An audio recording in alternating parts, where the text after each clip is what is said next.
Hi, everyone. Welcome back. This is an interesting one.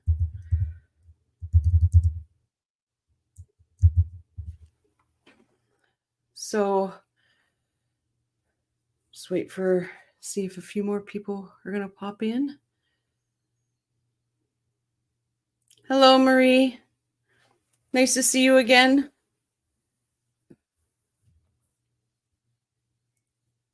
Hi, Chris. So, as the title says, can we loathe Wendi Adelson more than we already do? Well, it is possible. It's completely possible. I didn't think it was.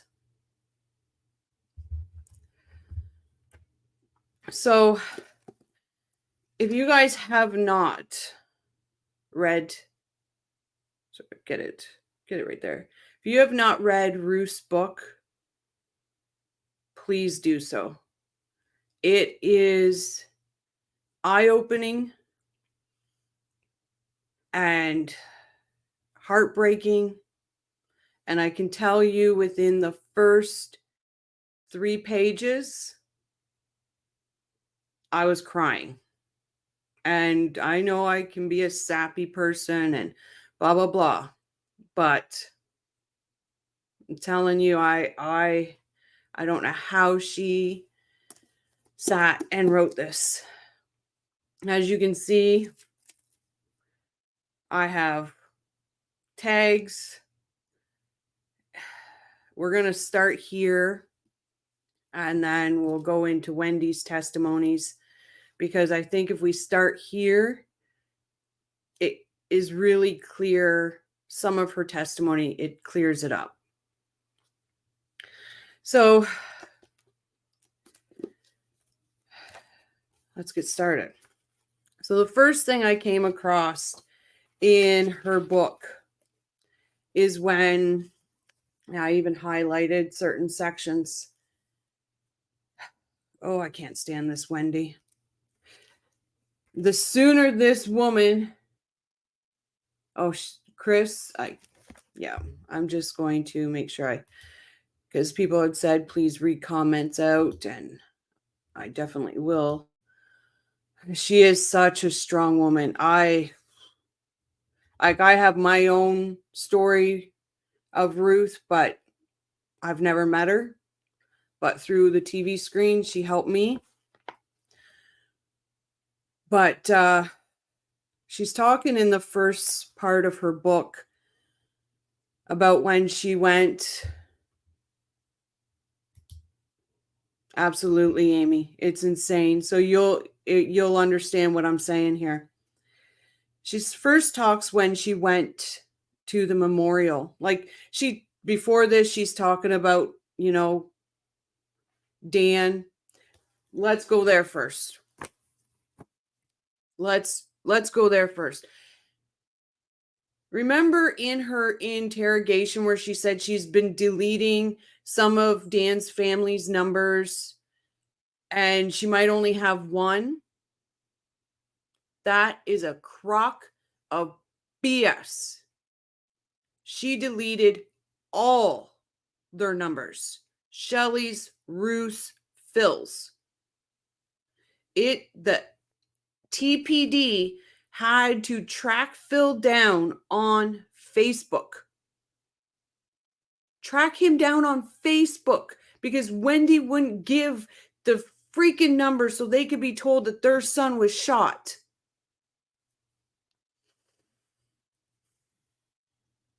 Calm down, Rochelle. Calm down. He was in Colorado. It took hours and hours for him to be reached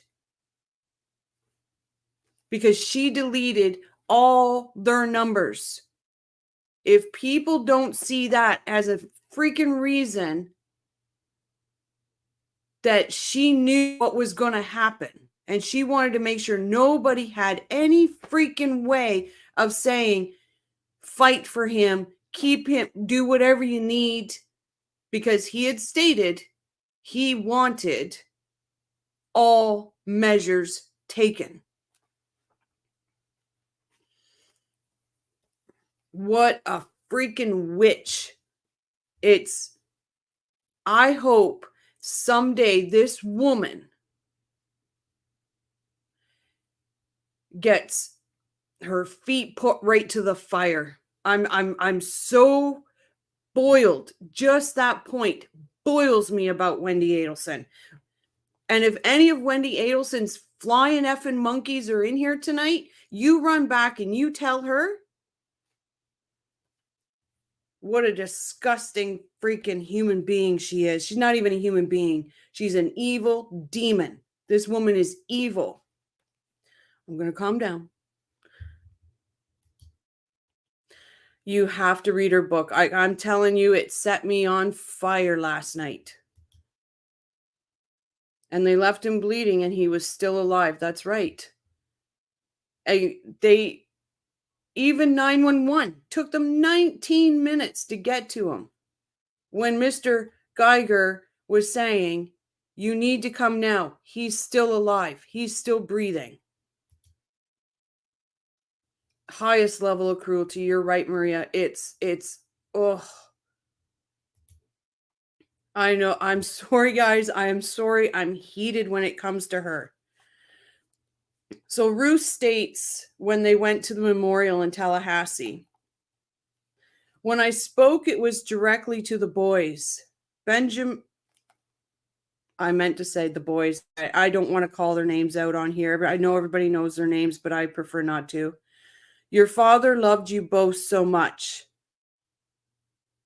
And he wanted more than anything for you to have Jewish roots, understanding the traditions of Shabbat and holidays, and to be close to your family. My 5 grandchildren mean everything to me, but when any of them ask me to buy them pretend guns or other police toys, I say no. No, we don't play with those things. We come from Canada and we don't encourage guns here. Absolutely. I get that. Canadian here, remember? But remember when she says, we wanted you to have roots. I was in tears through this whole book, honestly.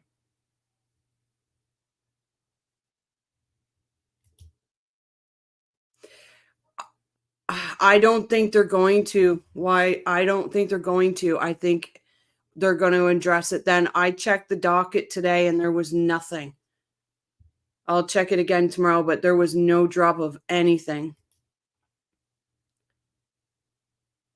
Yeah, September 12th for the jury selection and September 17th, and I will be streaming all of it. I want to see that smug look of Wendy's be wiped off and Donna's be wiped off.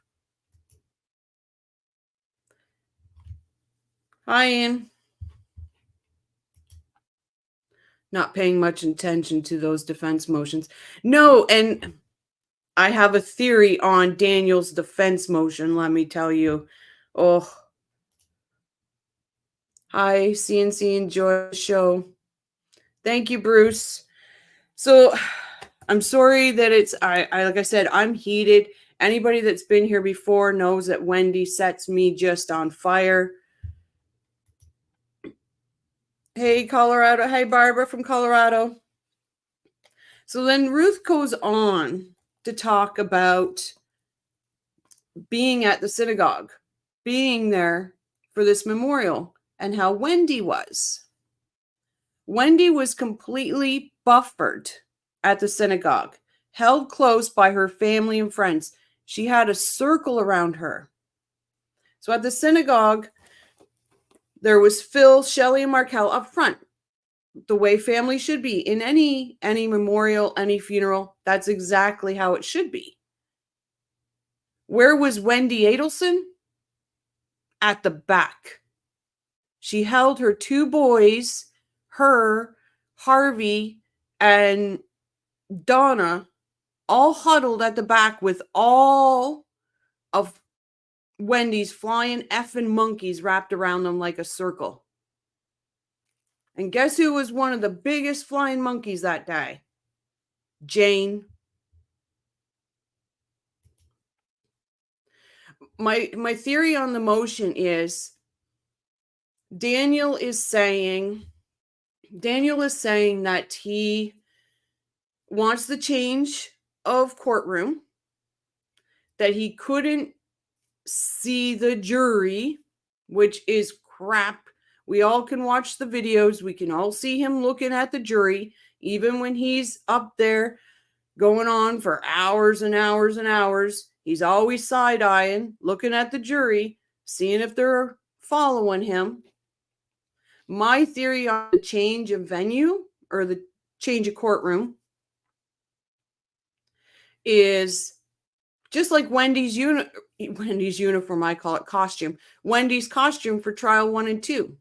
She wore the same outfit because she didn't want the public to be able to decipher that she sat in 2 trials. She wanted it to look like it was 1 trial. Daniel crashed and burned in Charlie's trial. Like, literally crashed and burned. So if he moves it to a different courtroom, it looks like he didn't, it's not going to give the perception of the same trial. Because and his whole thing about electronics, give us a break. Give us a break. You couldn't friggin' program a freaking VCR if we still had them. Like, this man, he's only doing it to pad his pockets. But my theory is he wants to give it the look of being a completely different trial, all of this. He doesn't want the stigma of crashing and burning twice in the same courtroom. And of course, it's to limit the people in there. And that, my theory on that is because Donna wants Harvey there. And she doesn't want a lot of people around. Come on. We're going to be there either in the courtroom or out here, and we're going to be watching that woman get handcuffed.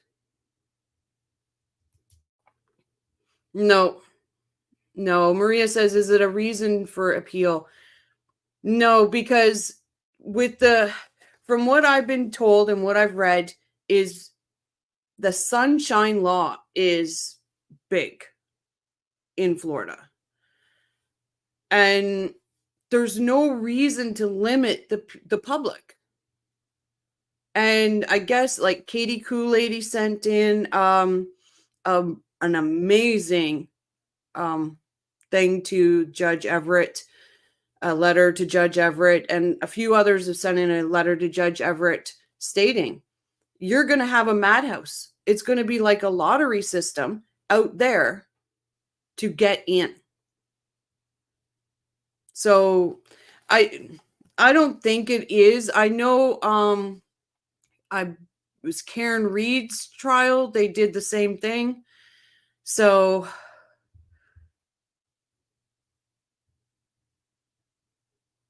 it's crazy. Yes, the appeal makes sense. I'm sure they'll put it in, but these people aren't going to win their appeals. Sigfredo lost his, and I believe Katie's is done because she's admitted it on stand. I start school next week. Going to have to get off YouTube to focus on chemistry. Otherwise, I'll totally be obsessed with the trial. Oh, absolutely. Absolutely. You know what? When you study, it's always good to have background noise. Just saying.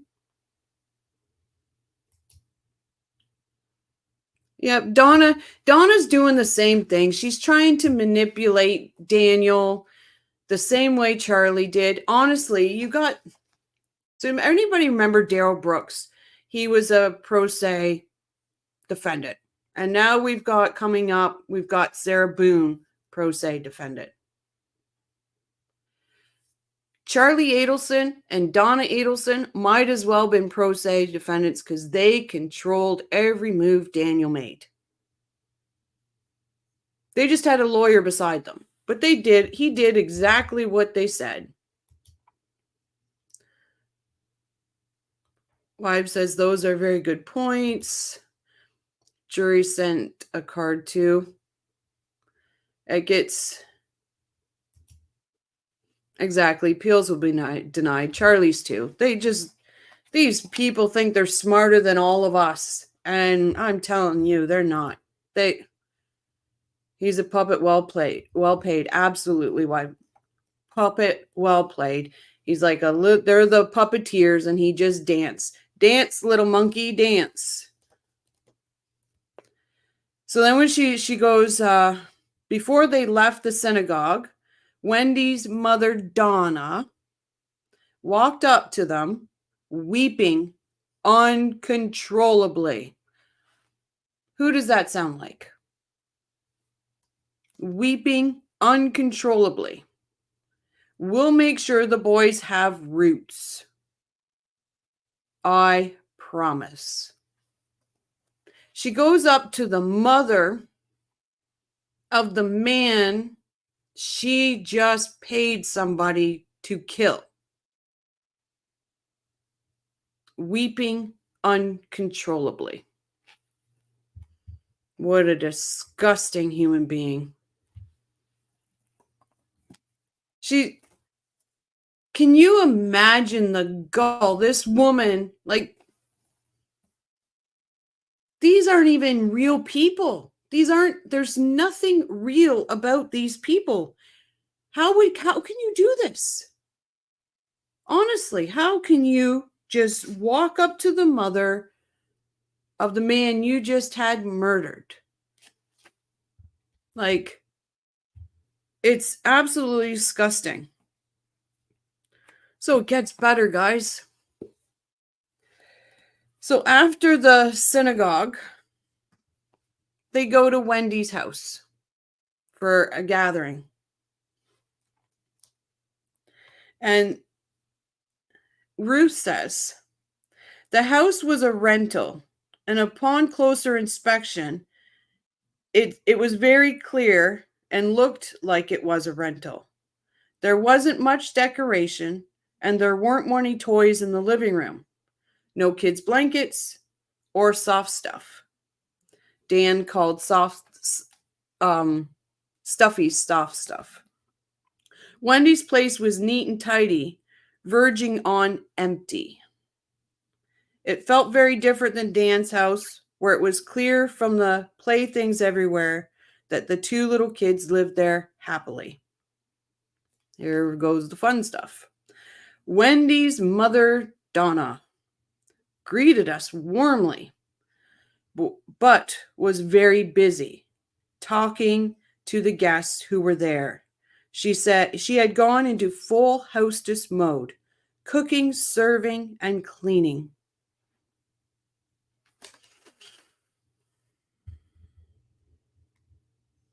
It was the Donna show. They can't feel anything, Chris. You're right. It's unthinkable. It's absolutely, I can't wrap my brain around how these people can do this. Donna made no effort to respect kosher law. Did we expect that? No.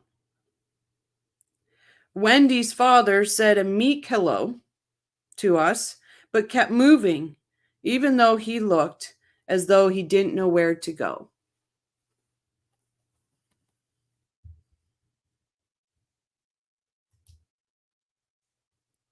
Hi, Cliff. The reason for motions for the smaller courtroom is to limit the public's spectators. Nothing more than that. There's underlined to it. I know that's what they're saying, but when he puts that the electron is in the wrong spot, it makes it too hard for him, or it's too far away from his electronics, or he can't see the the jury, it's BS. You can watch him, and we'll see it in Wendy's. He's constantly looking over at the jury. Constant. Like, the guy is full of BS. Absolutely. And they have gotten away with it for 10 years. And that's why I say this book right here, I don't know how she did it. I honestly don't. She doesn't want it to be another Dateline special. That's right. Marcus. So Donna's busying herself, being hostess of the mostess. And we've got Harvey walking around like he's a chicken with his head cut off. You know, when I read that, the first thing I thought, is he the only one that might have a guilty conscience?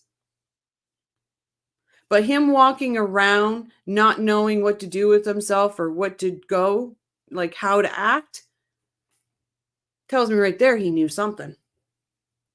Or why wouldn't you just go up to your in-laws and say, anything we can do for you, will be there? BS. And Ruth goes, I wanted to sit down with her for a moment to find out how she was doing. Ruth wanted to find out how Wendy was doing. Can you imagine? That's a heart.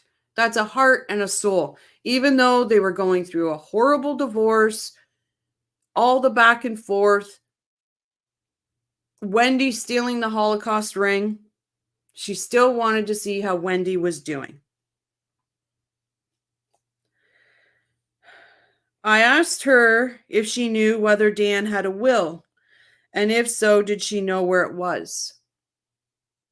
She replied, no, and kept walking.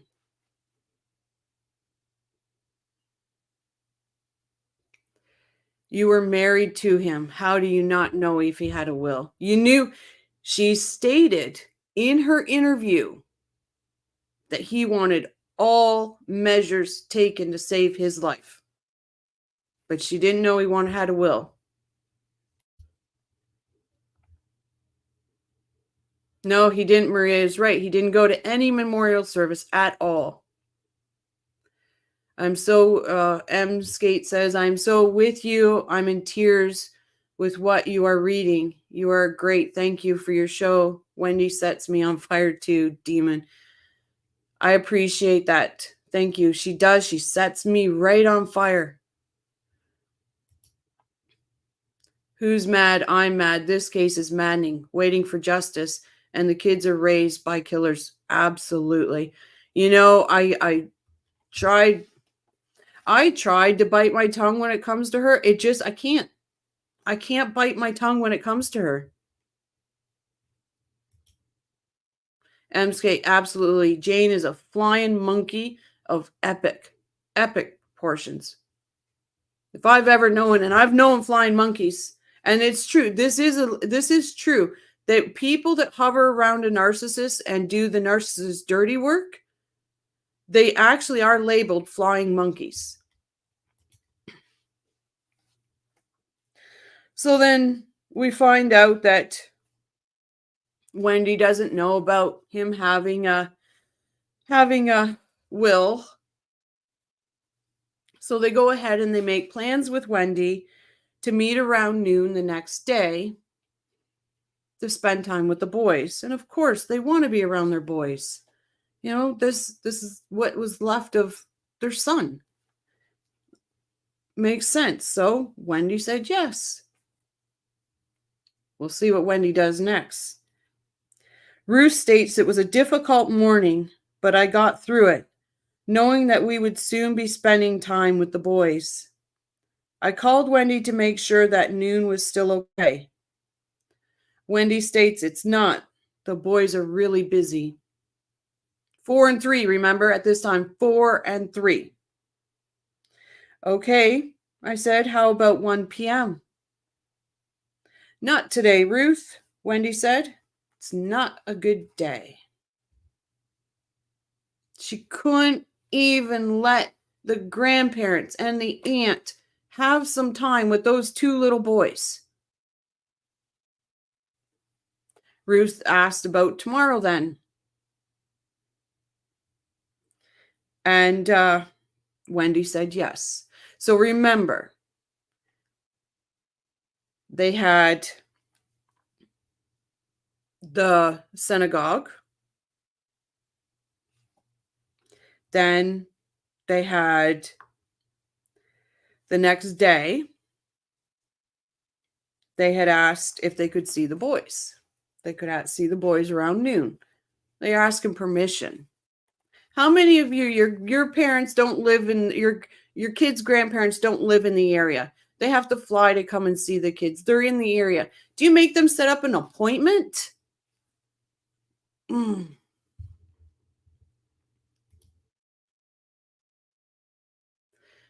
You're right, Marie. She is on the witness list. Put that flying monkey to the test.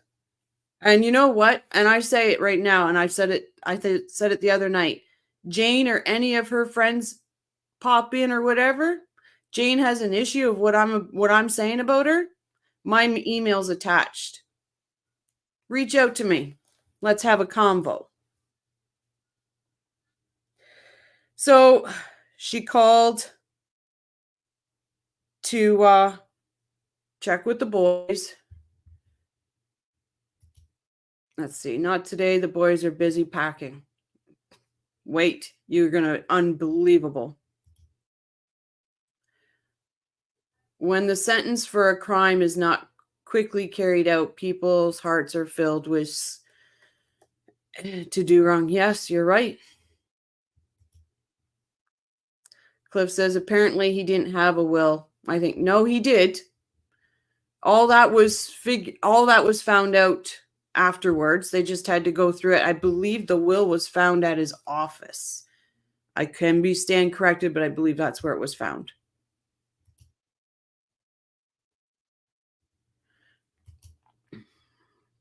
Okay, so they went back to Dan's house and they were getting personal stuff that they know Dan would want to be buried in and all of this stuff. And they found a lot of the boys' toys at Dan's house. They called Wendy and said, "We'd like to bring them over." Wendy didn't even pause. "Unfortunately, you can't see them," she replied. "I was so worried about their safety and mine that we left the house and drove back to Miami right after we saw you."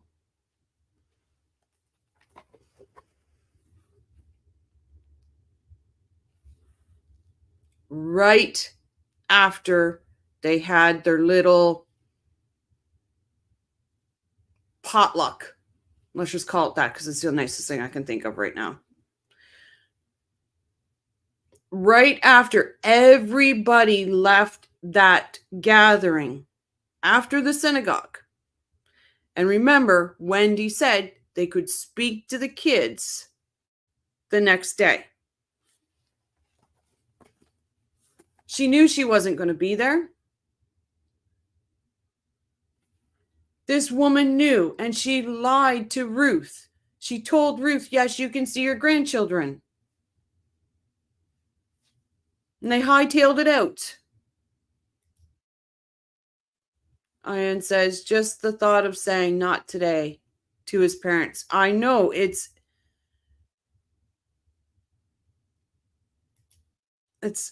funeral reception. Yeah, they call it memorialize. I believe that's part of the Jewish religion, memorialize. But yeah, it was a reception for that.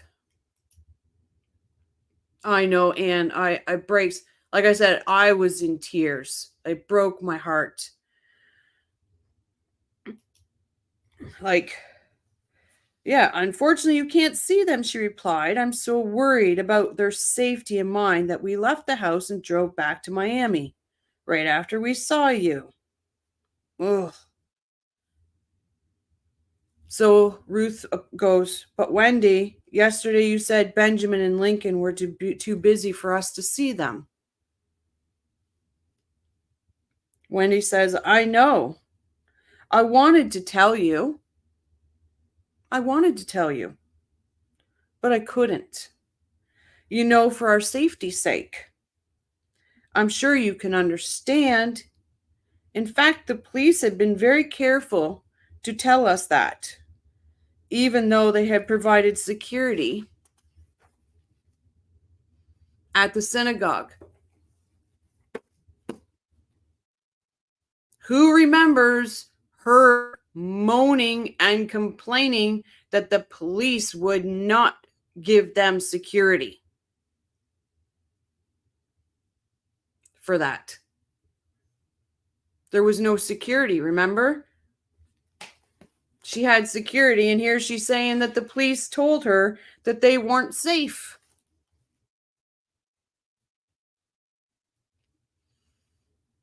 It's unbelievable.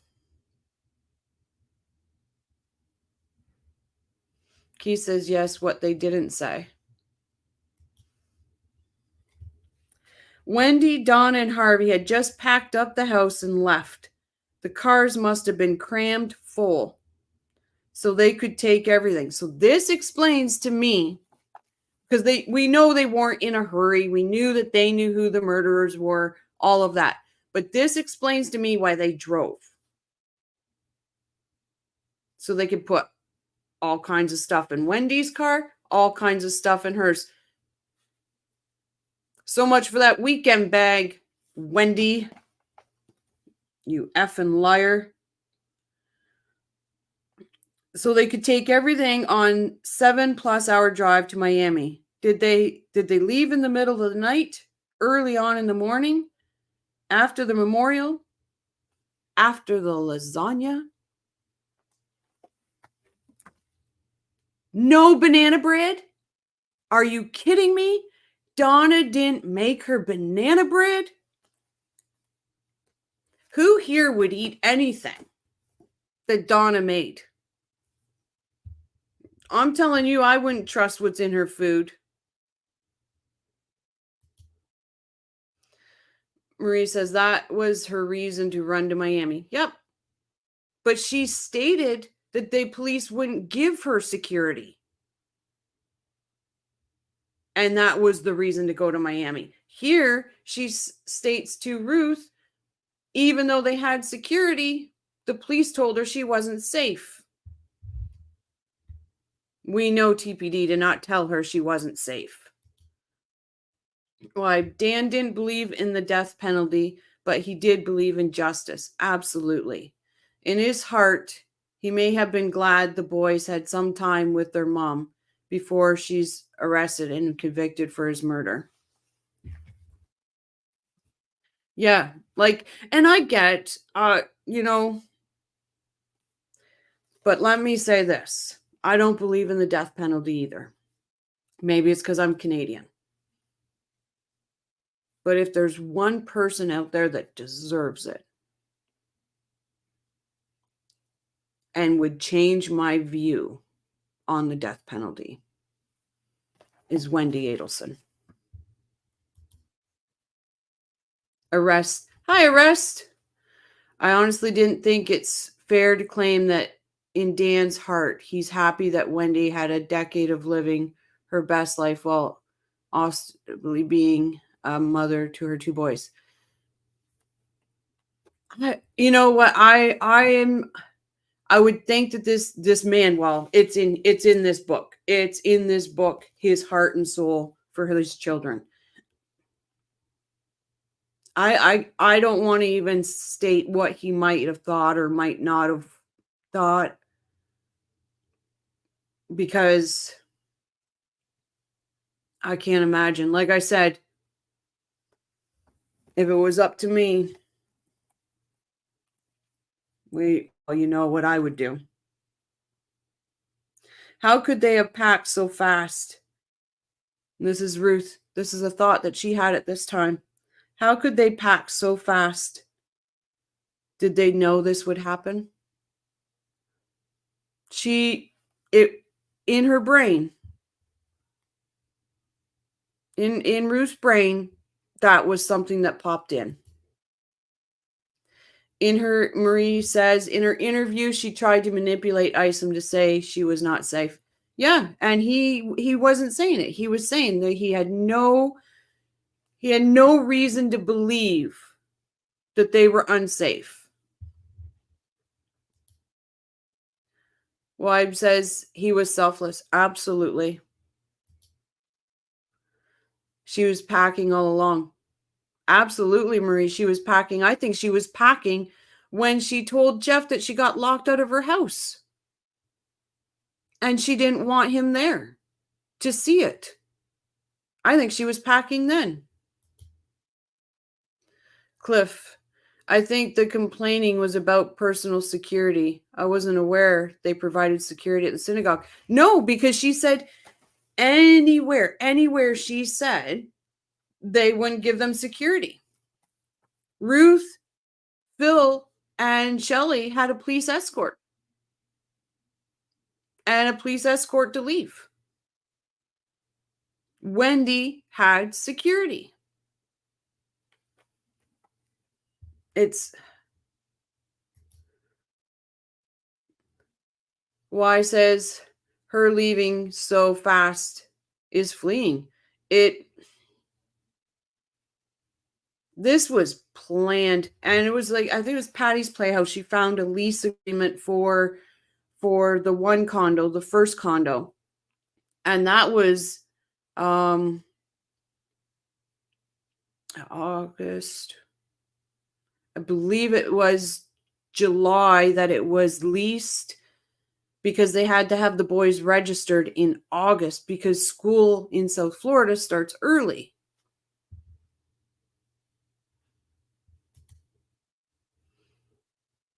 Okay, Arrest says, okay, YB, I'll agree with you. Or says, God, I hope they get her. Ugh. Like I've said many times, the minute she gets off that stand and thinks she's going home and she goes out that courtroom door, I hope they're waiting for her right there. Marie says she told Jeff that she was cleaning out her childhood room. Yeah, and that's another thing. She didn't go there. She didn't go to Coral Springs at all. Charlie said on the stand that they all lived in a small 2-bedroom apartment, which is the one that was leased in July. These people, for all of their planning or whatever they did, they needed to do a spreadsheet. They needed to do a bullet point and study it, is what they needed to do. Arrest says, okay, why agreed Dan was unselfless or selfish, but please stop doubling down on your belief that you can speak for Dan's heart and that Dan is happy that Wendy has been out for this late decade. Like, we all have our opinions. We all have all of this.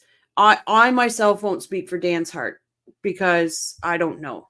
And I wouldn't want to put words in. Why says, I think it's under contract with Harvey in March. Yeah. Okay. So it was earlier because, and their excuse for that is that Charlie wanted them to spend more time in South Miami. And so they were staying in Coral Springs, and then they were going to the condo on weekends. Here's the thing. When the tree fell down on the house in Trescott after Dan had passed away, Wendy put that address as her address, not Coral Springs. You know what you're doing. We're not here to advocate for Wendy's freedom nor preach Bible verses at each other. No, we're not. But it's open. it's open to say what's on your mind, because I definitely am saying what's on mine. So then Ruth makes the observation, had we been deceived and we're just pawns in the game? Can you imagine? This is the day after the memorial. The day after. And she cannot let the grandparents be involved? That's Here, listen. Donna, Wendy's mother, was not pleased that Dan left a very established firm in D.C. to pursue an academic career. It was well known that the prestige and earning in the boutique firm were bigger than academia. Like, it was all about prestige to them. She was mad that he left Washington, D.C. Donna was mad. Here's a part where it shows how much Dan cared for Wendy. When they were getting married and they have all the gatherings and all the parties and all this, Dan went to his parents and asked them not to mention that he went to Harvard at the various parties we were about to attend prior to the wedding. Ruth obviously asked why, and Dan said he did not want Wendy to feel inferior around her friends.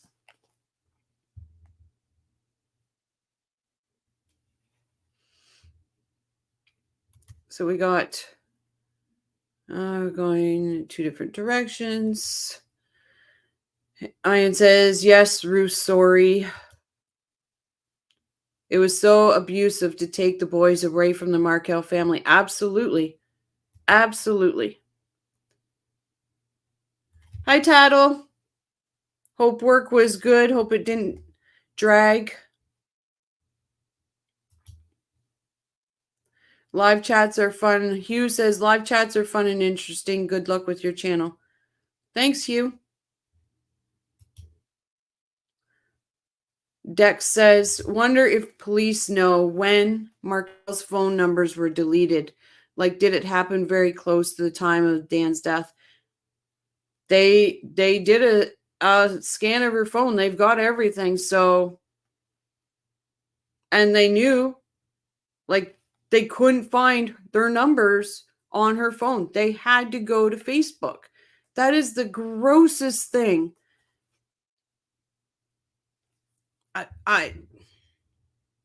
They had no time to get to their son. Hugh says, one thing I find puzzling is the fact that Dan thought Wendy was marriage material. But you know what? A narcissist can make you think anything. She played the game. I've been in that situation to the point where I said, and it grosses me out to this day, I said the words, this person is my everything. This person's my karma. It grosses me out that those words came out of my mouth. But down the road, it comes clear that I actually was his karma because he's behind bars now. Anne says, hi, Tattles. Ino says, Hugh, I think we've all been there. Yep. He was suckered in big time. Absolutely. Narcs are very skilled manipulators. It's horrible when you're on the other side of this. And honestly, get Ruth's book because it is explained. So he didn't want them to say anything about his education because he didn't want Wendy to feel inferior. So obviously had some kind of notion that she needed to feel equal or better. He even told all his friends not to do it. And she says in here that the boys loved their dad. He was their hero. Wendy didn't go to synagogue with Dan and the boys, only on special events. Wendy's parents, Donna and Harvey, were very disruptive about a kosher issue. They went out of their way to disrupt the dietary restrictions the boys had. They introduced them to McDonald's. Like,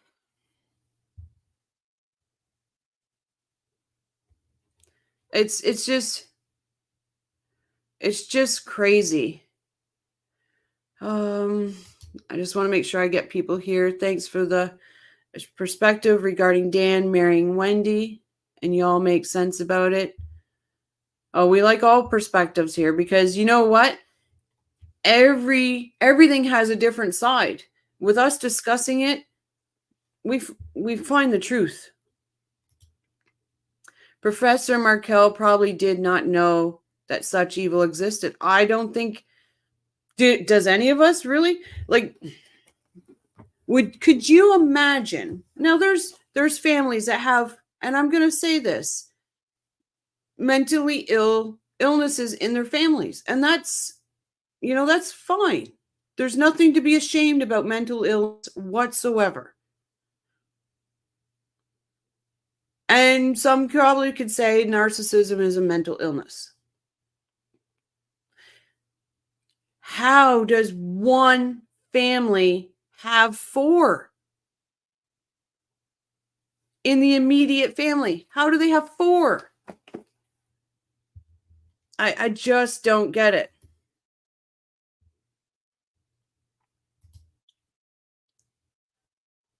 Oh, you spelled Tattle's name wrong. Chatting does cover almost all the bases. You're correct.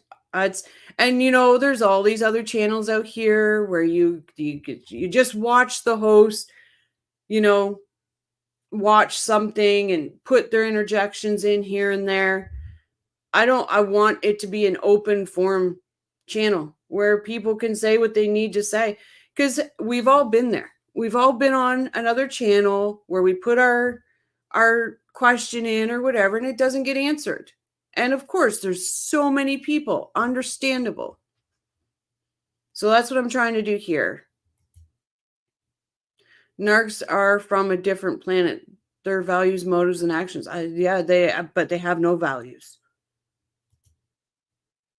Tattle says, too bad Wendy should have been proud of her husband going to her. Absolutely. Right? Absolutely. I would be like, look at my husband, But being a narcissist, she needs to be number 1. Anne says, hi, Tattles.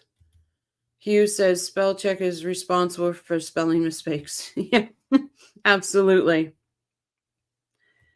Okay, so we'll get back. Donna never stopped questioning us of why Dan was more observant. It irritated her.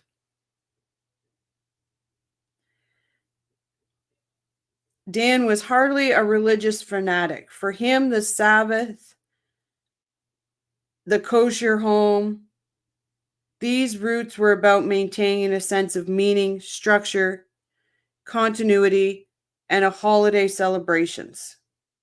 These traditions were less important, if important at all, for Wendy's family.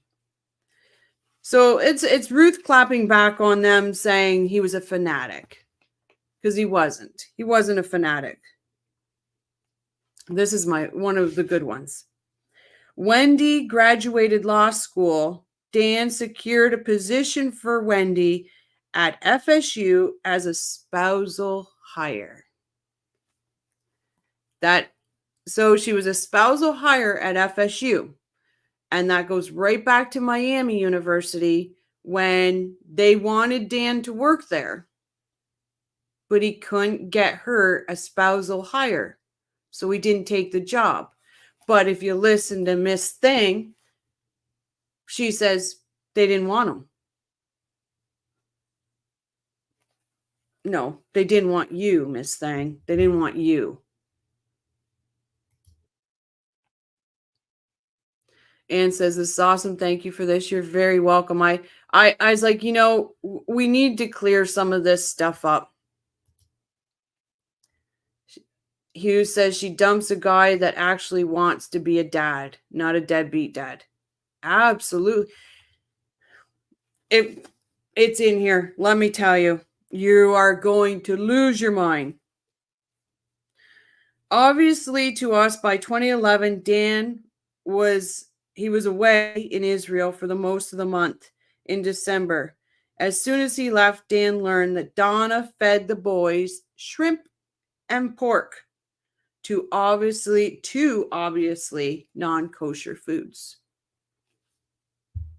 Are you kidding me?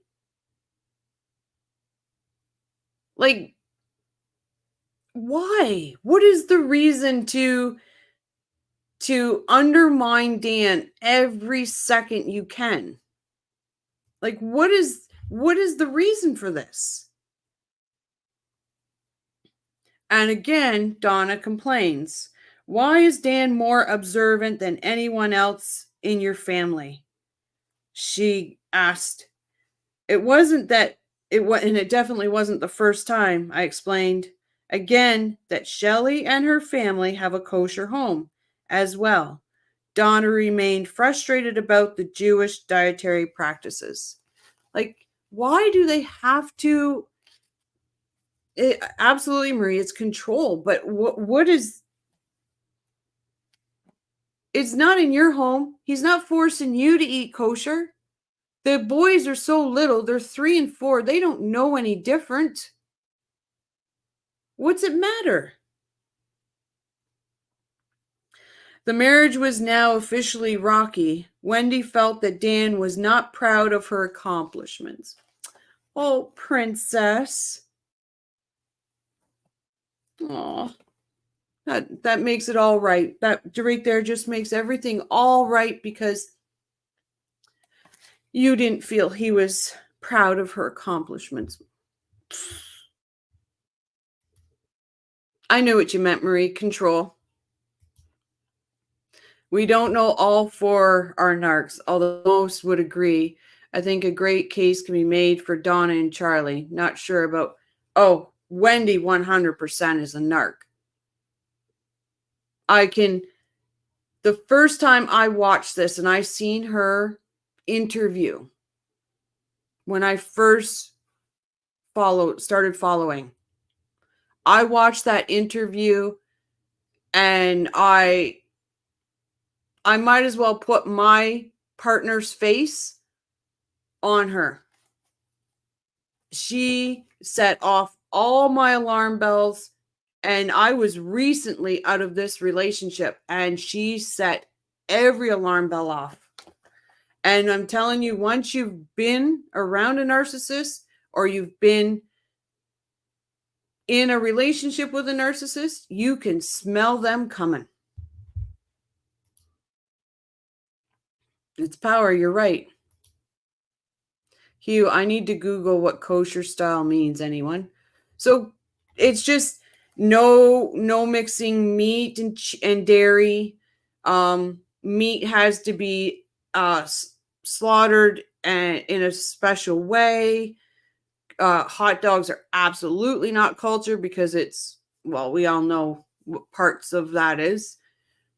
But yeah, there's a lot of, I don't see how it's bad eating. I really don't. She was so jealous of him. Cliff, sorry, you're way off. Allegedly, she did well and excelled in her degrees, but she ends up in a crap job. I'll never take away her education. Absolutely not. But I will say, for a smart person, she's goddamn stupid. And yep. And yep. How so? It's rare a narc marries another narc.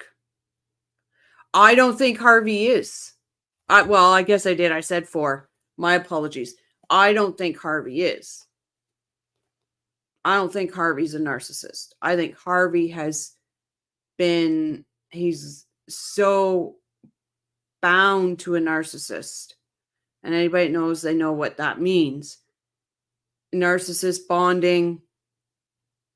He's a whipping boy. He will do whatever Donna says to do. He will hire a hitman. He'll pay the money. He'll write checks.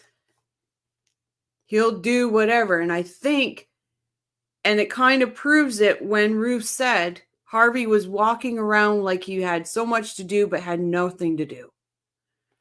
And where I stated he was walking around a room like a chicken with his head cut off. What a shame. They seem to have brought out the worst in each other by the end.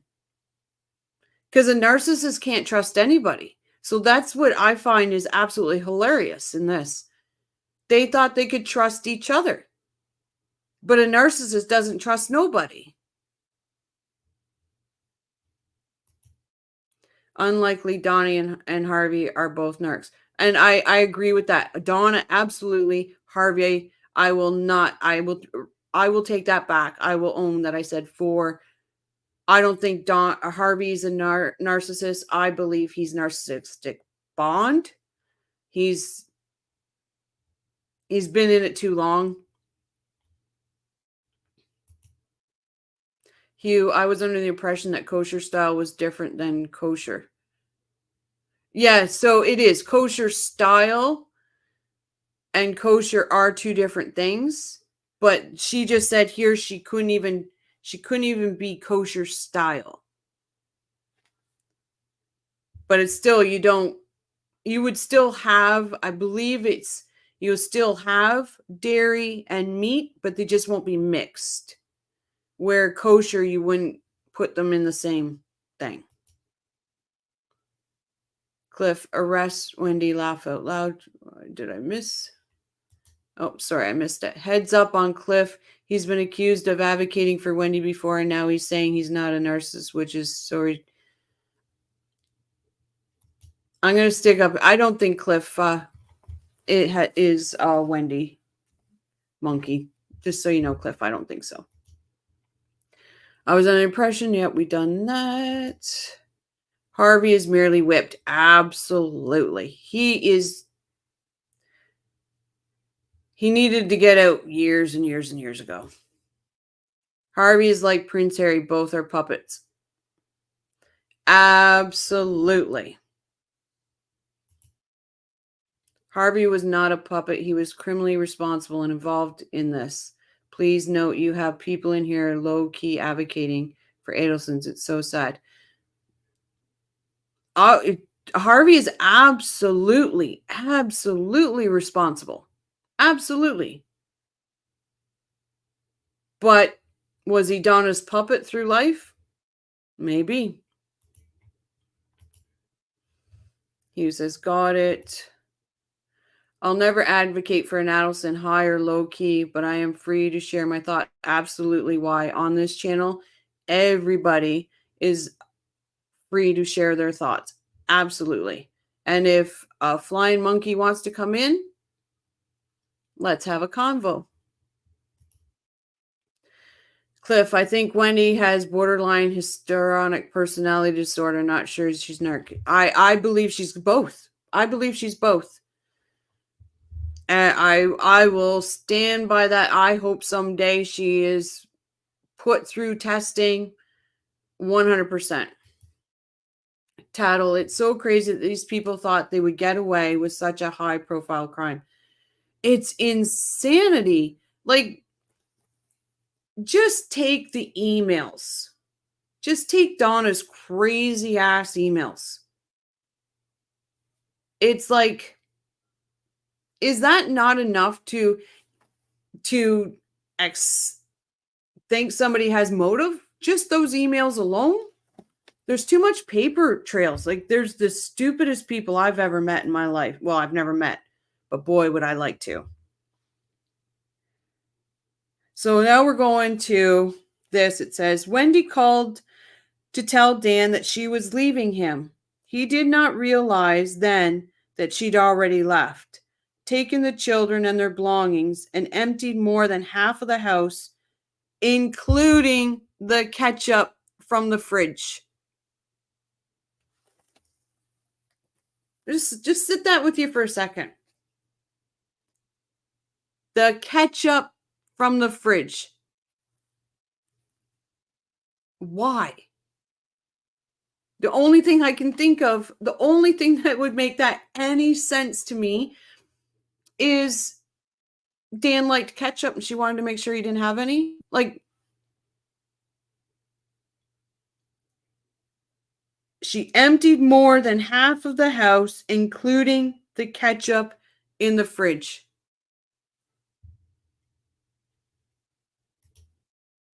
Tattle. Yeah. That is petty. Like, it just makes no sense. Hugh, the Holocaust ring is the bothersome. I give the ring back. If you weren't guilty, you were whatever, even in the beginning, give the ring back. Don't change the boys' names. These are sickening things she did. Now, I'm going to put a disclaimer here. This may break some people's hearts. You may tear up, and I apologize because I already did. Marie, I wonder if they have photos of the empty house. I believe there is photos because there is a photo floating around of the divorce papers on the bed. Hugh says the ketchup is a new one for me. I didn't know that one. No, I didn't know it either. She had to take the ketchup. And it doesn't say she took all the food out of the fridge. It doesn't say any of that. It says even the ketchup. Are you kidding me? Okay, so here we go, guys. You got your tissues? His voice was shaky and anxious as he saw that Wendy had taken much of the furniture from the living room, master bedroom, and dining room. The children's bedrooms were upstairs. When he got there, he started to cry and broke down. The boys' rooms was totally empty. There was no evidence of their toys, room decorations, or clothing. Wendy had even removed the beds. Dan looked in the closets, and the only clothes that remained were the toddler size the boys had outgrown. Dan cried out, "My boy's home is gone."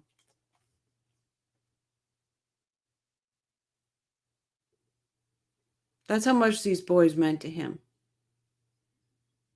Their home is gone.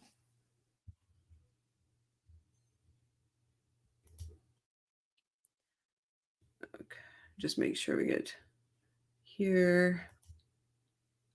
Thank God she left the horseradish. Absolutely. Maybe kosher ketchup was a message. That's a good one, Marie. Maybe that is. And do you think they sold it? Sold the furniture? No. Well, I don't know if Wendy did afterwards, because obviously she only took what could take in her car, but she took it to Aqua Ridge. Trinidad High. Donna, Harvey, and Wendy planned this Pearl Harbor attack with meticulous precision, as they would plan the murder within months. Absolutely. I agree. Oh, the ring. I'd like to know where that ring is. I'd love to be able to give that back to the Markells.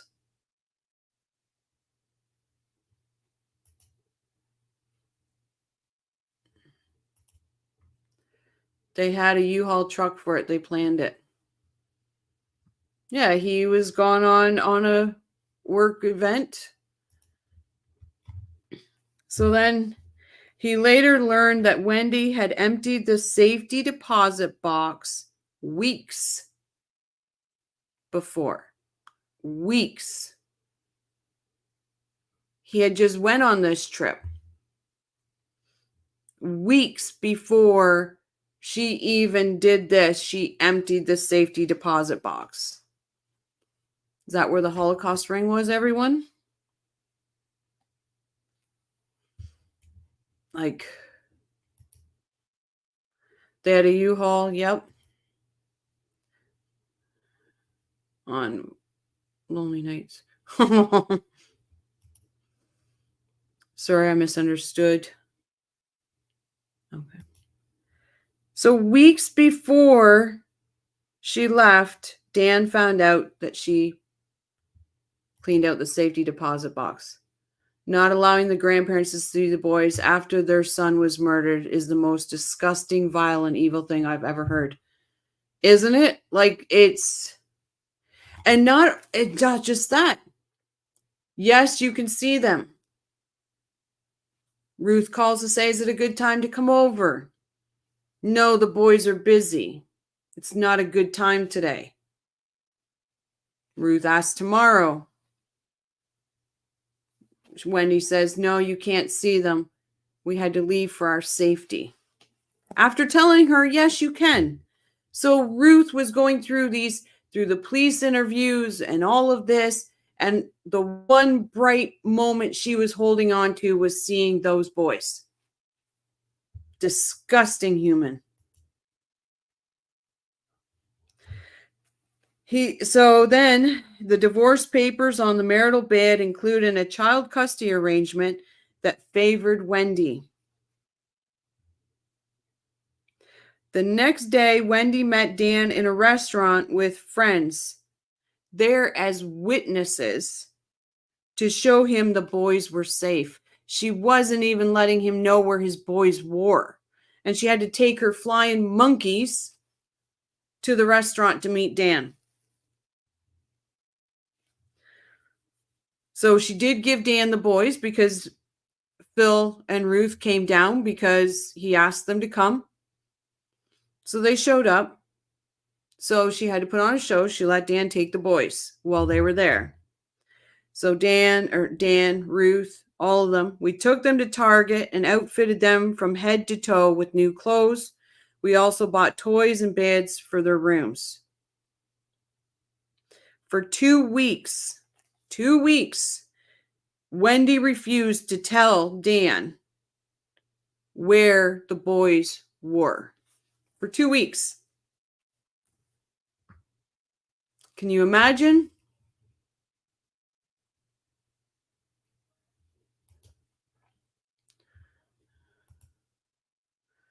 I wonder if Donna is still... I hope so. I hope she's got to have depends. And Ruth gave Dan's baby blankets to the boys, but where are the blankets now? Because there was nothing left in the house. Wendy took it all. Carrie Sue says, Wendy said on the stand that Dan knew she wanted a divorce, but didn't know she had already planned her devious escape. He didn't.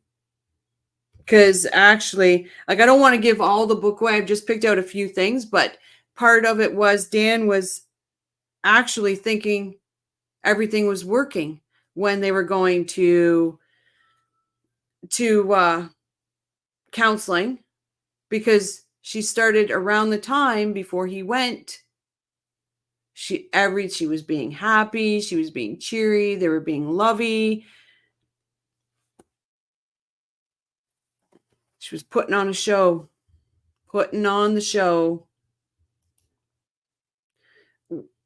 Wendy wanted to take everything away from Dan, and she did. Absolutely why. She's even taken the name from his sons. She's taken everything.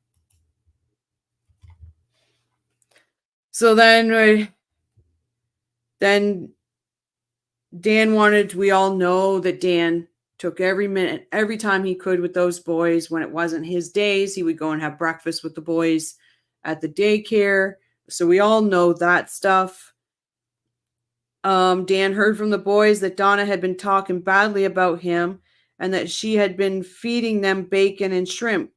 In addition, Dan heard from the daycare center, listen to this, from the daycare center that Donna called and told the daycare to start giving the boys regular hot dogs.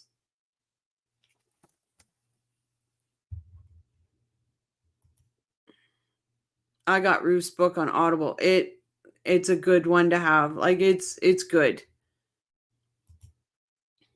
Hugh, thanks. Other websites are available. Oh, so I've got to go back here because I missed something important. I have 4 quilts hand-stitched by my deceased mom. I treasured them. So sorry for your loss, Hugh. Absolutely. Like she's taken everything that Dan could, these boys have. These memories, like these. I'm so sorry for your loss, Hugh. Good evening. Glad I found a live. Really like this channel. Hey, Deborah, welcome.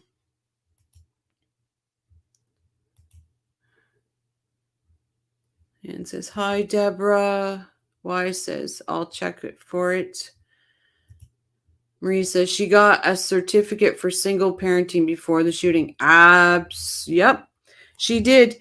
And I guess, so again, I don't want to give everything away, but there's a particular thing, I guess, in Florida, when you're separating and you're married and you've got children, you have to take this course but I don't want to give everything away. It's in the, and she did that. She had it done. You're welcome, Hugh. So Donna calls the daycare and tells them that the boys can start having hot dogs. You imagine this piece of work. Dirty, rotten human.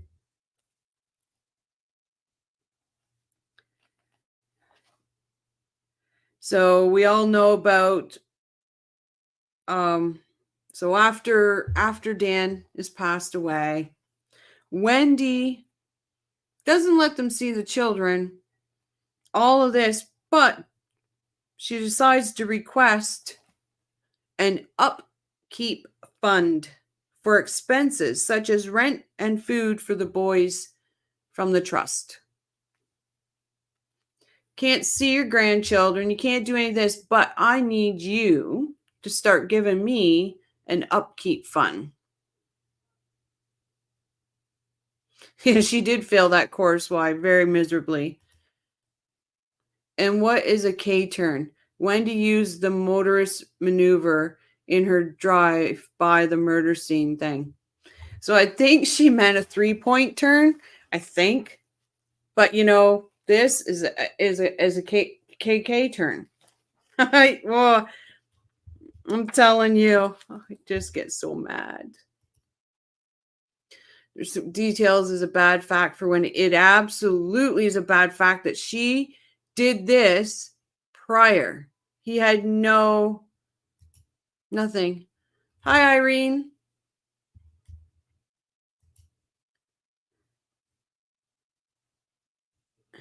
Why you use your hands in the shape of a K, you then hightail it out of the crime scene. Yeah, I had to do K turn.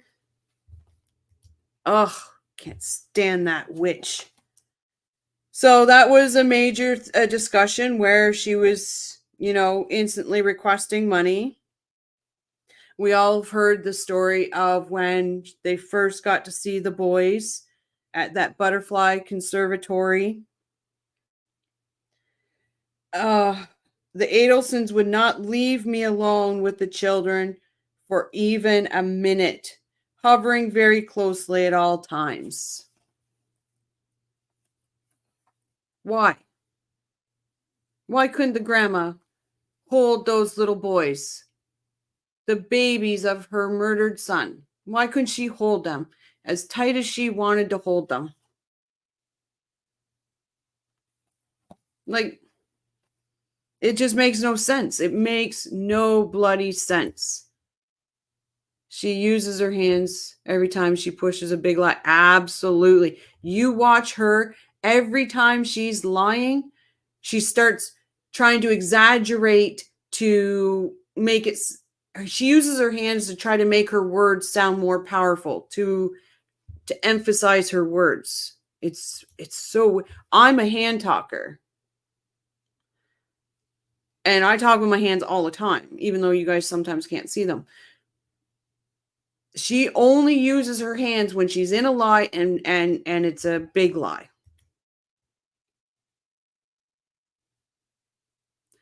Irene, you're absolutely right. It's the height of cruelty to deny the Markells access to those boys. It is heart-wrenching. Like, it's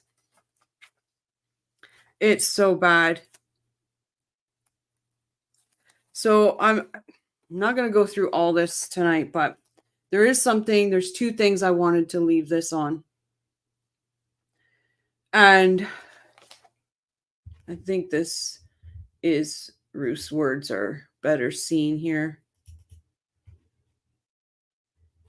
I'm going to share this screen. Oh, no, wrong one. Sorry, guys. Give me 1 second because I'm going to share the screen here.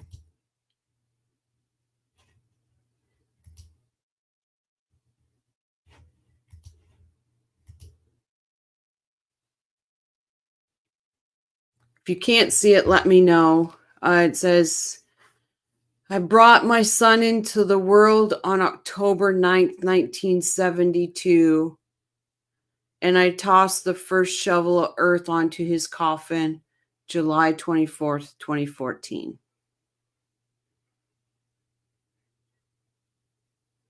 Can you imagine? As a mom, I cannot imagine that pain.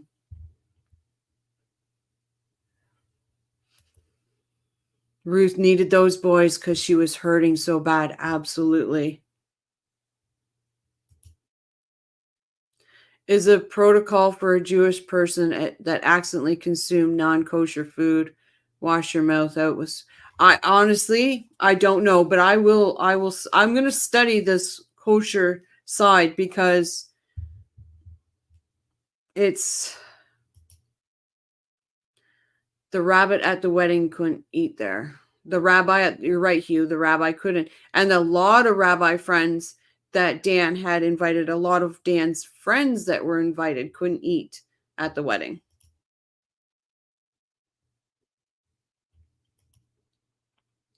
That is so sad. So I'm going to take it off because it's very sad. And so that, like I said, everyone, please, if you have not read this book and you are been following this case for a long time, longer than even I, this book is worth it. It explains all the steps of the tribulations that Ruth, Phil, and Shelley went through, that they're still going through. It's absolutely, and I didn't realize that would take us an hour and 19 minutes because I wanted to do her testimony from the Katie McBanawa. And I know I said that wrong. That was part of Wendy's cruelty. So sad. Absolutely, Marie. Absolutely. Why be a Catholic confession? Huh? Good one. I must have missed that. Sorry. Is there a okay.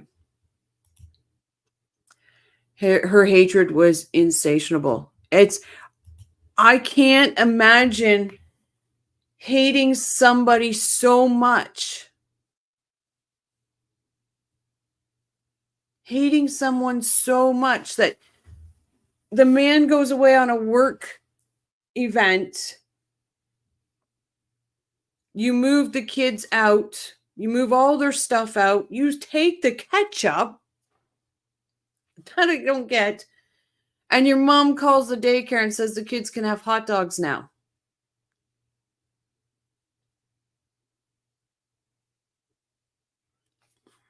I don't get it, guys. I don't get it. So I think this one's only like, her first one's not very long. So I'm just going to put it up. We have a background now, thanks to Ruth.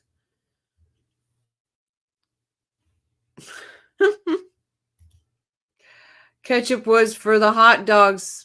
Good one. I would be upset about the ketchup. Well, that's what I would. Hugh, seriously, that's what I was thinking. Was Dan's favorite condiment ketchup? Because it makes no sense. Go down to the Piggly Wiggly and grab a bottle of ketchup. I don't know. I don't know what it's called in Tallahassee. I just picked Piggly Wiggly because it's funny. We're going to go here. Sorry, guys. Let me get this. Because, you know, once we hear what Ruth has told us in her own words, to hear what comes out of this mouth, I'm trying not to be vulgar. Marie says she thinks that she is more clever than anyone else. She does, absolutely. Hugh says Safeway in social. Iron says ketchup prices are out of control. Hugh says grocery store. Piggly Wiggly was funny though. Come on, give me that. Why says I'm in BC, Canada. What province are you in, Rochelle? I'm in Ontario. Hugh's from Southern California. Oh, I'd love to go to California. It's getting cold here already. Like it's only August 20th and it is getting, I'm in sweaters. The last 2 days I've had to wear sweaters. Ugh. It's horrible. Okay, everyone, I'm going to start this.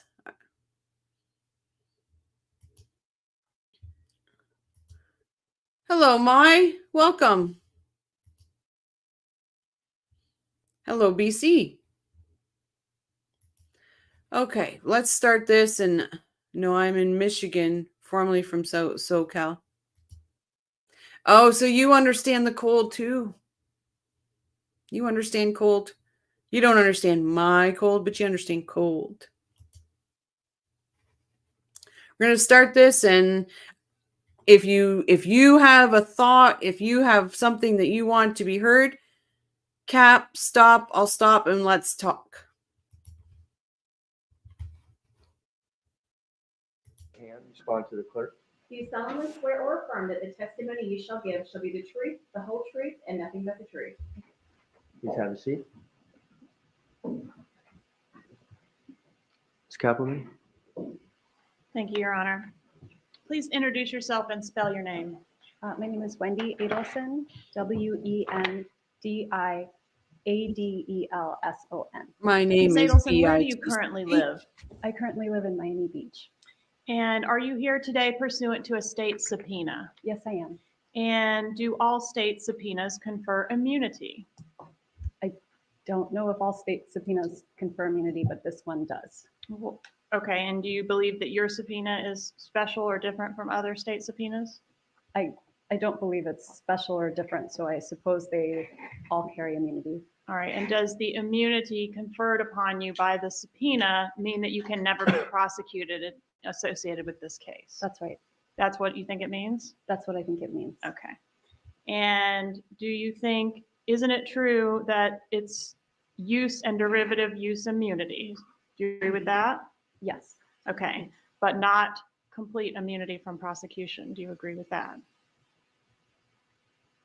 that's different than what you just asked before. So I'm sorry, can you repeat the question? All right, so So I'm the first to stop. She's legally trained.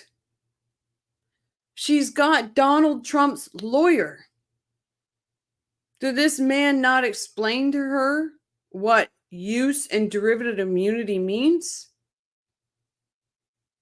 And she honestly thinks she cannot be prosecuted? Oh, honey. I feel sorry for you. So what I'm trying to allow the jury to understand is what sort of immunity you have. What is your understanding of what it means for you to have immunity pursuant to the state's subpoena? So I have derivative and use immunity. Absolutely. And so in the future, a prosecutor couldn't use what I say here today against me. Correct. But you could be prosecuted. Just nothing you said here today could be used against you in that prosecution. Do you agree with that? I suppose so. Okay. Have you made any sort of special deal with the state attorney's office or with any law enforcement or government agent? No. All right. Was there a Exactly why. Is she really a scholar? She doesn't even know what contempt means. Really. This is exactly what it just baffles me. So does she think by playing I have to think, okay, she's educated. So I have to think, is her game to play stupid in front of the jurors? To have the jurors feel bad for her? Is it a game move? Wendy's aka Megan is the worst. Yep. Deborah, not sure I like the heat either. Getting sensitive to temperature in my old age. Oh, Deborah, I'll trade you. Oh, I can't stand the cold. I'm the worst Canadian because I'll moan the whole winter. Moan. I mean, very hard to admit with nerds because they're so just, yeah, but she is very clever. Yeah, I'm just have to wonder if it's a game to her. If in one of her perjury responses, she claims she didn't know what contempt meant. Even somebody that doesn't have lawyer background or knows what contempt means. So it's just baffling. Acting. She's foxing. Yep. She knew what perjury meant. Absolutely. Like, her lips never go together. No, but you notice in Charlie's trial, they do. I think they coached her for Charlie's trial. They did a bad job. Of course, it's a game. Her Botox, her eyebrows paralyzed. Even in Charlie's, I think because maybe, think of it this way. Maybe they said she not to make facial expressions. Maybe she decided that Botox would help her not make those facial expressions. Although her Botox didn't go high enough. Because she's got those 3 lines right there. But I'm thinking that she went and got extra Botox each time she goes to trial. She wears a mask, no expression, wide eyes, what to make people more likely to think she is innocent, acting like Donna told her to. Yeah, but I'm thinking because I honestly think, you know what, Hugh, I think you're right about the Botox. I didn't even think of that. Good job, Hugh. Extra Botox, absolutely. Botox is the new testimonial drug. That's awesome. She had a lumpy head. She is a lumpy head. No, thank you for pointing that out. I'll get back to it here. Sorry, guys. time that you lived in Tallahassee? Yes, I used to live in Tallahassee. What was the time frame that you lived here? I was here for about 8 years. I lived here my last year of law school, so the academic year 05-06. We were in Miami for 06-07, And then I would have been back 2007 to 2014. All right. And what brought you back to Tallahassee after you returned to Miami after law school? Well, I went to Tallahassee to finish law school. Mhm. And then we went to Miami because Danny had a job opportunity at University of Miami. It Okay. didn't come to fruition. He was not hired. And so we came back to Florida State. And so your husband had a job opportunity here at Florida State. Yes, Okay. And that's what brought you to Tallahassee? that's what brought us here. And you also had a job opportunity at Florida State. Is that right? That's right. What was that job? I worked at the FSU Center for Human Rights. And at Exactly. first I was a staff attorney. I used to represent victims of violent crime, asylum seekers, and victims of human trafficking. And then I taught various classes at FSU Law School. And then I ran something called a medical legal partnership. Hugh, that one gets a star. Turnpike Wendy. You got a star for that one? And how long did you do that? I was working at FSU for 7 years. All right. So basically the whole time you were here in Tallahassee. When I wasn't a student, I was working for FSU. All right. When did you meet Dan Markel? Danny and I met, I we agree. met first online, and we met when I was starting my 2L year of law school.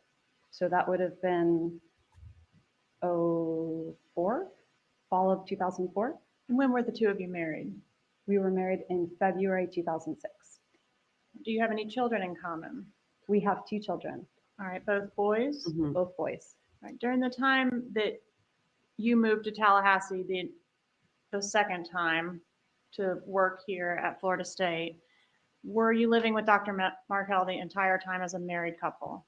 I'm sorry, Dr. Markel? I'm sorry, Mr. Markel, Dan Markel, your husband. I have to stop it there.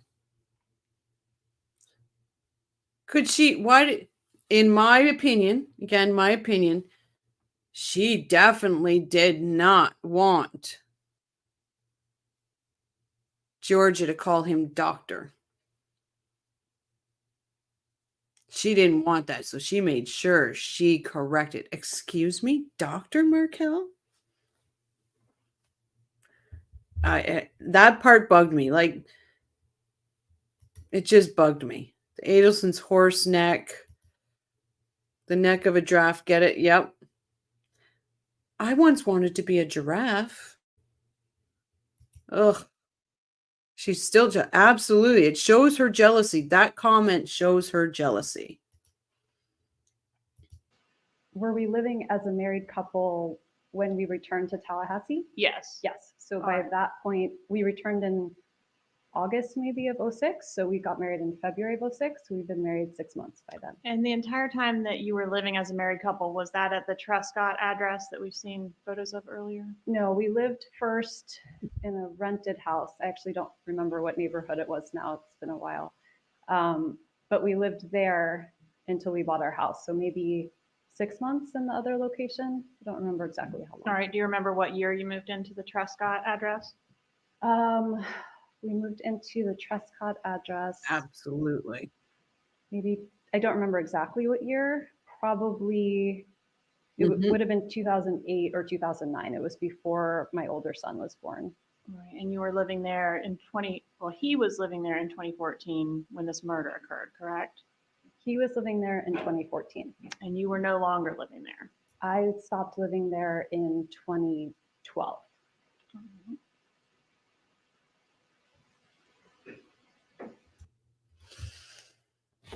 I don't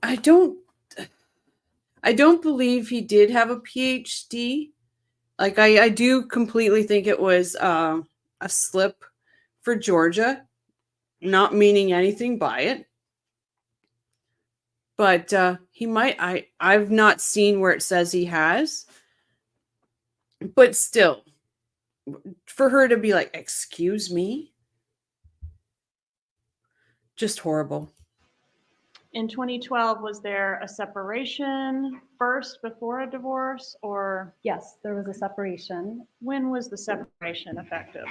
September 2012. And whose decision was it to separate? It was my decision. And was part of the reason for the separation differing views on how your children should be raised within the Jewish faith? I mean, that's certainly part of it, but not really a central decision. It was more just our relationship overall. I mean, Danny certainly wasn't, we were on different pages when it came to religion, but I wouldn't say that Okay, was. and that's what I'm.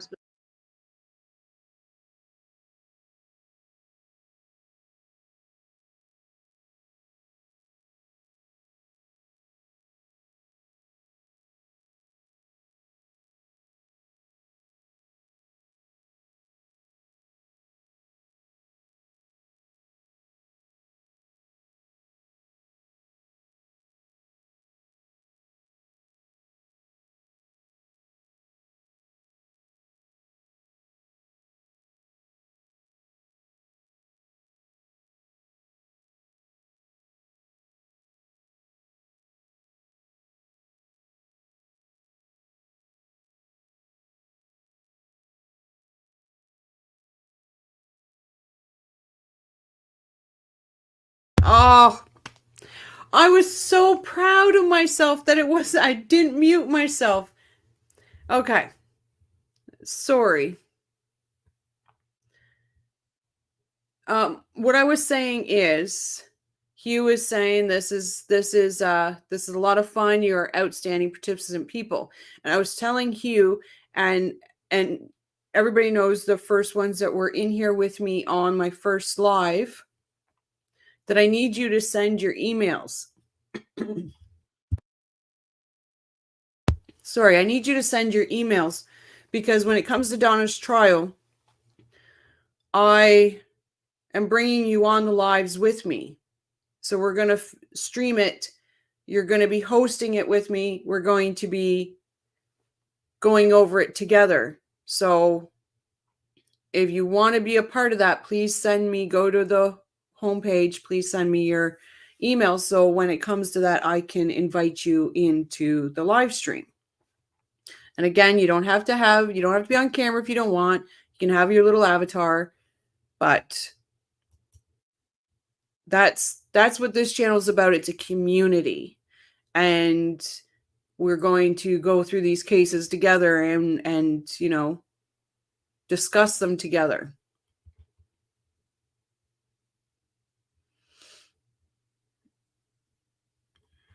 So, and I'm sorry I muted myself again.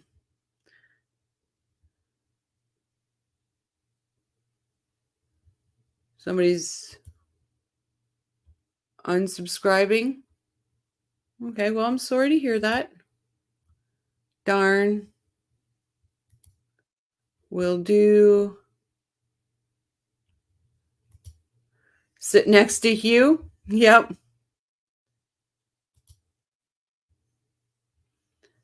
Hi from Germany. Hi. I'm ready for my close-up, Mr. DeMille. You're on a roll tonight, Hugh. On a roll. Oh, I thought you were unsubscribing. I felt bad that we were going to lose you because I was like, no. YB. You must watch Lady C, Hugh. Hi, YB. He was joking about unsubscribing. Hugh on a hot streak. He was just joking. Okay. We're going to get back to it. Hugh, take it over. Specifically inquiring about, was that part of it? So I think your answer is yes, that was part of it. Sure. Okay, you are both Jewish, correct? Yes, All right, and both of you did agree to raise the children within the Jewish faith? Is we that did. correct? And we have. Okay, so what were the differences between the two of you on that front? Probably in the observance of keeping kosher. So I don't keep kosher, and Danny did. And that became difficult to do in Tallahassee and difficult to do with differing beliefs around that. Can you explain for the jurors what keeping kosher means? Sure. It's a separation of milk from meat. So you couldn't have a cheeseburger, for example, right? You couldn't have milk with a meat product. And the meat has to be killed in a ritual specific way that's been blessed by a rabbi. And you're not supposed to eat shellfish of any kind, so no seafood. There's a lot more rules, but those are just some high level ones. All right. And was it very important to your husband that the children be raised on a kosher diet? It was, yes. All right. And that was something that was not important to you. It's not a question of it not being important to me. It just started to supersede other things that are important, like love and trust. Okay. Did that diet? Sorry, everyone. I just had to say, Kirsten, it's 4:44 in the morning there. Thank you for joining us. Wow. Seem impractical to you? At times it was complicated. I You mean, have the there was robe too? One particular time I had taken the boys to a picnic for one of my clients for one of her children. And my older son had pizza, and Danny was very, very upset about this. He was maybe 1 at the time, but it was pizza that wasn't kosher. And so that became challenging. All right. So this was something that sort of came up as an issue during the course of the marriage. It did. All right. And other things as well. I don't mean to suggest that it was based solely on the children's diets, but that was something that is going to come up later. And I wanted to make sure the jurors understood what was meant by kosher diet. All right. Did you move out of the marital home when you separated? I did. And where did you go to live when you left the marital home? I rented a house, and I went to that house. All right. Was that at the Aqua Ridge residence? Yes, it was. Does 3303 Aqua Ridge sound right? That sounds right. Okay. And that location is here in Leon County, right? It is. Okay. As well as the Trescott residence. They're both in Leon County. About how far apart are those two residences? I think it used to take about 15, 20 minutes to drive, depending on traffic. How long after you moved out of the home did you file for divorce? I actually don't remember the answer to that. I'm assuming I would have filed for divorce right away. Within a month sound about right? That sounds about right. Okay. I'm going to Deborah, I do a live every other night at 9. That may change. I'm thinking I could probably do a live every night. Kirsten, I'm so sorry you just woke up from a nightmare. So I'm glad you're joining us for this video. Oh, why I'm so sorry about your loss.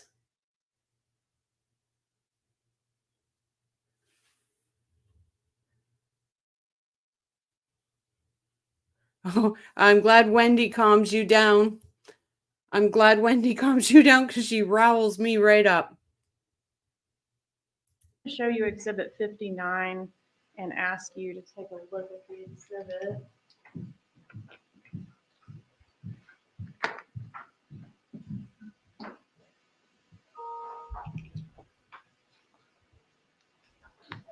I do not expect you to look at every page of this exhibit.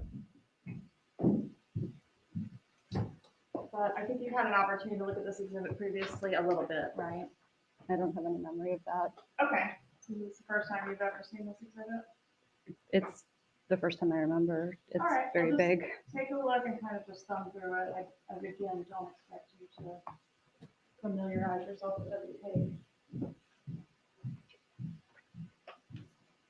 It's And my question, Ms. Adelson, you can look through it as much as needed to answer that this was question. She had a question. What was your it's question? just it Sorry, looks like it's guys. about 800 pages long. So you want me to look I want through you it? to look through it as much as is needed to answer the following question. Does it appear to be a fair and accurate copy of Thank your you. divorce file?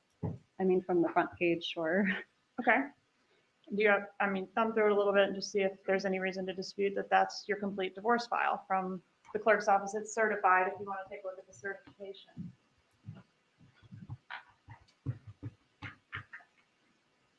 Okay. And sorry, I stopped it, guys. I saw Kirsten says I saw all this video before, but they're much better with your comments.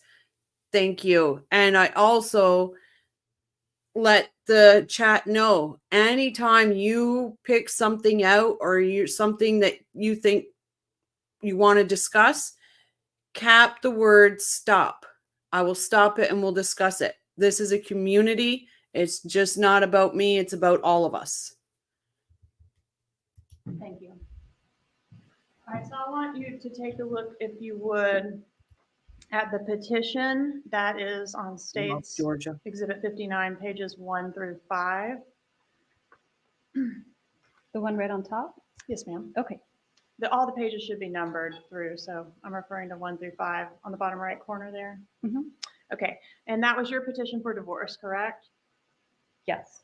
And so this was, would you agree that this was a contentious divorce?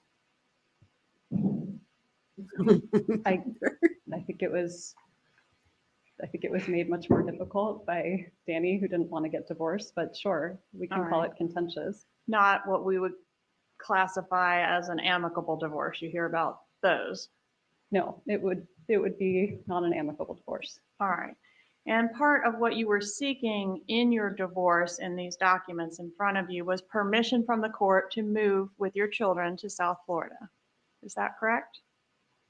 That was part of the overall divorce proceedings. All right. And specifically on pages 43 through 50. Sorry, guys, I had to stop this because I keep flashing back to Hugh's comment of Turnpike Wendy, and her hair makes me think she had a rough ride. Sorry, I just say it. There's a petition to include a request to be allowed to relocate with minor children. Is that Mhm. correct? Yes. All right. And why were you seeking to move to South Florida? I was seeking a place that would be stable and permanent for the kids and me. Danny never planned on staying in Tallahassee. Hi, Rachel. Welcome. Thank you for coming in. And please, everyone, I'm going to stop this, and I hate doing this, but if you could please like the video. And if you're new here and you're not offended that we all say what's exactly on our mind, please subscribe. It really helps this little channel out. And honestly, in the last bit, this channel has had a huge boost. Last time I looked, we had 500 subscribers. So please take a minute, like, subscribe, give this little channel a share. Let's grow this community together. And that's exactly what it is a community. And I'll get back to it. I'll stop talking.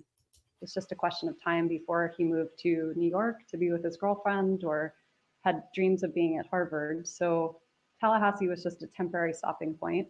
I wanted a place that was permanent for us where we had family support. And why did South Florida seem like a place of permanence to you? Right. I mean, because we had family support, because I work in immigration, there were a lot of career opportunities for me there. Are you from South Florida? I am. Okay. And when you say family support, what family resided there? My mother, father, and brother. Was the relocation to South Florida the most important part of your divorce? No. Was it your most non-negotiable term? No. Okay. But it was very important to you? I wouldn't say it was very important to me. Was it very important to your mother? Hugh, can you explain turnpike? I can, but I know I'll do it wrong because I'm Canadian. What is this one? Can you do a K-turn on a turnpike? Well, if anybody can do a K-turn on a turnpike, it's Wendi Adelson. That almost sounds like torquing on a turnpike. Just, again, no filter. Rich people's freeway.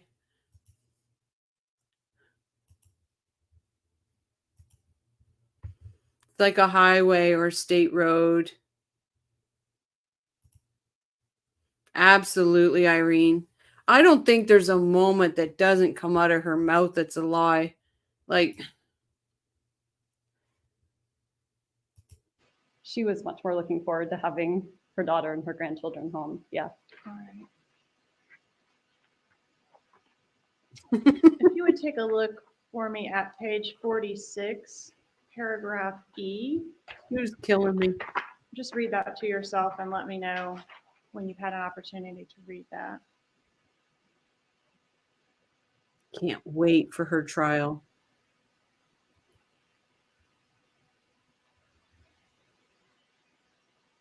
I read the first paragraph by E. Do you want me to read the second one? Yes, please. Okay.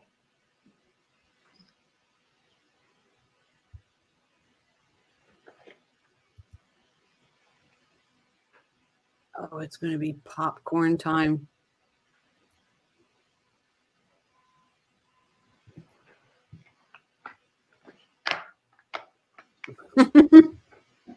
And in those paragraphs, Ms. Adelson, Ah, are you sure. alleging that Mr. Markel has created a hostile work environment for you at the Florida State University College of Law? He did during a period of time. All right, and was disparaging you to your colleagues? Oof. Oh, And if you'll take a look at pages beginning on 79, the document beginning on 79.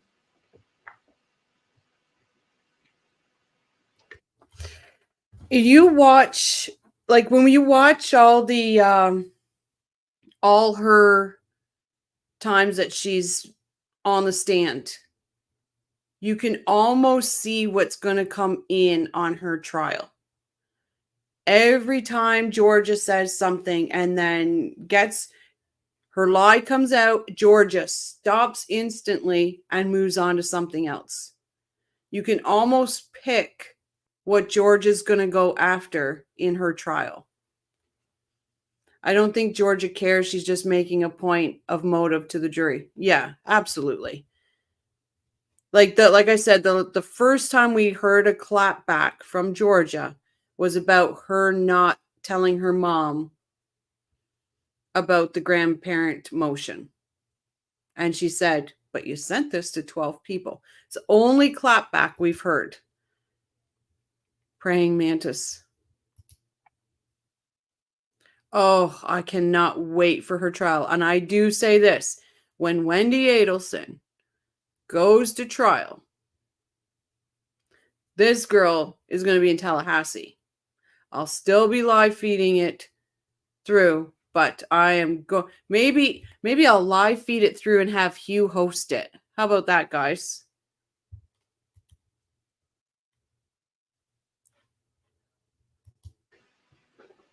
The question is this Mr. Markel's 23-page response to your motion to relocate?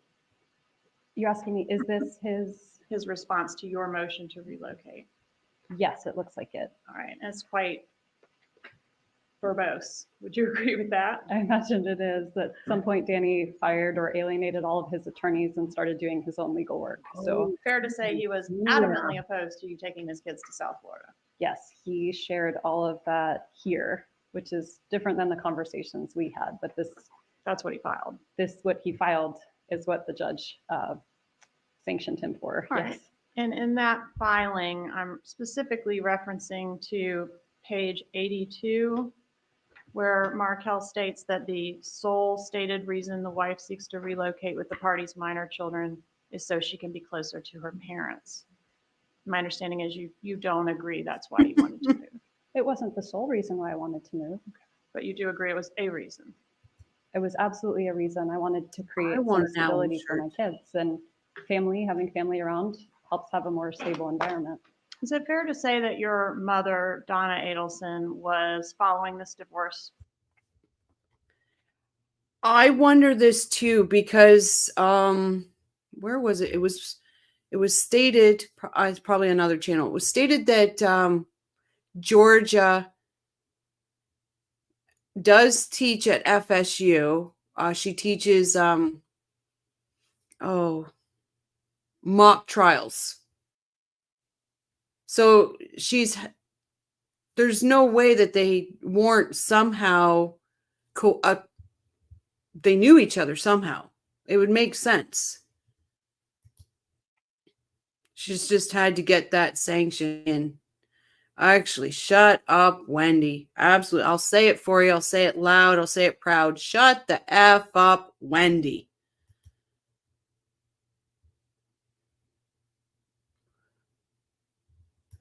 Like, I just, strangely, she never got her nose fixed.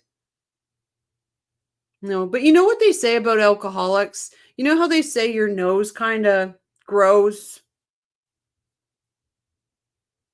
Jeffrey did say she drank her meals. Georgia is great. I want to be a lawyer. If I was young and I came across Georgia when I was younger, she would have encouraged me to be a lawyer. Absolutely. I will try to watch the trial life with you guys, but I don't know if I can manage it with the time difference. You can always be on the rewatch crew. That's fine. I think it'll be a quick trial, maybe 2 weeks. I think it'll be 2 weeks and it's going to be a quick verdict for sure. Yeah, Wendy with an I. Absolutely. Yeah, shut up, Wendy. Someone will fix her nose in prison. Oh, I can't wait. From what I heard, Georgia was a professor at FSU and at same time Professor Markel was there. And that's what I thought, Marie, too. So, you know, they would run in the same circles, you would think. Yep, she drinks her meals. But she didn't know what bullet bourbon was. My ass. Yeah, aged out for a new career. And I do. If anybody finds sometimes that I say something that might be a little, please let me know. I'll try to fix my filter. These divorce proceedings pretty closely. She was definitely being a little bit over involved. Yeah. She was pretty invested in your personal life. Is that fair to say? She is one of those moms, yes. All right. And we talked about your mom, Donna Adelson. Who's your father? What is my father's name? Mm-hmm. Harvey Adelson. Okay, guys. That part. Who's your father? No, I'm not one to spread rumors, but there is a rumor going around that Harvey is not Wendy's dad. So when she says there, who's my father? Come on. Say Harvey's my dad. Maybe Georgia knew about that rumor and she threw it in there as a little dig. Oh, wouldn't that be brilliant? And where do Donna and Harvey live currently? They live in Miami. Thank you, And are Deborah. you still very close with your parents? I am. All right. And do you still live in close proximity to your parents? I live about a 15-minute drive away. And where did they live at the time that Dan Markel was killed? They lived in Coral Springs. Yes, Florida. he was. That's right.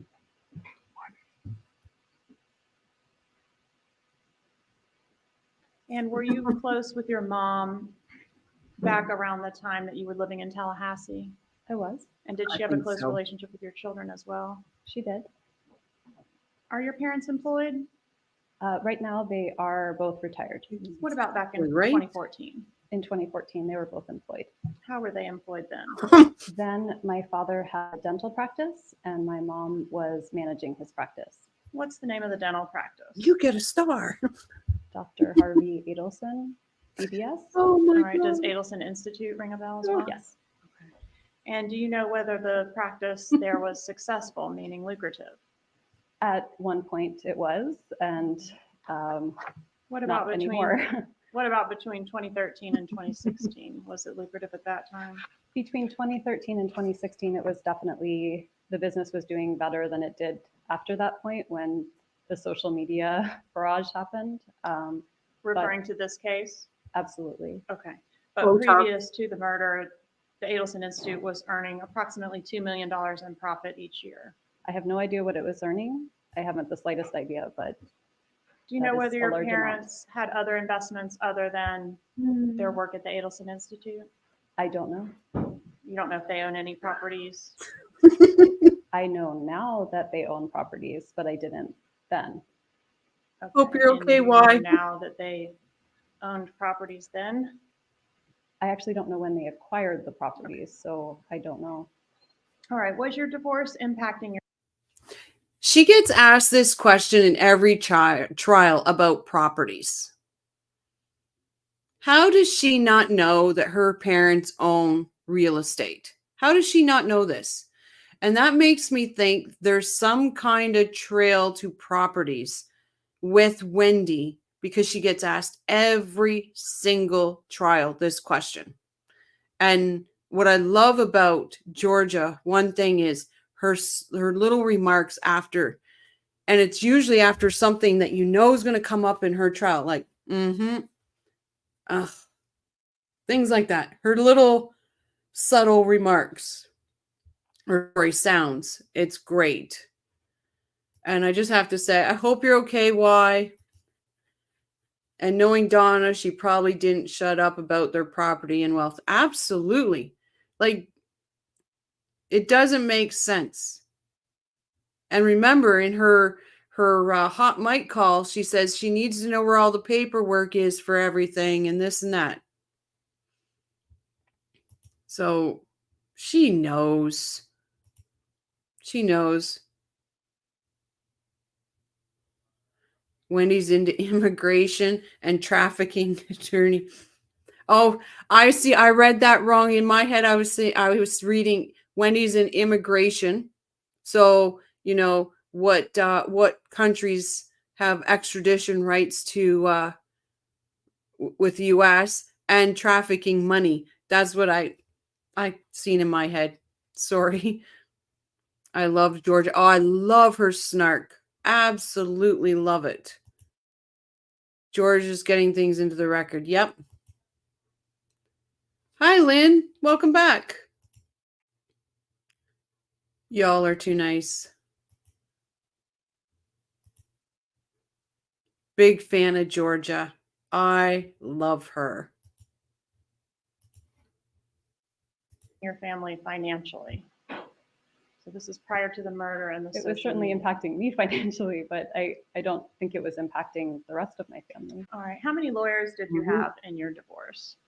I had one, and then Danny accused her of ethical violations and stealing money, and so I had to hire a new attorney. I think he had 3 or 4. No, I was talking about you. So you had 2. I had one, and then I had to get another. Yes. All right. And so who paid 1 for those 2 plus attorneys? 1, I did. Wendy, equals 2. Did your mom retire from the dental practice during the time of your divorce to facilitate her spending more time with the children? No, she didn't retire from the dental practice. She did help me during the divorce and help me with the kids. They were very small, but she didn't retire. She just worked for my dad, so it was okay if she took a leave of absence here and there. All right. Welcome, Share Bear.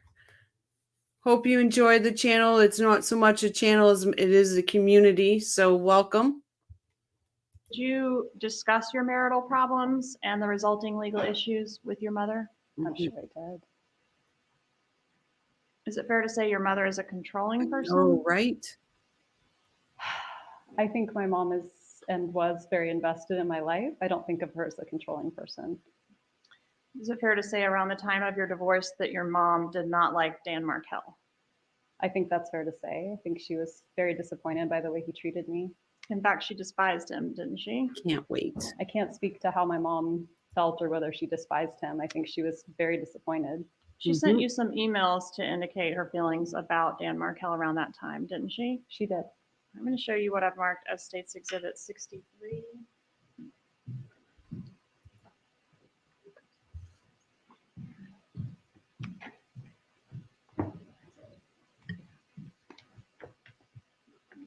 We'll come back to this, but we can kind of move it to the side.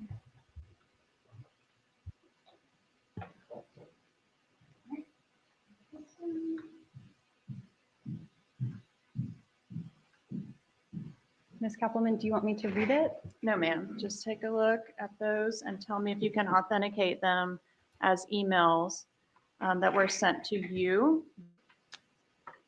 From your mother. I cannot. Right? Like she plays it off like it's not nothing. Like it's. My favorite part is when she always says that Dan didn't know about the emails or things like that. Or, well, I didn't respond that makes those emails all that much better, right? I didn't respond to them. I hope she did, because Georgia always stops there, never carries on with it. She stops dead. But if Wendy did respond and did delete them, they could still get them off her computer, but they've got Donna's, they've got Harvey's. I hope they're there. I think Wendy will take the stand in her own trial. I would hope, but I don't know if she's got the guts to go up against Georgia. Georgia has so much patience with this. Yep, she does. I love how pointed these questions are at Wendy. Absolutely. Wendy is playing so innocent. Oh, she's like the princess, you know? Witch with a B. Absolutely. That's why I put it on the title, Witch with a B. Thank you, Hugh. Yes, please, everyone, like and subscribe. Thank you so much. This is my second time, and Shaber, I really enjoy this channel. Thank you, Deborah. I appreciate you so much. Hello, everyone. I'm obsessed with this case. Listen all day while working. I do too, Sharebear, but I used to yell at my TV. Now I let you guys hear me yell. She's got to be scared. It's not normal to not be afraid to be arrested. Well, I think she is. I think she's absolutely petrified. I don't think she was petrified as much until her mom got arrested, because all of a sudden her condo went up for rent and now she's in Austin. And let me just say, I'm going to put this out here.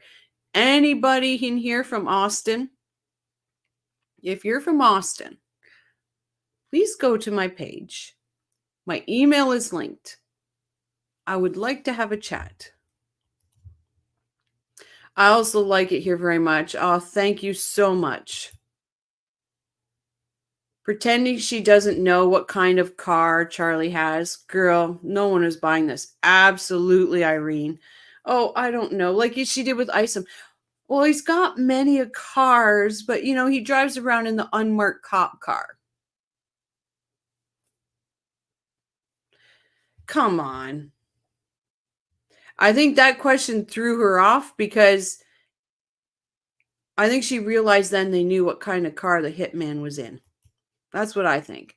I like how she stares down George and it don't work. Oh, she wickedly gives her laser eyes. I love when Georgia gives them right back. She is a narcissist and believes she's above it all. Absolutely. Crazy. I was crazy once. They locked me in a rubber room with rats, and rats make me crazy. I love it. You get a star. Hugh, you got challenged now. Thank you, little man. I love that. That's my honest cat, Ms. Gomez. Oh, love it. Yes, Wendy is terrified. She will have to leave the cats up behind. Oh, can you imagine? I cannot. She is a gamer. This woman even took the ketchup. Come on. I saw another channel showed split screen Wendy from 2019 to Charlie Trial 23. Oh my God, yeah, she's been drinking and losing sleep. Yes, absolutely. Absolutely. Do you think that Wendy is fleeing to Mexico? That's my fear. I believe they've got eyes on her like a good thing. And that's why my opinion is she gets arrested when she leaves that stand because of that fear. Wendy wants to make Charlie look silly. He's such a jokester. She's like, I think that was all her way of getting everybody out of the way and then having all the real estate and all that in hers for her. That's my opinion, guys. Yeah, she looks like hell, like Megan Duchess of Nothing. Oh, do not get me started on that piece of work. Unbelievable. I loved when Georgia laughed at her a few times. Georgia's a queen. I've thought about it. She speaks Spanish, but I think she'd get caught so fast. Yeah, see, Irene, I agree with you. I bet you they're watching her. They'd have to. They'd have to be. Can you see her in solitary confinement? In the turtle suit? Oh, I can't wait to see her in her first appearance in a turtle suit. Maybe they could stitch an owl on it for her. Megan, Duchess of Chaos, is the exact same narcissist, wants to be center of attention. Absolutely. The movie Body Heat. She would have received a state subpoena to testify at her mother's trial. Yeah, she does have a state subpoena. Spanish-speaking Wendy in Taiwan, bartending for leather goods. Oh my God. Oh, that's awesome. That Wendy got Donna to implement the hit, but Wendy's plan was for everyone but her to go down. I agree 100%. Sorry, guys, I'll put it back. Authenticate them. All right, so the donnaharvey@gmail.com is your parents' shared email address, is that correct? Yes. Okay, but these emails were coming from your mother based on the context, is that right? Not your dad? I imagine they probably represented both of their feelings. They've been married 51 years, so sometimes my mom speaks for my dad. Okay.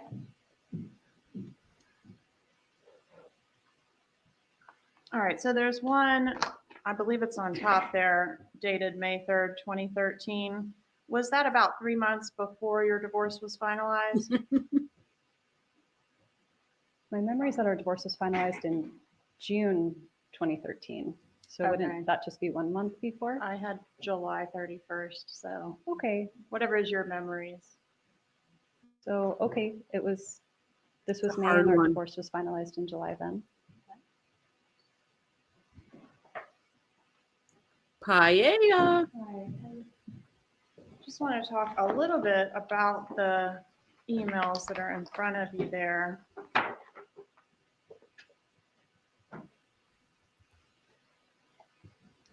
So on that first email dated May 3rd, 2013, page 1 of 5, and the second real paragraph, does your mother indicate that the most important Objection. part of your divorce is Objection. relocation? Hold on a second, Ms. Kaufman. I don't believe this item is in evidence, Your Honor. The items have not been admitted into evidence at this point, Ms. Kaufman. Correct. All right, so I don't want you reading from them if they haven't been admitted into evidence. All right, Ms. Adelson, did your mother indicate to you that to her the most important part of your divorce is Objection, relocation? Your Honor, objection. That's sustained. Okay, Judge, at this time, I would ask to approach. Sidebar of the witness. Sidebar. Oh. I'm sorry, Your Honor.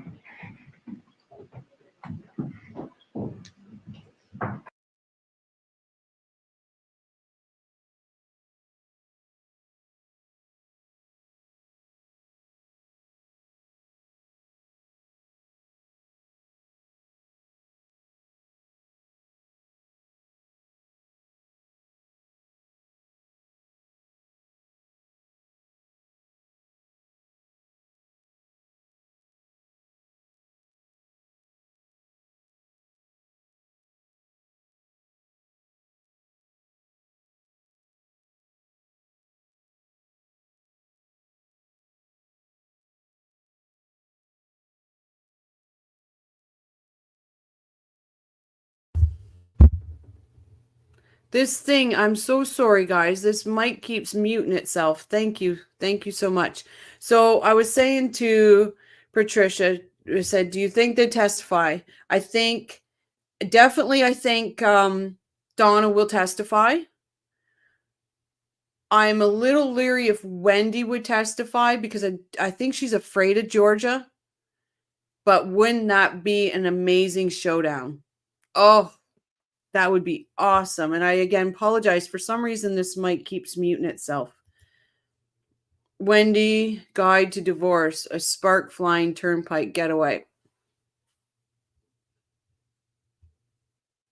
Oh my God, Hugh, you're killing me tonight.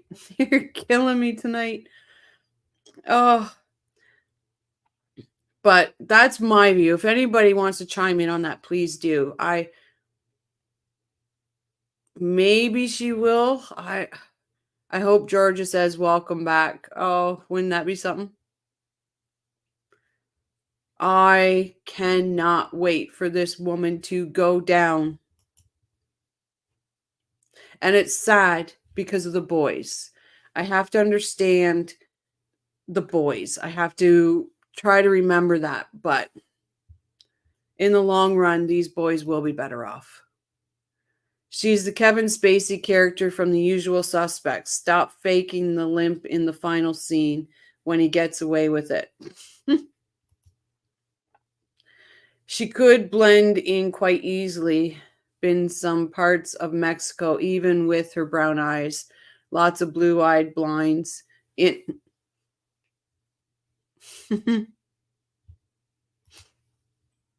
is so narcissistic that she probably will.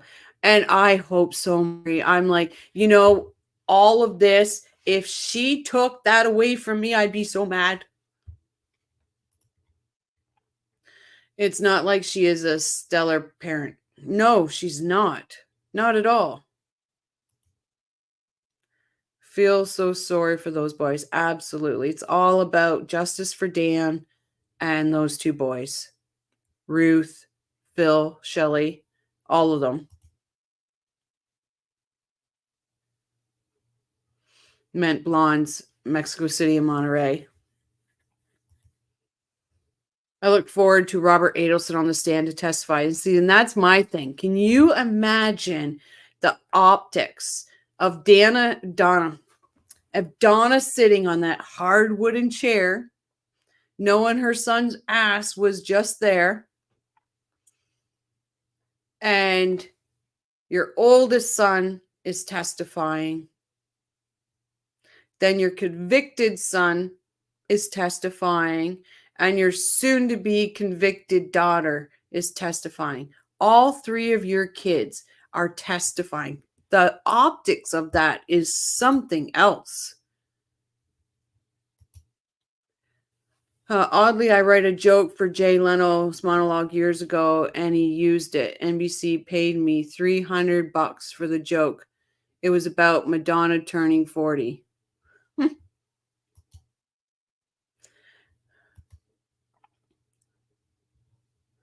Autocorrect again. The boys will see the truth someday. I have to believe they're going to thrive. Absolutely, Irene. I think they've got a huge mountain to climb, those two boys. But I have no doubt in my mind that their dad is going to be climbing it with them. No doubt. No kidding, Hugh. That's very cool.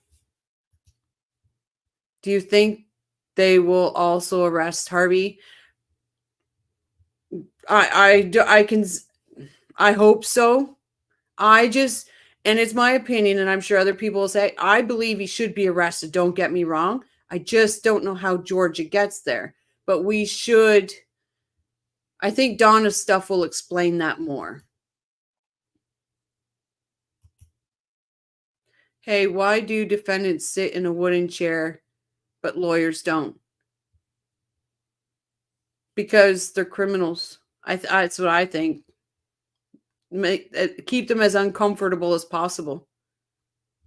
That's my opinion. I need to cancel my spell check. Siri, wake up.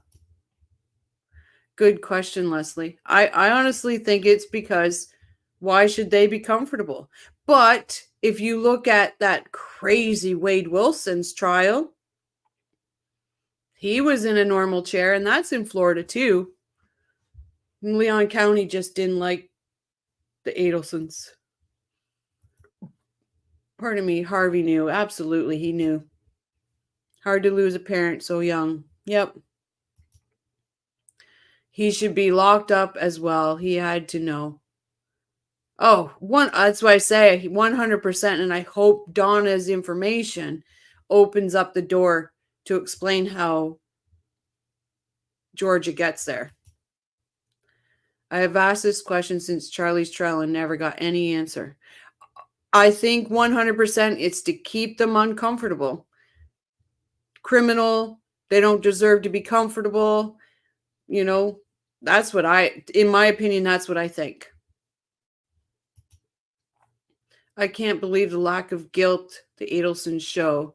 They got someone so important killed and thought they'd get away with it all. Insane. It is absolutely, it's mind-blowing. Harvey was the workhorse. I believe that Wendy was bitching and moaning to Harvey, boo-hooing to Harvey, bitching and moaning to Donna, boo-hooing as the little girl to her daddy. And that's how this all came about. Oh, I noticed the wooden chair right away. I'm like, I hope Charlie gets slivers. I noticed Katie was in the wooden chair also. Yep, that's what I think. It's to keep them uncomfortable. But even if not, Harvey will be a very lonely old man with all his family in jail. I honestly think once his wife is in jail, I don't think Harvey lasts that long. Because obviously, unless he went to Austin with Wendy, who knows? We don't know that. Yeah, everyone has chairs with wheels, but the defendant has a wooden chair. I think it's hilarious. Donna's testimony gets Harvey sucked in. George will make it happen. Absolutely. I'm pretty sure. But if we sit right here right now, and I'm honest, at this point, I see he's guilty, but I don't see how George gets there. That's why I'm saying I hope the stuff comes through. I went through a contentious divorce and custody battle, as many have. I can't imagine deleting my kid's dad. No. And I went through a divorce too, and I could not even imagine taking my son's name away. Like, it's crazy. Big slivers. Big slivers, like steak slivers. Same Irene divorce, etc. Drama would never kill. Absolutely. Would not do it. The boys will have to go with the Markells. You know, maybe Rob. I have heard that Rob is in contact with Phil and Ruth. Like, he stays in contact with them, so who knows? Harvey will enjoy the break. That would be cruel for my child. Donna just wanted to be the mom. She wanted that 2 boys again, right? Like Rob and Charlie. She wanted that 2 boy thing again. It's weird. He's already having heart issues unless some nice Jewish lady is bringing him casseroles. Yeah. I'd love to find out if he went to Austin. I heard Harvey is dating Junior Jinda. Oh, why? That gets a star. Oh my God. What is Harvey even doing these days? Hanging out at Hooters, cell phone in one hand and a greasy chicken wing in the other. Oh, I love you guys. I'll remember Charlie bragging to Jeff Lacoste and Wendy in Hot Tub about punishing Katie sexually for the wedding mishap. Think Charlie brags about his current sexual misadventures is cute. Oh, imagine his adventures he's having now. I would say it's the only way keeping him safe.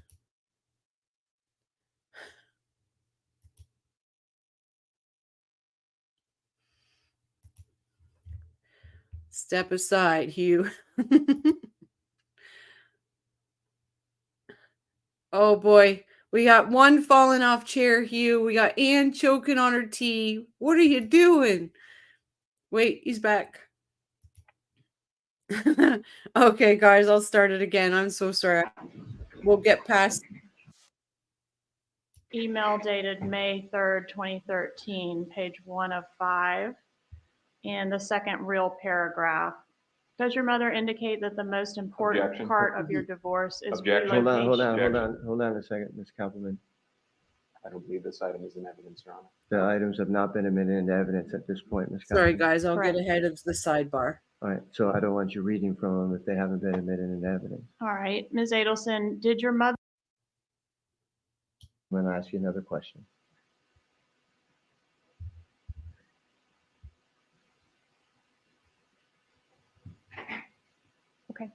All right, does that refresh your recollection about what your mother felt was the most important non-negotiable term of your divorce? It does. Good one. Okay, and what was that?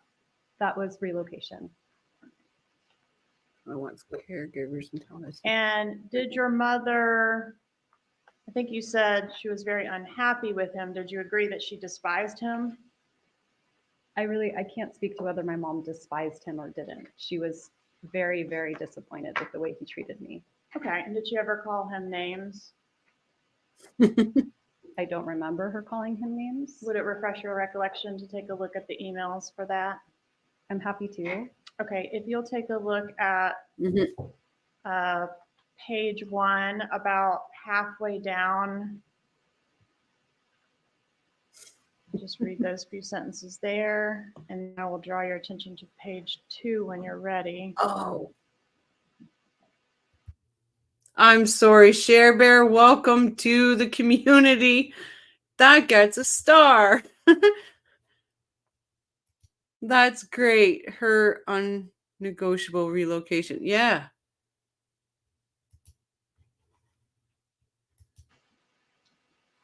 Actually, you know what? For refreshing purposes, I'm going to approach with my copy.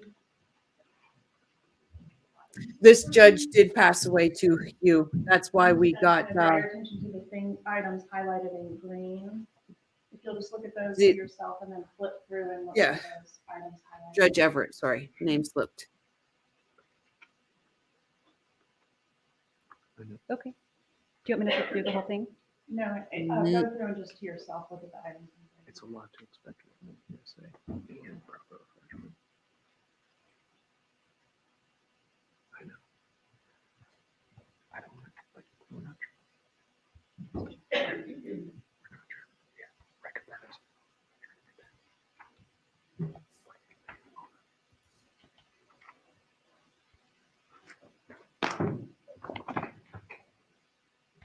He is a good judge too.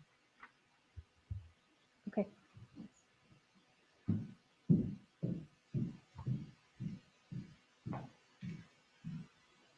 Did your mom ever refer to your husband as an asshole, Yes. a bully, Yes. a zealot, A religious zealot. Yes.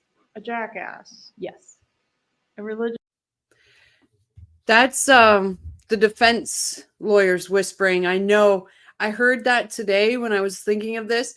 I'm gonna put the headset on tomorrow and try to figure out what they're saying, because it sounds like he's moaning about Georgia.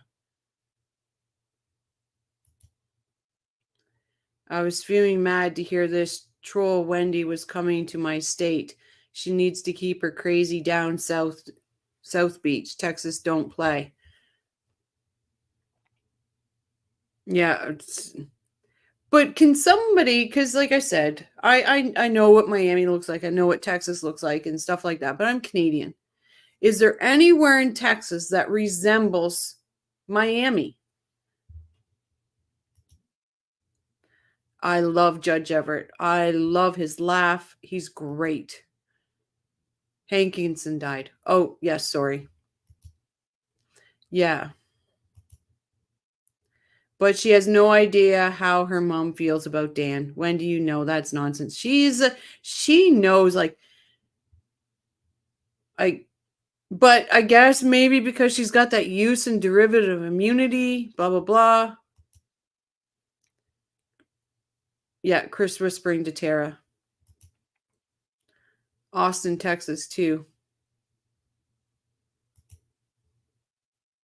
No place like Miami. Like, so I don't get that. I know there's family, but I don't get the Austin move because she wanted to be in Miami.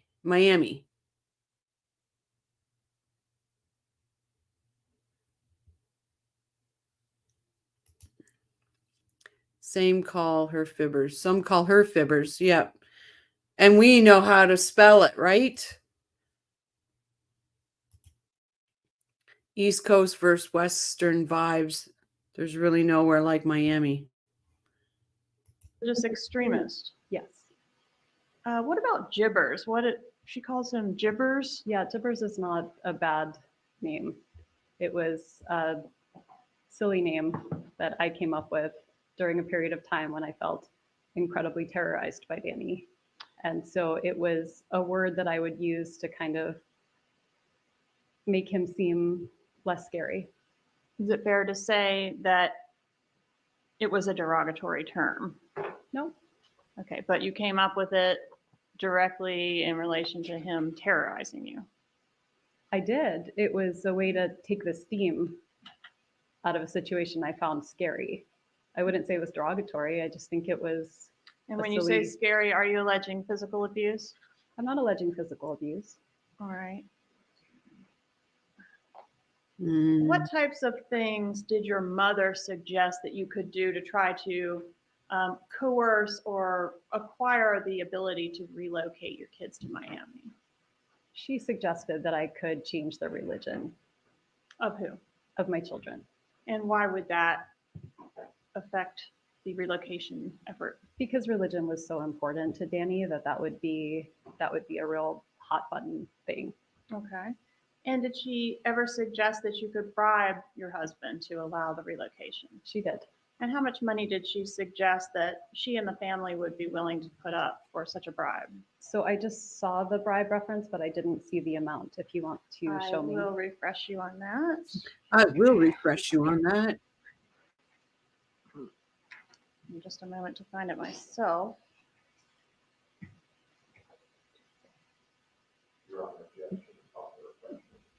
Overruled.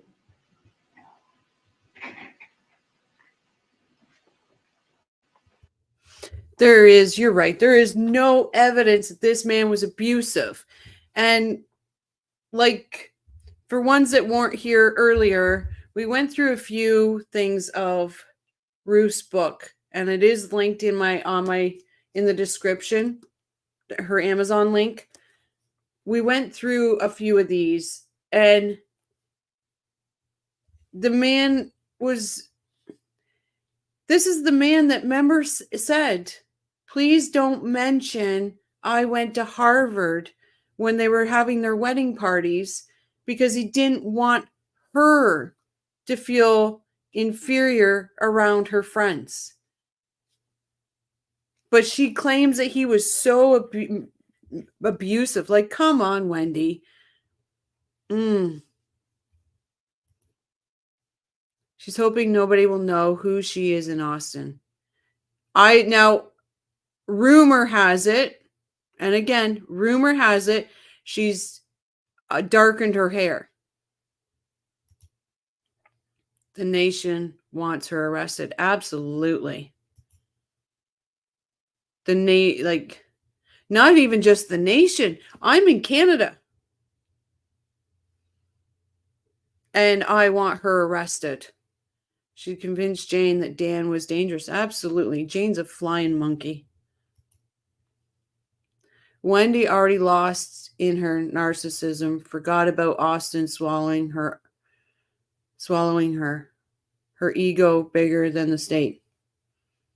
Yeah, like, what do they say? Everything's big in Texas? Well, Wendy's head.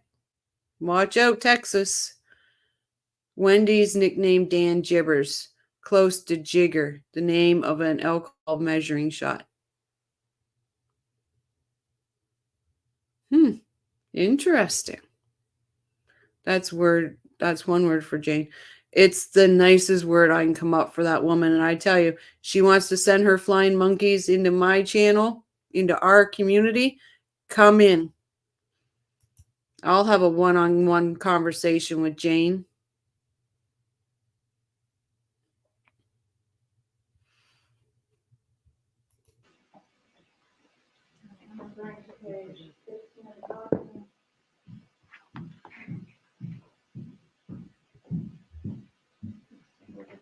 Highlighted portion, let me know. Be right back, guys. Okay. How much money was your family willing to put up to bribe Dan Martel to let you move to Miami with your kids? They said that they would go as high as $1 million, which would be $333,000 each. And who are the each? My mom, my dad, and Charlie.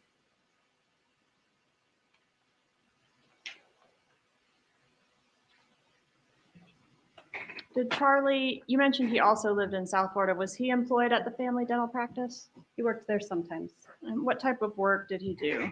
He is a periodontist, so he would sometimes do implants or surgery for people.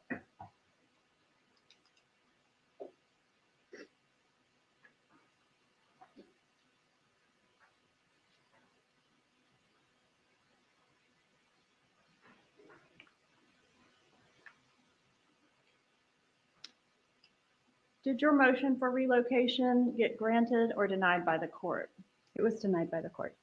So you were not legally permitted to move to Miami? No.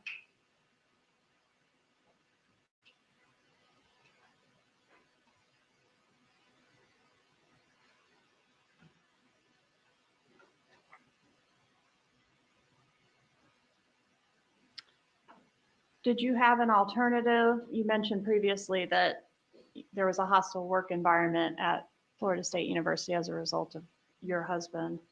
Or your ex-husband at this point, was the failure to be able to relocate, did that cause you to remain in that environment? It did. For how long? I don't remember the date that the petition to relocate was denied. If you could show me the binder, I can I could. find the date. And I'll draw you to pages 262 and It's the date you arranged the hit, In the binder. Wendy. It's the date you arranged the hit.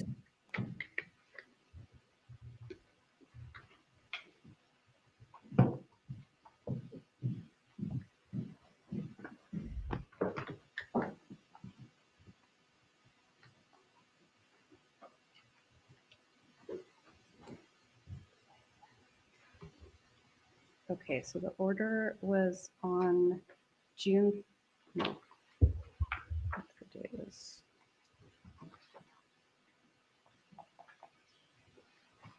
It was June 20th, 2013.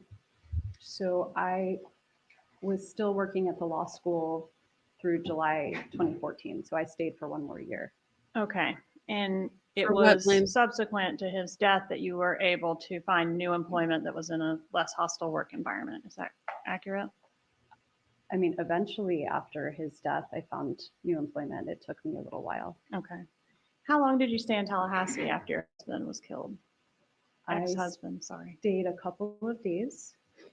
And then after I had Liar, liar, liar, liar. I'm sorry. We all heard it. She's a liar.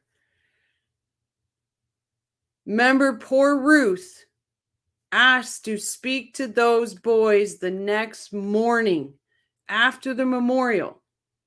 Wendy said she couldn't because the boys were busy.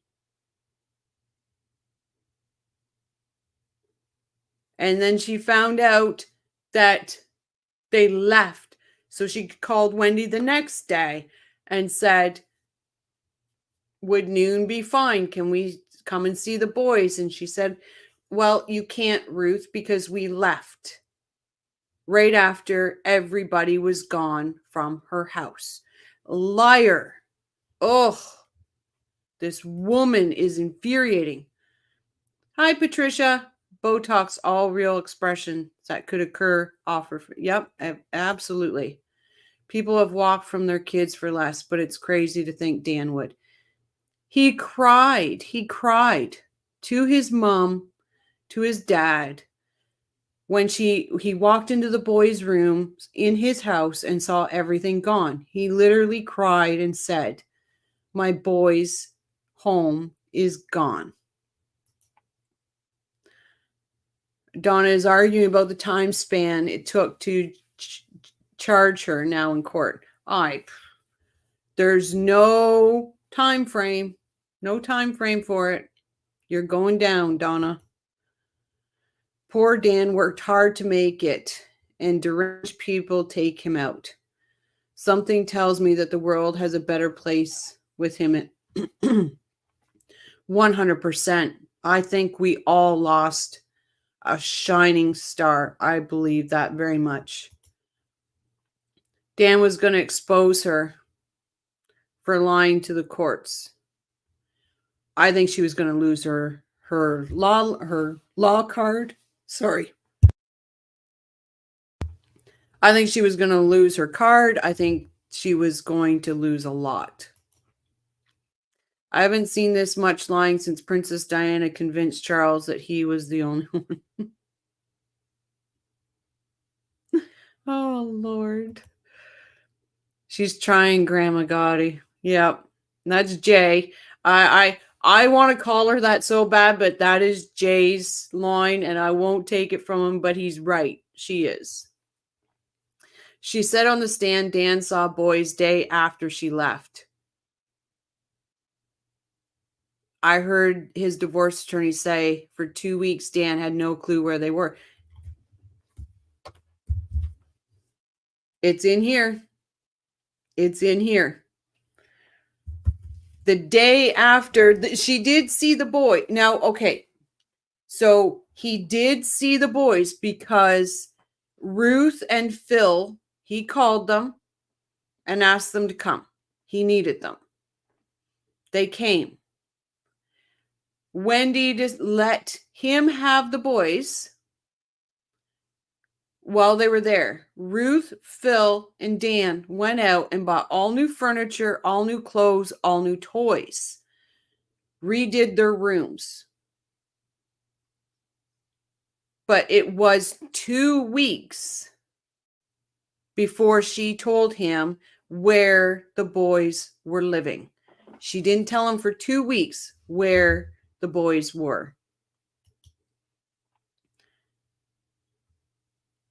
I wouldn't, I don't know. That's crazy.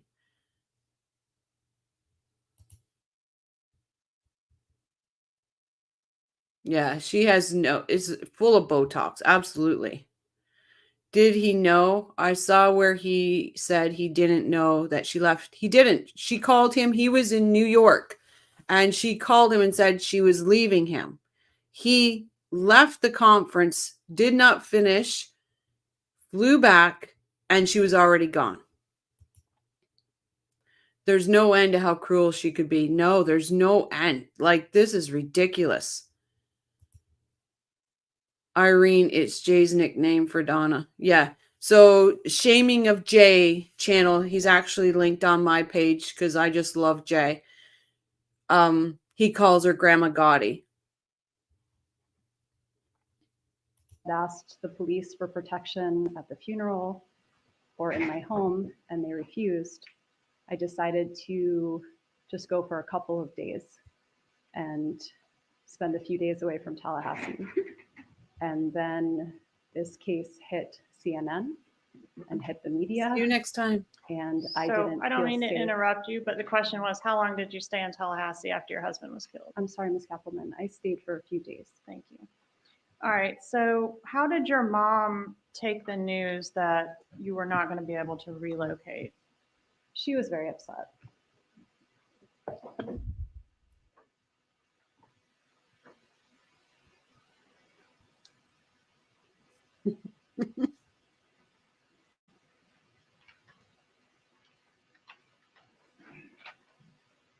One moment, please. Sorry, guys. It's a long live. I apologize. If you guys have had enough, you had enough. I get it. We can always continue later. But Tattles, again, in here. So they were in counseling. And Dan had spoke to his mom. He spoke to her. You know, we all make fun of Charlie speaking to his mom all the time. Dan called his mom once a day, usually when he was driving from work to home. And he was so uplifted about the marriage and everything because this douchebag was putting on the show, lovely, being happy, laughing, lovey-dovey, all this stuff. So he was uplifted that everything was going to work out. Ruth says he was so optimistic. And it was just a game. She built it up just to rip that rug underneath him while he was gone. Irene, I love long content. So do I. I love that we are, even though I can't hear you guys, that we still have a conversation going. It's great. Wendy spun the wheels by whining so much, manipulated them into murder. Donna took the reins from there. 100%. I agree with that. And that's why when people say it was Donna was the mastermind, no, Wendy was the mastermind. She put the wheels in motion and got everybody else to do the dirty work. Spell check Q keeps changing his name each time I type it.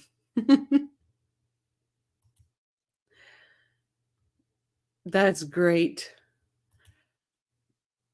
Wendy's a very cruel person. Really hammer home with the jury how mean she is, and they will convict. If I'm telling you all, amazing, amazing read. If half of this stuff in this book comes out about douchebag Wendy, or Turnpike Wendy, we're going to call her now. K-turn Wendy, whatever you want to call her. If half of that stuff comes out, she's done. She's done. He called his divorce Pearl Harbor. I called mine Hindenburg. I had New York Times of Hindenburg going down on fire frame next to my divorce. Wow. Sorry, it was such a rough one. Marg, it's because of my famous name. Poor thing. They possibly never had a bond. Most partners don't empty a house. Not only that, Tattles. Not only that. The ketchup from the fridge. I will never understand. Ruth says half of the house was emptied. Half of the furniture was gone. And even took the ketchup from the fridge. I am stuck on this ketchup, guys. I don't get it. It's unbelievable. Then sat back and watched the fireworks. Yeah, Hugh, Donna was primed by her daughter to do it. Absolutely. My divorce changed me, but I have peace now. So great, Irene. Same here. Like someday I'll go into my thing, but that's why I say, and I will say this now, just in case someone's listening, but Ruth and Dan, because I got into watching this case, just trying to understand the legal system so I could get through my legal stuff. And they will never know how much they saved me. Ruth, by showing her grace and her strength sitting in that court, made me feel I can do this. I can do the same thing. I can go to court. I can be as strong as Ruth. And I just feel that Dan somehow, some way became an angel for me.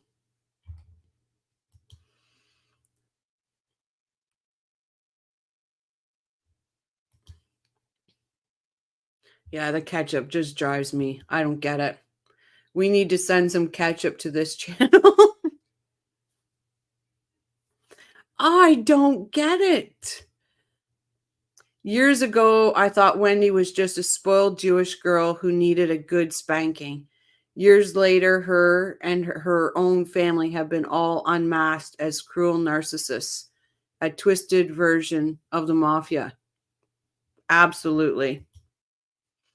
Yes, the court process is so interesting. It's draining. It's a lot. She mentioned to jury that you can't eat cheeseburgers. Funny, she took the ketchup. Right? I don't get it. That's so powerful, Crime and Coffee. She really is inspiring.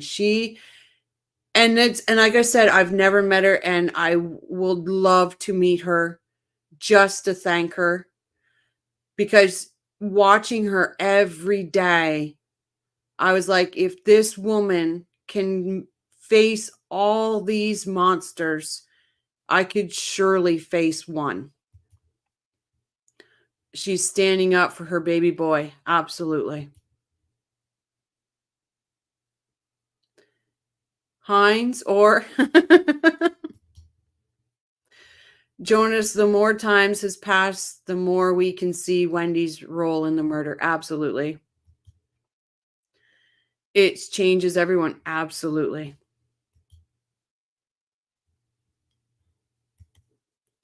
Poor Ruth and the whole family. Dan is so proud. Oh, he is looking down on his whole family. And that's why I say those boys got a mountain to climb, and I'll say it over and over, but they're going to have their daddy walking beside them.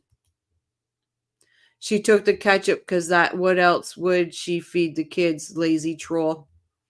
I like it. Ruth is a class act along with Georgia. Absolutely. And I know this is a silly question, but is ketchup kosher? It has to be. Dan had it in his house. Imagine spending 10 years in a courtroom, but you're the victim's parents, not an attorney. Right? Like, now she does state that how very close she is to the states, to Georgia, to Sarah. Like, they kept her right up there. She knew what was going on.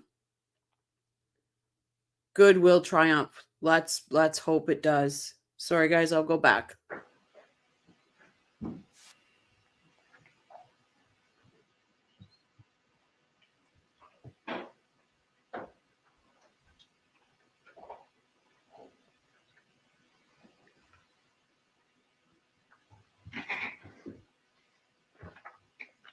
She just sits there all smug. I just want to wipe that smirk, the smugness right off her face. All right. I want to talk a little bit about the litigation that continued after your divorce Absolutely. was final. Was there a motion to enforce the marital settlement agreement and hold Dan Markel in contempt of court filed by you? Yes. All right. And a few months later, did he respond with a counter motion to enforce the marital settlement agreement's final provisions, alleging some violations that he said you made on the marital settlement agreement? Yes. And these filings are pretty venomous. Is that a fair characterization? Not on my part. Well, on both your parts, right? No, ma'am. Okay. And he accuses you of various things, lying about your financial affidavit and things like that. Would you agree? He does make those accusations. They were completely baseless, but yes. All right. And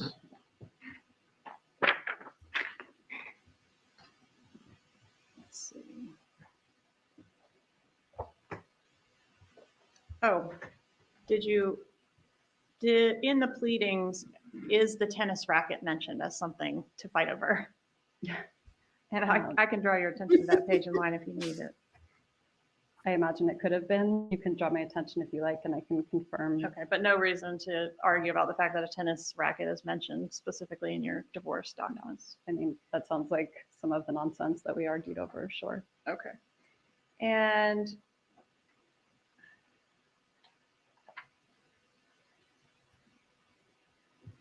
I just was there a motion? I want to draw your attention specifically to this motion. It's on page 441 Absolutely. of that document in front of you. Exhibit 59. This motion was filed by Dan Markell on March 26th of 2014, so shortly before his death. I see it. Okay, what was that motion? Former husband's counter motion for enforcement of MSA on parenting issues and motion for contempt and sanctions. And in that motion, did he allege that you were violating the marital settlement agreement in a variety of ways, Yes, it looks like he did. including failing to facilitate communication between he and the boys, failing to keep him informed of where his kids are, failure to communicate about parenting decisions like the kids' schooling, diet, and extracurricular activities, things like that? Yes, that looks right. All right. And was he, as part of this motion, seeking to enjoin you from allowing your mother to have time with the children that was unsupervised by another adult? I am not seeing that right now, but I can continue reading through it.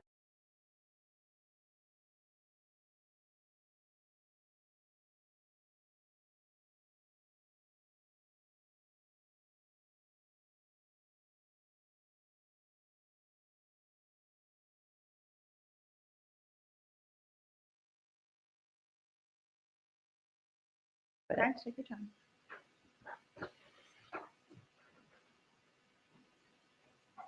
Actually, oh wait, still going. Is this a question that you need refreshing on?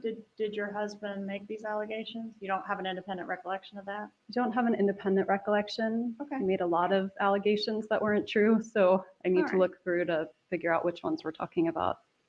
Okay. Okay, I see it. I see what you're referencing.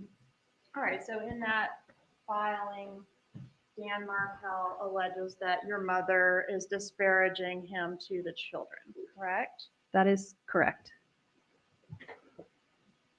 And he was seeking a court order saying she couldn't have contact with the kids unless there was another adult present, correct? I see that here. I don't think I took it seriously at the time, so it didn't really lodge in my memory. Did But your I- mom take it seriously? No. Was it ever ruled on? I don't know. If it were, it should be here, right? Yes, ma'am. Is it here? No, it's not. It was scheduled to be ruled on in August of 2014, right? I don't know. I don't know when it was scheduled for. I do know that nobody took it very seriously. Okay, so your mom wasn't worried about that motion being granted. Okay. Let's talk a little bit about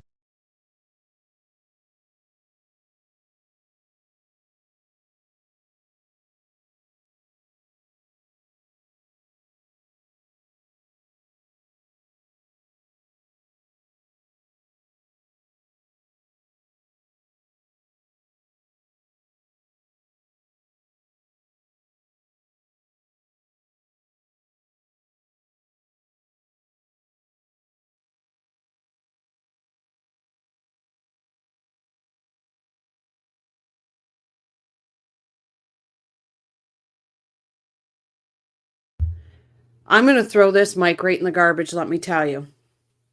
So I'll quickly say that question, Georgia backed off. In the first trial, Sigfredo and Katie's first trial, she asked the same question, she backed off. And this one, when she does it in Charlie's trial, she claps back and she says, but you sent it to 12 people. That's why I say she gets arrested after she testifies. Am I still muted? I'm hearing muted still.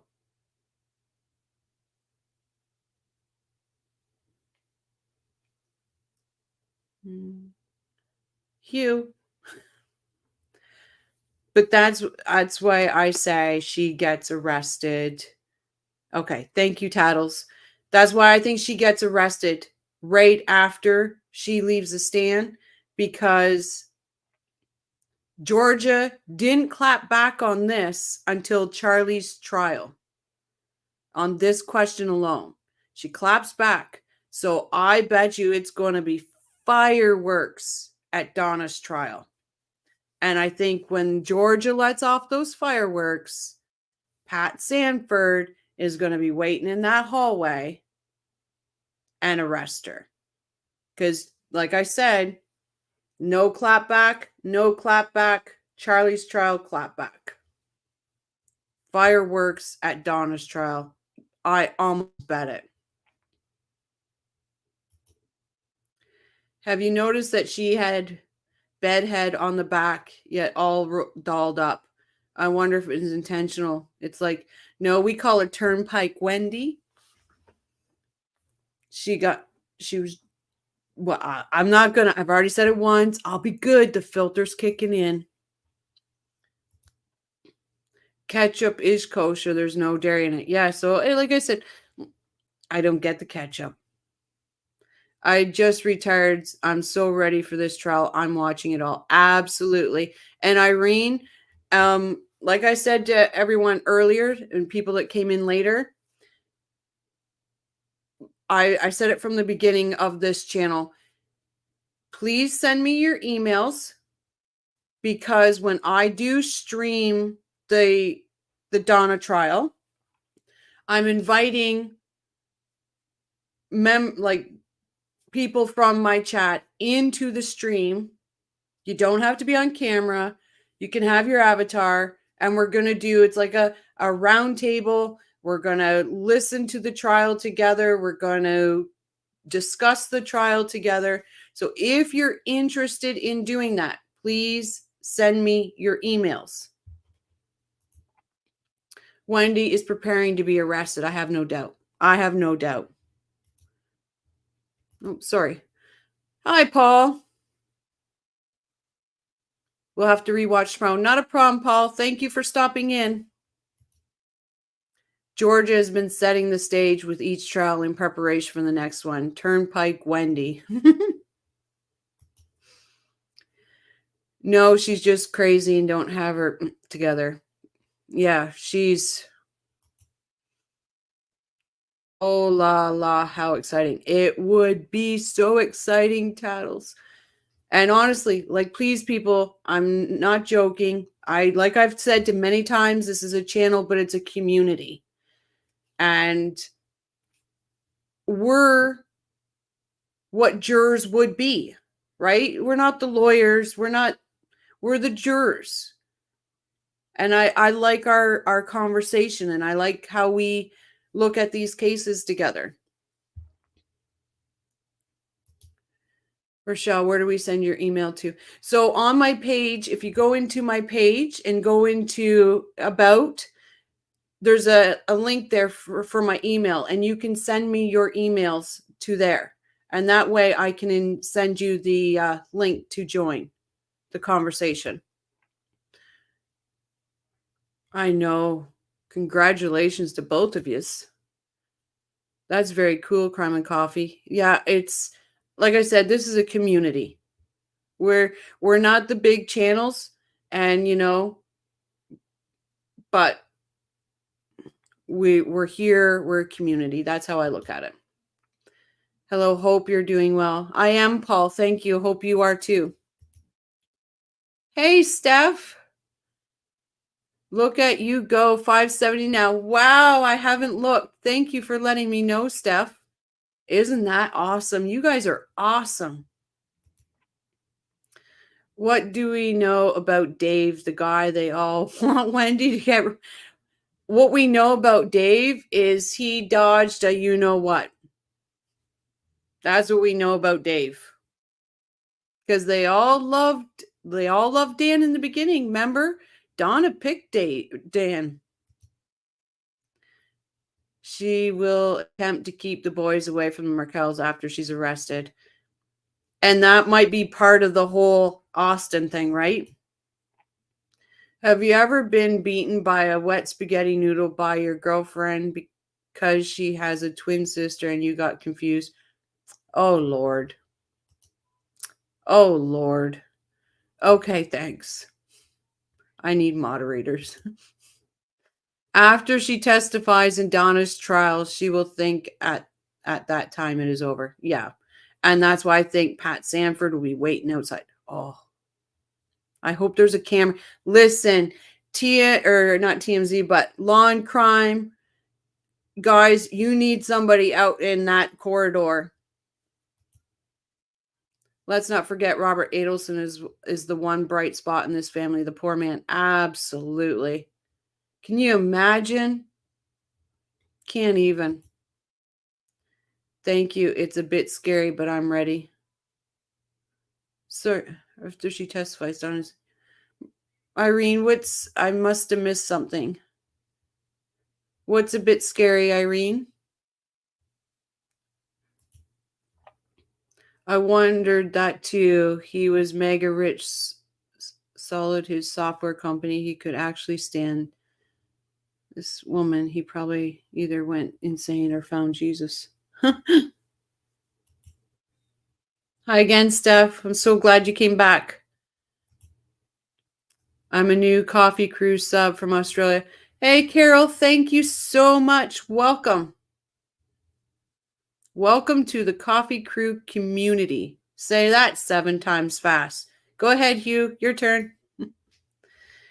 Haha, moderators will be needed over time. Yes, I really do need one, for sure.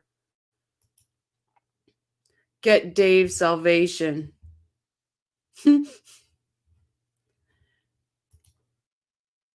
Retiring. Retirement. What do we got here? The Adelsons are no better than the Wagners from Pike County. Absolutely. I think you said that last time too, Patricia. Hey, staff sells stuff. Okay, we'll go back. I Caught your brother. You can just sort of close that binder and leave it in front of you if that's okay. How old is your brother, Charlie Adelson? He is 45. Is he your older or younger brother? I have 2 older brothers, so he is one of the 2 older brothers. Are you closer to one more than the other? Yes, Which one are you closer to? Charlie.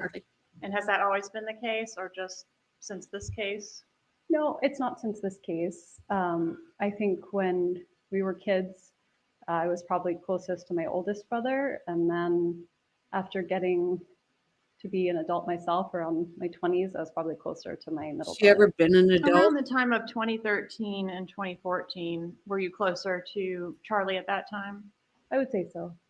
All right. And are you aware of any connection at any time between your brother Charlie and any gang members? No. Did your brother use drugs?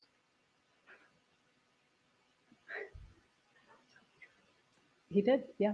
What type of drugs did he use? Marijuana. Okay. What else? I don't know of anything Cocaine. else. Okay. Steroids. And do you know where he got the drugs from that he used? I don't. Was he a recreational marijuana user or was he a drug dealer? I would say he was a recreational marijuana Both. user. Was this something he did every day or occasionally? I don't know how often. I don't know if it was every day, but I do know the pain of the last few years has led him to do some self-medicating. Okay, but I'm really speaking of the time frame. I should have clarified 2013 to 2014. I don't know if he was using any drugs during that time.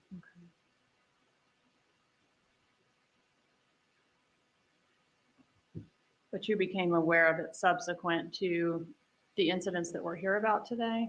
That's right. Okay.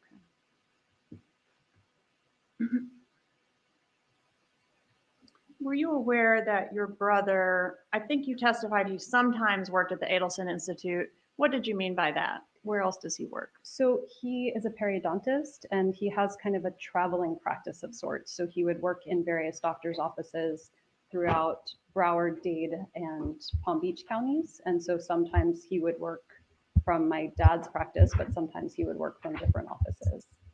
I don't know how often he worked at which one. I just know he worked at various offices.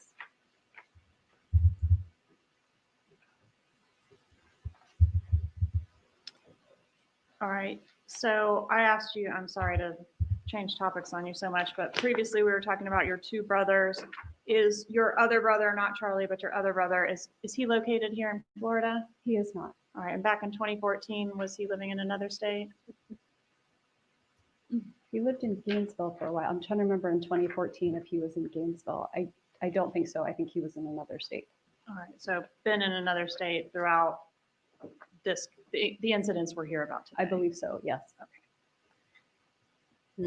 All right, now back to what we were talking about with your brother Charlie's practice. So he travels around to different dentist offices and performs a specific service, like on a contract basis. All right, and are you aware that he does that type of work or offers a discount for that type of work if his customer is paying cash? I'm not aware of that. Are you aware of your brother carrying large amounts of cash? He did sometimes carry more cash than I would, but not like big sums of cash, no. Did you observe the cash that he carried to be stapled together in packs? No, I never saw staples. Has your brother ever been married? No. How would you describe the kind of lifestyle your brother was enjoying back around the time of these incidents, 2013, 2014? I think he lived a bachelor lifestyle, very different than mine. That I wanted Would to live so enjoy nice badly. restaurants, had lots of girlfriends. Not a lot of responsibilities. Not a lot of responsibility. A lot of girlfriends. You say not a lot of? A lot of different girlfriends. Always a different girl. Yeah. Who is Jerome Obed? He is a person who used to live with my brother. Do you know the time frame that he lived with your brother? I remember I introduced him to his current wife, and that was maybe 2011. So maybe during the period, I don't know how much, I can tell you he was living with them that year, but I don't know for how long before or how long after they lived together. They were friends though. Oh, say. Sorry, guys, I got to stop it there because Jerome Obed is on the witness list. He's on the witness list. And I've been racking my brain about it. I'm trying to figure out what he could bring to the table. Like it, to have him on the witness list. It's, imagine the stories he has. Yeah, that he self-medicated my rear end. Were you aware that your mother misunderstood the concept of laundering money? Oh my God. This family,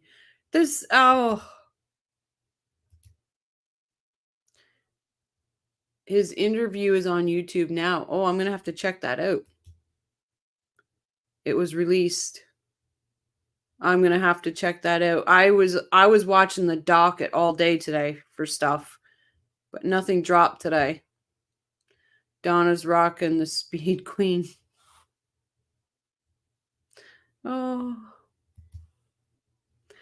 Oh, Hugh, you're killing me.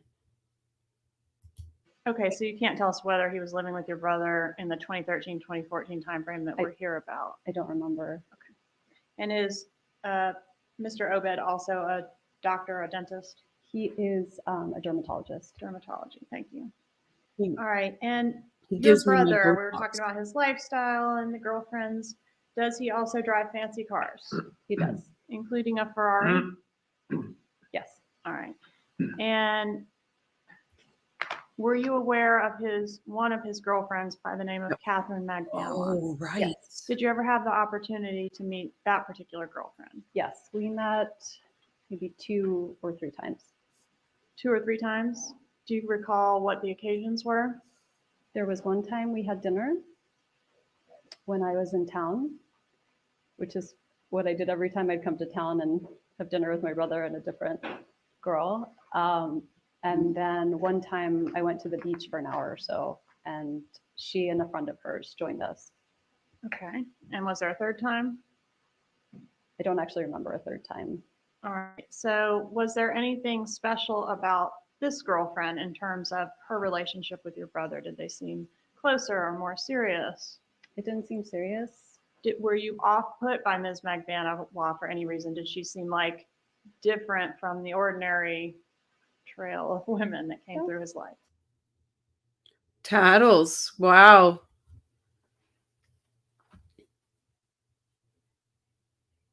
I thought the Ferrari went to some guy named Mike. Because wasn't he putting the boat and the Ferrari in storage for Charlie? Because, you know, when he was going to get out, that he said he would store it for him. But that's interesting. Anybody down in South Florida, Miami, take a picture of Rashbaum driving a Ferrari with the plates Maestro. The money proves, the moldiness of the money proves there was a first attempt to get Dan. The money sat in the bag until, yeah, and I believe it was Marie that said that the other night too. It makes a lot of sense. Wendy describing the sizzling silicone beach days. Irene and I am retired nurses as well. And thank you both for being nurses. I can't even imagine.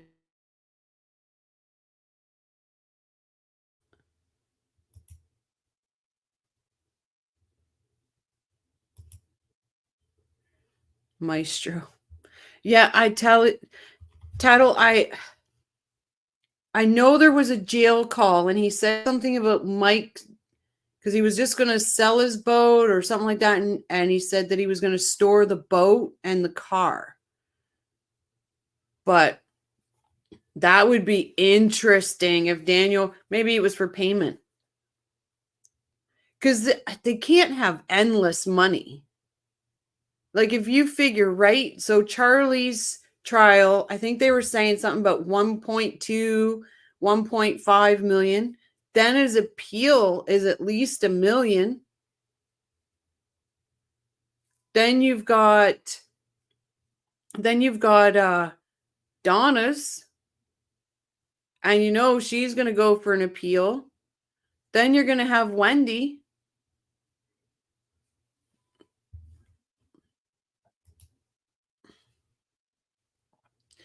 We have 2 nurses with us. Thank you for your career choice. I have special reasons for nurses. My experience with a catastrophic illness. Yes, nurses, hands down to nurses. Absolutely. I agree on that one. She seemed perfectly nice. Did you bond with her in a special way? Did you have a different type of relationship with her than you had with any of his other girlfriends? No, I mean, if anything, I'd say I'd been closer to other girlfriends. I only met her twice. All right. What about Well, her ex, Sigfredo Garcia? Were you aware of him at all before this case? No. So you didn't even know she had an ex? I knew she had an ex because my brother once mentioned that he was dating a girl and she had an ex that seemed a little scary. And I said, maybe you should stay away from that. Yeah. And so the ex, did you have specific knowledge about why he was a little scary? No. And did Catherine Magbanua ever tell you anything that was specifically scary about him? No. Were you aware of your brother having any communications with the scary ex-husband? No, only that my brother seemed a little scared of him, but I don't know that they talked or didn't talk. So it would be surprising to you to learn that they had a relationship. Very.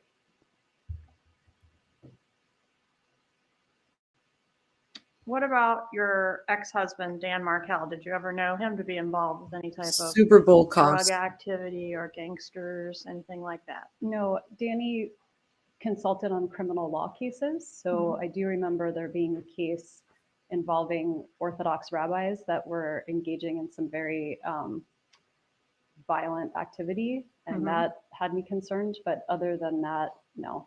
Okay. Not in his personal life. No. Okay. Was your brother Charlie, or is your brother Charlie, protective of you? He is, yeah.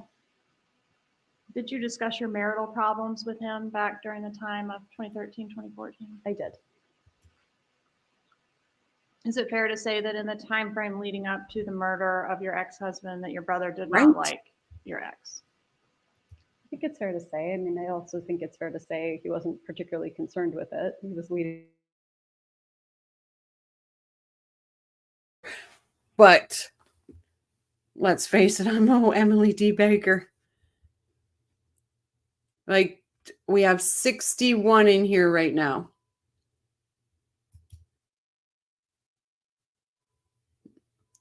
Both you and Maria, thank you so much. In Charlie's trial, Georgia asked her if this was her trial. Right? You know Georgia's setting up for the fireworks. You know she is.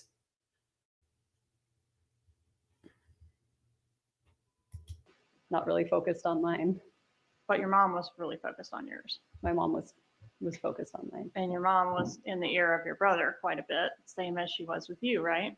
I don't know about how much she was in his ear or not. Did your brother ever mention hiring a hitman to kill your ex-husband? He never mentioned hiring a hitman. He told one bad off-color joke where he said he had bought me a TV when I got divorced and said it was a present, and made a very bad joke and bad taste that it was cheaper than hiring a hitman. And was But no, that, I'm sorry, I cut you off. Oh, that's okay. What else were you gonna say? I think that was it. All right, was that a joke that your brother made one time or more than one time? He has a tendency to repeat himself. So everything you, Chris. he says multiple times. Do you know how many times he said it? I have no idea, but definitely twice at least. And it was your understanding that he had not made any actual efforts to hire the hitman, Yes, but you did get a TV as a divorce present. I did get a TV.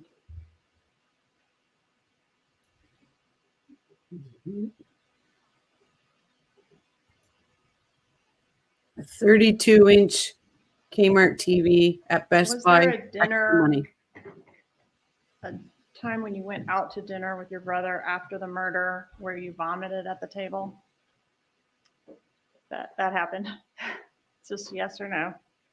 Love Would it. you like to know the context? It did happen. Okay, I and who was present at that dinner? Just my brother and me. Okay, and that was kind of your first time out after this murder had occurred, right? After it happened, I couldn't eat for several weeks, and then I was completely terrified to leave my house. So this was the first time I tried to leave the house and eat food, and that is how it ended up. I threw up. Liar. She says in Charlie's trial she couldn't eat for a month. Here it's only 2 weeks.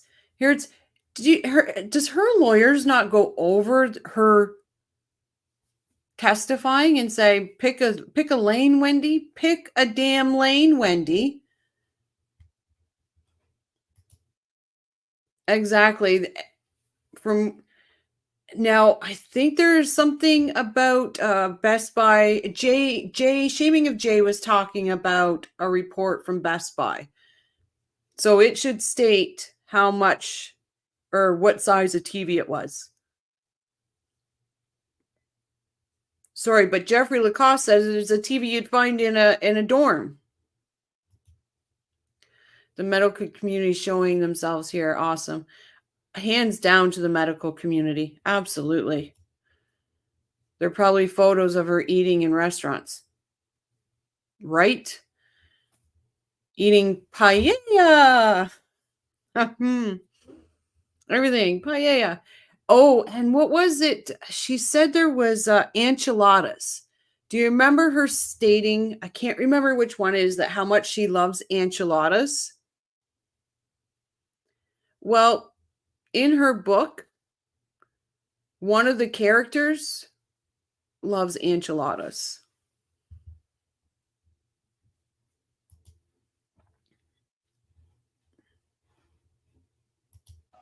At the dinner table in a restaurant. Yes, it was very embarrassing. How long after the murder was that incident? Probably about a month or so. Was the dinner intended to be a celebration of the fact that your husband was murdered? Absolutely not. Did your brother refer to it as a celebration? I highly doubt that. Could that have been one of his jokes that was in bad taste? He may have been celebrating the fact that I was willing to leave the house. All right. Were you involved in the plot to kill your husband? Absolutely not. Did you have knowledge of the plot to kill your husband? No. Bullshit. But you suspected that your family was involved. No, I did not suspect that my family was involved. Did you mention in your interview with law enforcement that you suspected that your family could be behind this? I think I speculated about lots of things during the 6 hours I spent with law enforcement without an attorney present trying to help them solve this murder. Yes, I said all kinds of things. Right. And one of the things you said was that your family very much disliked him and that you thought it was possible that someone had done this on your behalf, unbeknownst to you. I did say I thought someone might have done this on my behalf, yes. And who did your brother know that had connections that could get something like that done? I have no idea. Do you know Catherine Magbanua? I have met Catherine Magbanua twice, as I And- mentioned. She was your brother Charlie's girlfriend at the time of this. She almost choked on her words there. She almost choked on that. She rented a scummy motel room for the hitman. A pieced together rental car. They are that cheap. They got a deal on everything. Absolutely. She said in her interview that the TV was not repairable, yet she is calling her brother about the estimate that they gave her to repair it. This is huge because Maria, like everybody knows, she says one, she called him when the repair guy was there. In Charlie's trial, she called him after the repair guy left. My opinion, she called Charlie to tell him, hey, the repair guy's gone. Do I need to do something? Because my alibi's gone. 6 hours of interviewing with police. It changes from time to time. Yeah. Good catch, Maria. Yep. It absolutely was. I honestly believe she was like panicking because her alibi left. So then she starts sending documents to the editing department in the law library. She's on the phone. She's on WhatsApp, calling her friend in England. She's setting up a quick lunch date. Nobody is that busy in the morning. Nobody.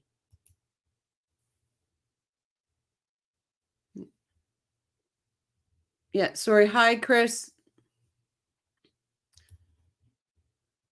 This murder, wasn't she? I believe Objection so. asked and There answered. may have been other girlfriends Overruled. here at the time. All right. Wait a second. Okay, now answer the question. Specifically at the time of the murder, Catherine Magbanua was your brother's girlfriend at that time, correct? I think so. Okay. And can you identify her? You mentioned you've been to the beach with her on one occasion and dinner on another occasion. Do you see 8 her in years the ago, courtroom? yes. I do. Could you please point her out and describe what she's wearing? She is sitting over here. She has on a striped blouse and a blazer. Let the record reflect the witness has identified the defendant. Pardon me, guys. I promise I won't stop, and I might have to do another live tomorrow to finish this off. That Photoshop just triggered something in my head. So today I was looking up Stock the Bar party invitations. I just wanted to see. So I went through so many different invitation companies, looked at them, and it's like any normal invitation where you can, 50, 100, whatever. So I called one of these invitation places, and it was in Tallahassee that I called. And I had asked that, can I get each one of these invitations done separately?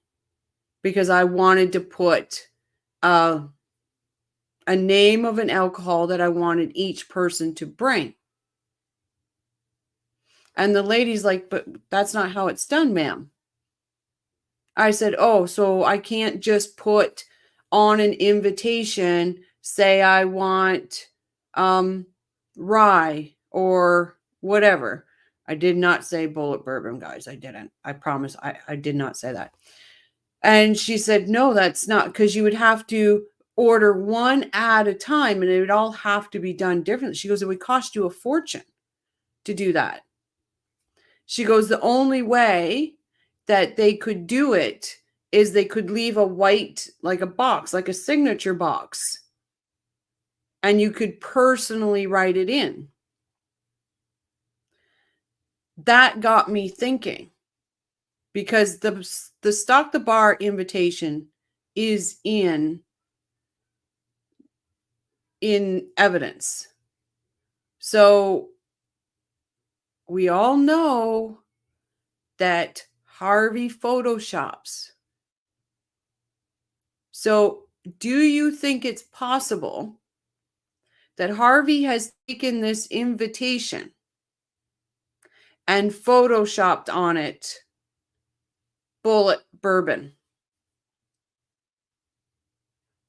Because it would have cost these people too much money to individually do this.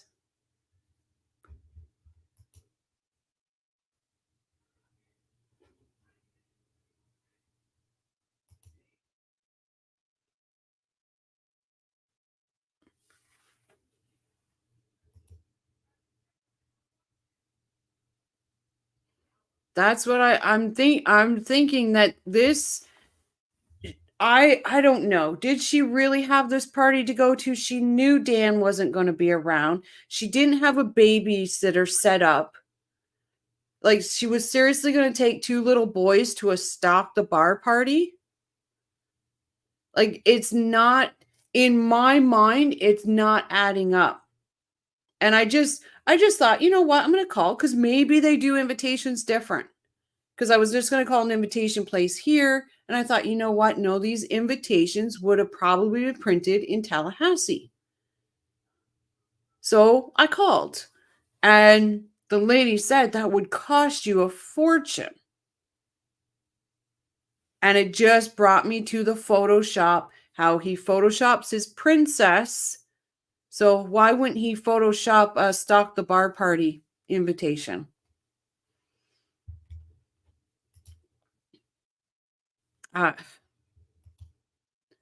Was the party ever confirmed by any other friends? I don't think so. And I don't know if Jared Ross did or not confirm it, or if he knew the people, because I don't want to say it wasn't a party. I just don't see her intention of actually going, because she didn't have a babysitter for those two boys.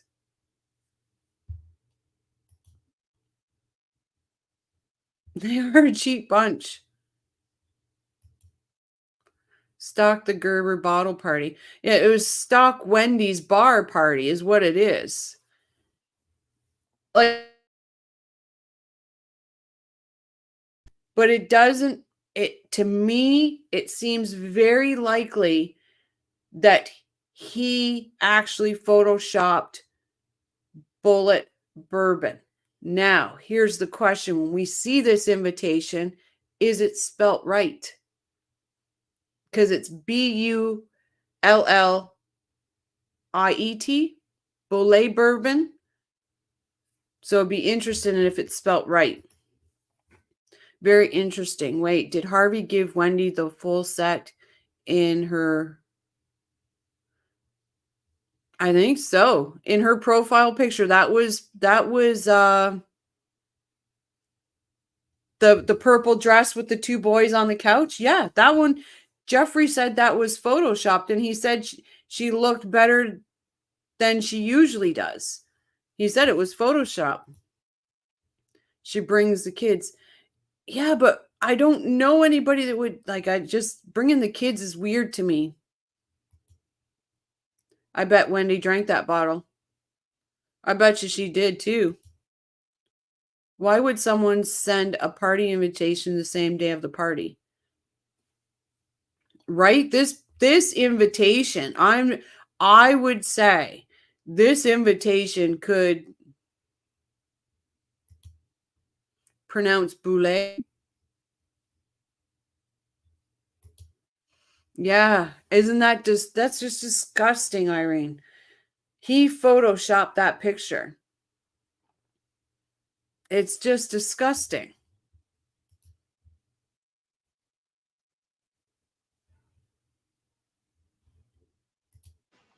You mentioned that your brother Charlie had a lot of girlfriends. Did you meet all of his girlfriends?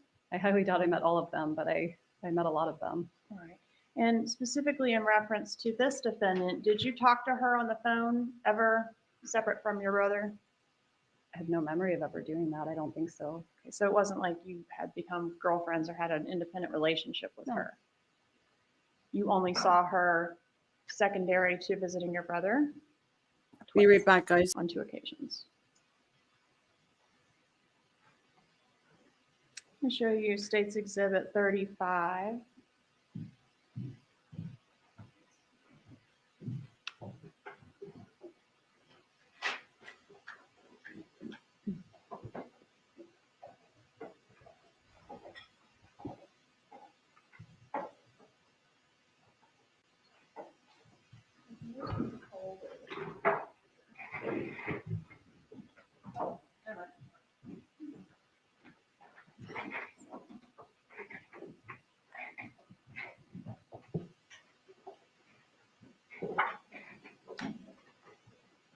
$35.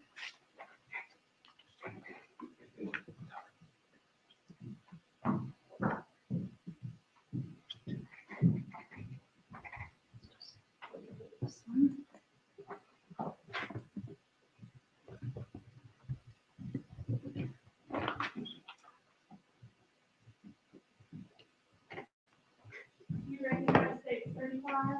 Yes, I do. How do you recognize it? That was the second time we got together. It looks like the three of us at the beach. Who's the 3 of you? So it's me, Katie, and one of her friends. Do you remember the friend's name? I do not. If I said it, would you be able to say yes or no? I wouldn't. Okay. And do you know when the photo was taken? I don't. My best guess is 2013 or 2014. Okay. One moment, please, Your Honor. Okay.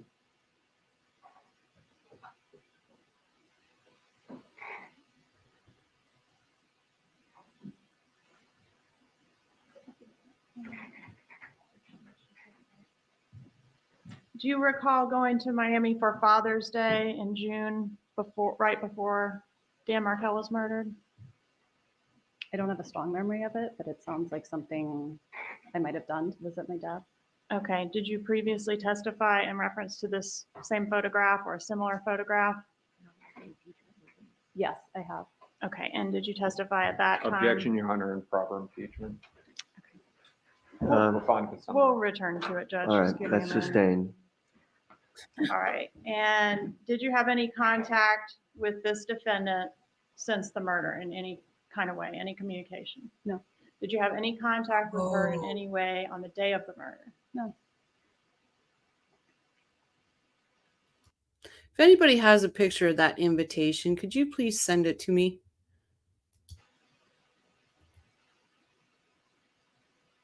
Do you remember what girlfriends came after Catherine Magdanois as far as your brother's girlfriends? In order, Just do your best. I do. I mean, I feel nervous about saying their names out loud just to, Why don't we just use first names then? I remember Whitney. Okay. After Whitney, Whitney, And was Whitney a serious girlfriend? I think Whitney was a fairly serious girlfriend. All right. And what about after her? I'm blanking after Whitney. Do you remember June? Yes, yes, June was after Whitney. Okay. And can you give me the basic time frame for Whitney? I just really remember how old my boys were, but I don't know how long she was in his life for. So maybe like 2014 to 2015 or 16, and then June after that, and I think on and off for a couple of years, and then he was together with the mother of his son, and that was probably 2017, 2018. Okay. I'm going to approach, would it refresh your recollection to look at some text messages to get, so you could give me exact dates of when these women were in your brother's life? Sure.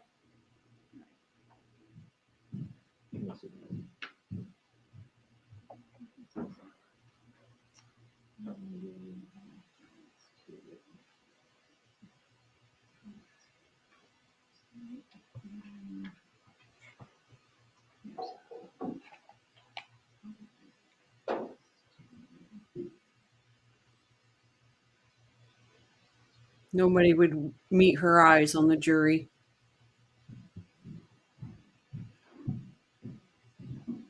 Right. All right, so take your time, just take a look at this first page, and I'm specifically referencing these messages that are in red letter.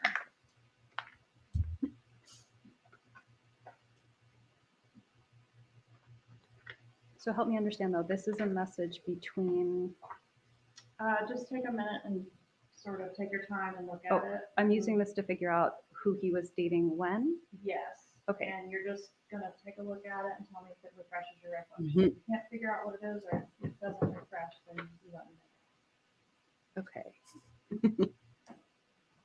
Right, so it looks like he was with Whitney in 2014, 2015. Okay, and But- the specific date? I mean, it just means that they're in touch with each other. It doesn't mean that they're dating. Okay, and when were they in touch with each other? Um, It looks like he's telling me Whitney is trying to get back together with him in Objection, May. Your Honor.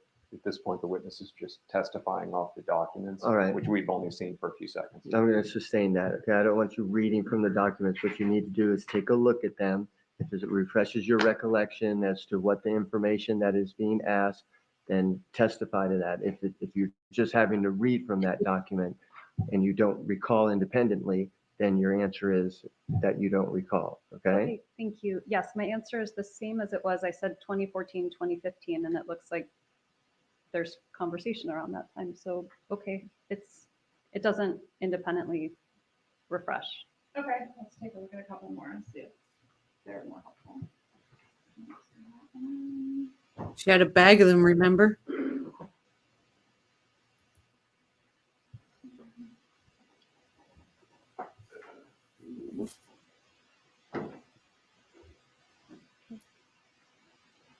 That's it.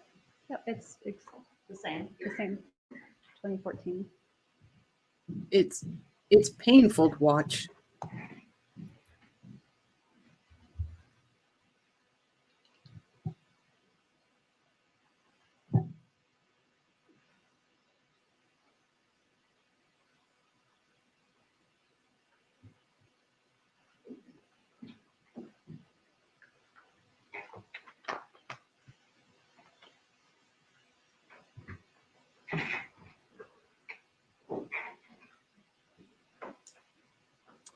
All right, so 2014, 2015 for both of those women.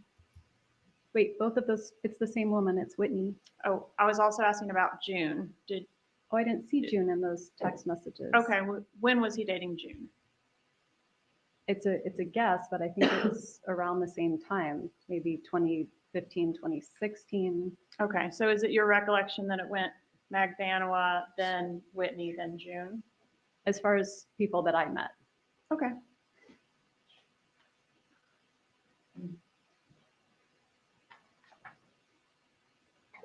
I'm going to show you what I've marked as states 36.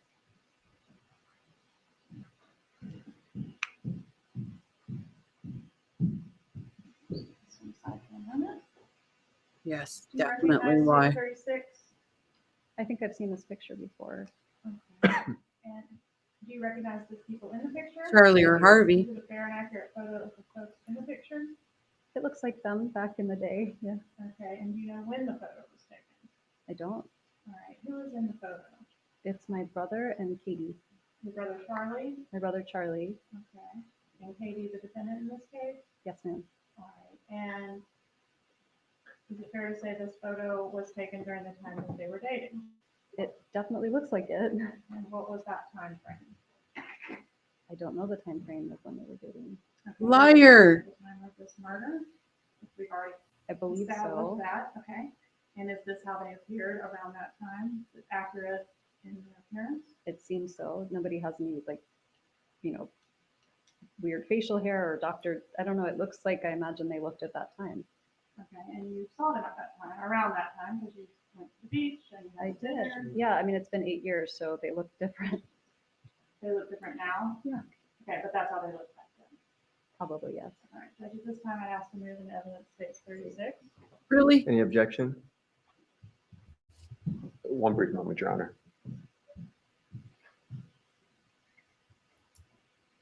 To be a stick with judge, but improper authentication. Overruled. It'll be admitted as states 36. Exactly, Hugh. She got rye mixed up with bourbon. But remember, she went to somebody in ABC Liquor and made sure that she was seen and spoke to, and she told all of us that she didn't know bourbon, so she needed help. And the guy commented on her fake blue eyes. Like, she probably doesn't drink bourbon, so she's like, screw everybody else. They want me to buy bourbon. I'm a rye drinker. I'm buying rye. Yeah, hands going again. She lingered at the liquor store to talk to the clerk about her blue eyes. Exactly. And to get help about bourbon, but she didn't buy bourbon. Wendy, you're the only one obsessed with your eyes, babes. Yeah. Like, I don't get the eyes. I bet she flirted it up big time to draw attention. I 100% agree with that. Absolutely. Batted her little blue eyes. Even though she had the exact name of the thing she was supposed to buy, like walk in, ask for it, and leave. She had to make sure she was on everybody's cameras. She spoke to people. And the funny thing, in her interview, she said she had to buy super glue for the boys' toys. No super glue. 6. What's wrong with you? Permission to publish? You may. Mm-hmm. I disagree with that.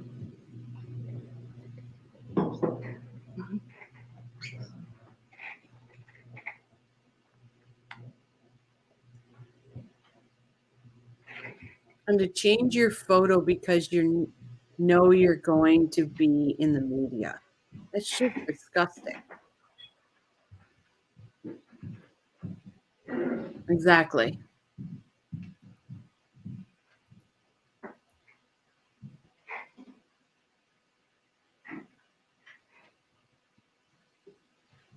Just Do you know of any specific gifts that your brother gave this defendant during their relationship? grasping at straws. I don't.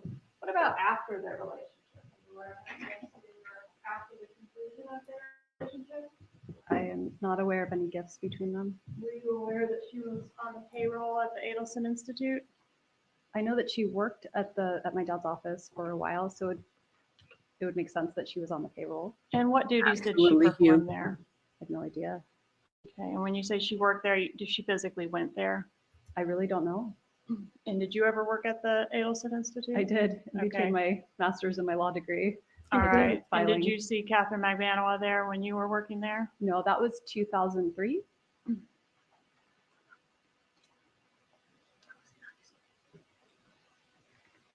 How do you know that Ms. Magbanua worked at the Adelson Institute? How do I know?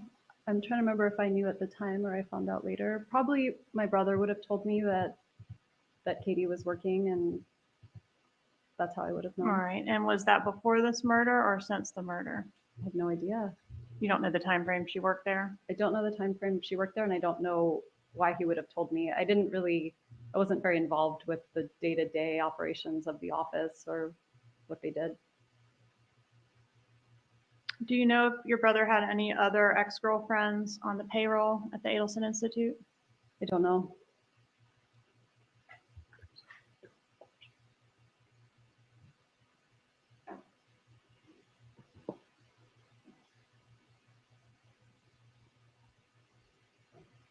All right, let's go to the day of Dan Markel's murder. What were you doing that day? Oh, here we go. I was at home that morning. I was working on a couple of pieces of writing. I was waiting. I remember the Geek Squad was coming to fix my television. And I think Was they that said the same television that your brother had purchased for you as a divorce gift because it was cheaper than hiring a hitman? it was the television that my brother had bought for me. All right, and did your mother, Donna Adelson, arrange from Miami for the Geek Squad to come to your home that morning to fix No, the I did. TV? Would it refresh your recollection to review some text messages regarding that issue? Hold on a second. Objection, Your Honor, improper impeachment. The witness gave an answer. Overruled.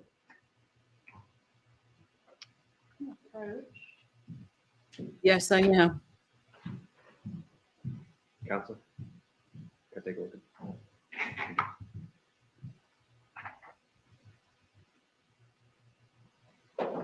Thanks.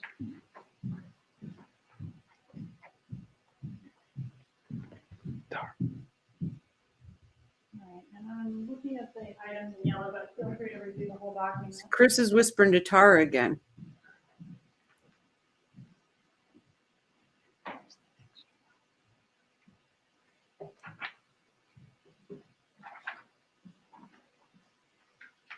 Does he not know he can turn his mic off?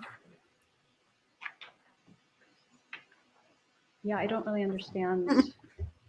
It's my best recollection that I set up the appointment for them to come.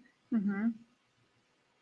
Yes, I Sometimes am. this happens now where there's a different number on the account, so they call the wrong account. So they could have called my mom and she would have said, no, call my daughter. They need to confirm with you.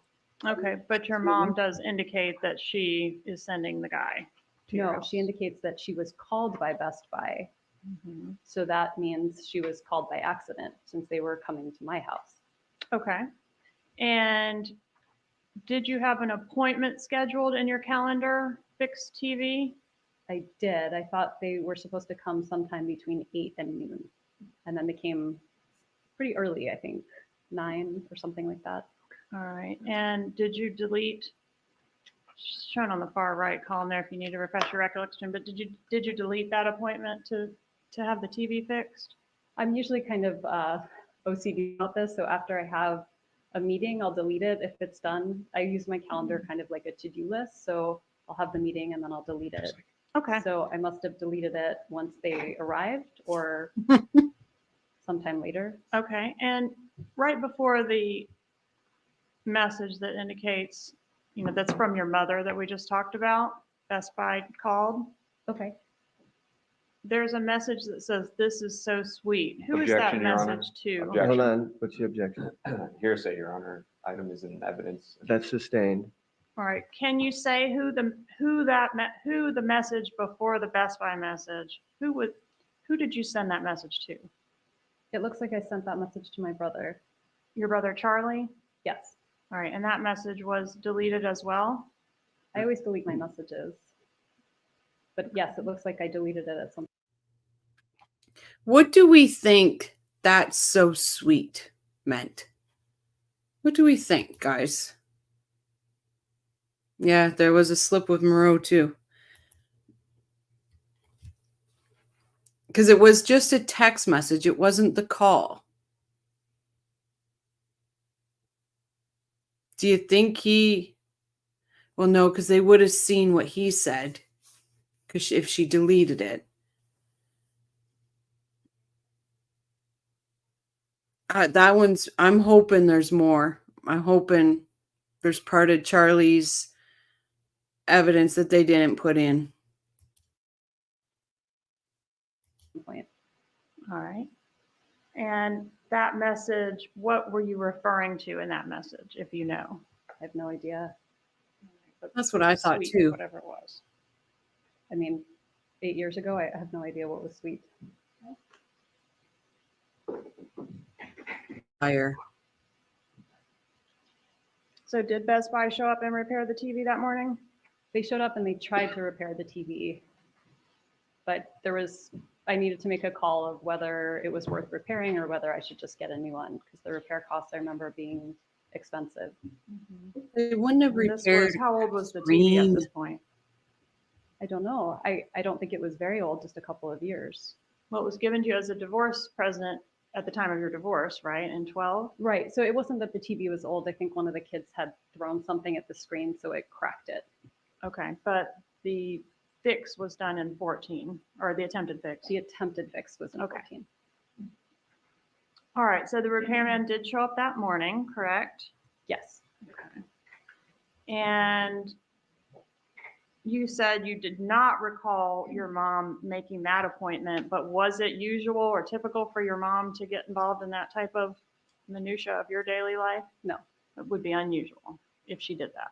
I mean, it would not be unusual for her to try to help me with various things. So it doesn't sound out of the realm of possibility, but I remember distinctly. Sorry, guys. But thinking down that line, Deborah, would they not have some kind of text from Charlie saying that? Like, they know it was a text message, so that takes out WhatsApp.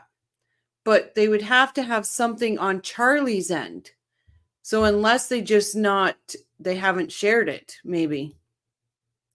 There was no estimate, was not repairable. Yeah.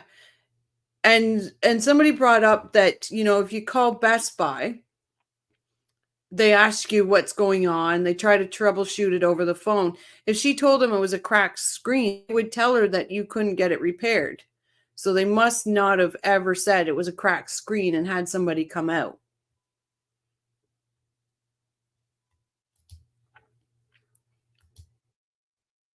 I bet she was super flirtatious with Geek Squad guy. Oh, absolutely.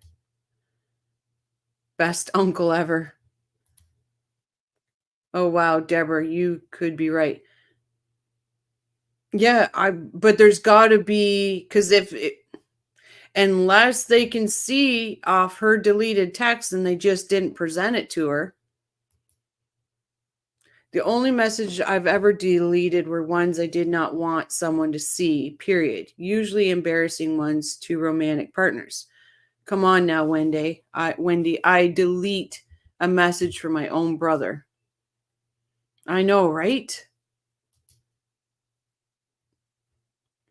So there might be secondary text evidence for this.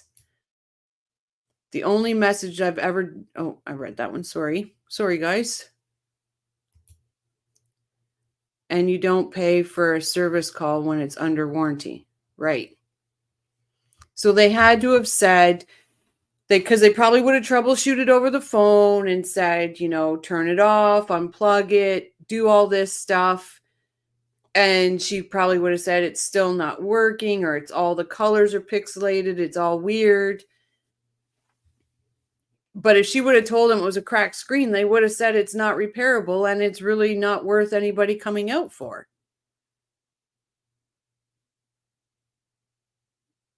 That's okay. I read it again. But, well, I delete message to clear up space. So, yeah, and everybody does. That's not really a crime, but when she had other text messages that she didn't delete and all this, and now she's deleting just from her brother. The TV repairman said she was upset because TV was not under warranty. She said she was upset because she wanted to get boys earlier and Dan wanted to take them swimming. Yeah. And that's when, so where was it she had said? Oh, in her interview. In her interview, she said that Charlie talked to her and said that it's just swimming, don't worry about it. And she realized it was not a big deal. No, Charlie said, chill out. They're there. It's going to be done.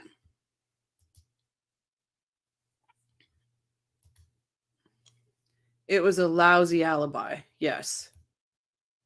She deleted just before giving her phone to Isom. Yeah, and I was watching that interview like we all did. And she was on that phone while Isom was talking to her. So messages don't take up any space, though. Photos do, but not messages. Oh, that's good to know. I learn something all the time. She did selective deletes. Only murders get deleted. Well, and she deleted Ruth Markel's phone number, Phil's phone number, and Shelley's phone number. That's why the police had to go through Facebook to try to find somebody to reach, because they couldn't get any numbers off her phone because she deleted them. We setting it up for that morning of some Making that appointment, but was it usual or typical for your mom to get involved in that type of minutia of your daily life? No. It would be unusual if she did that.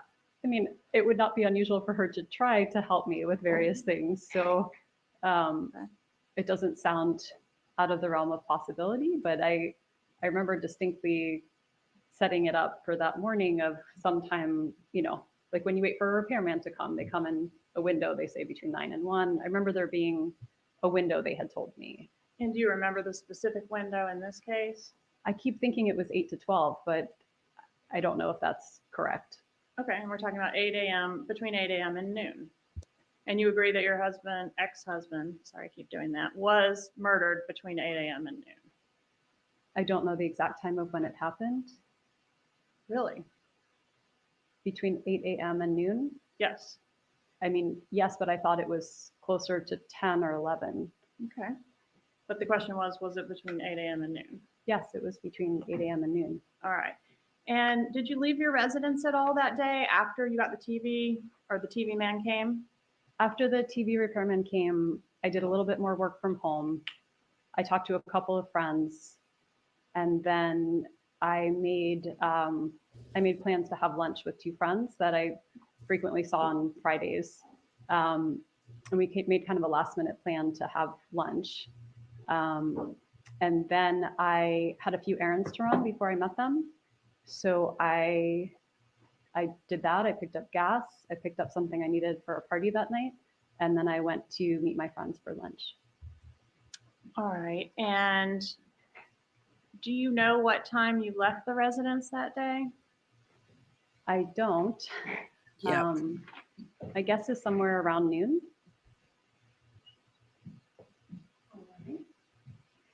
And then went and ran your errands?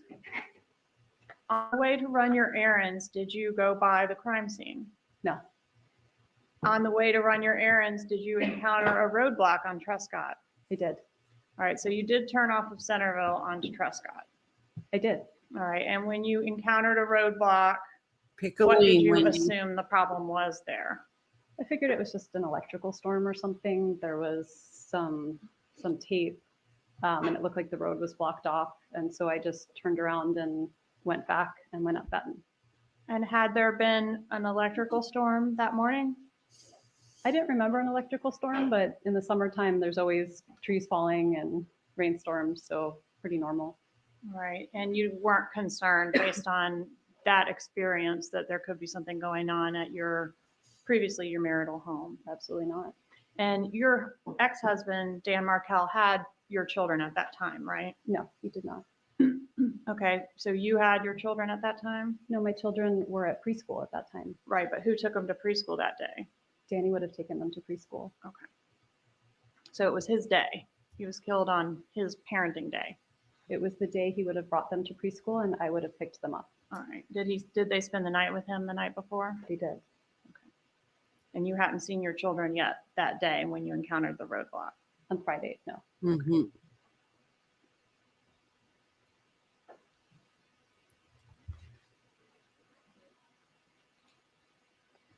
And were you on the phone when you encountered the roadblock?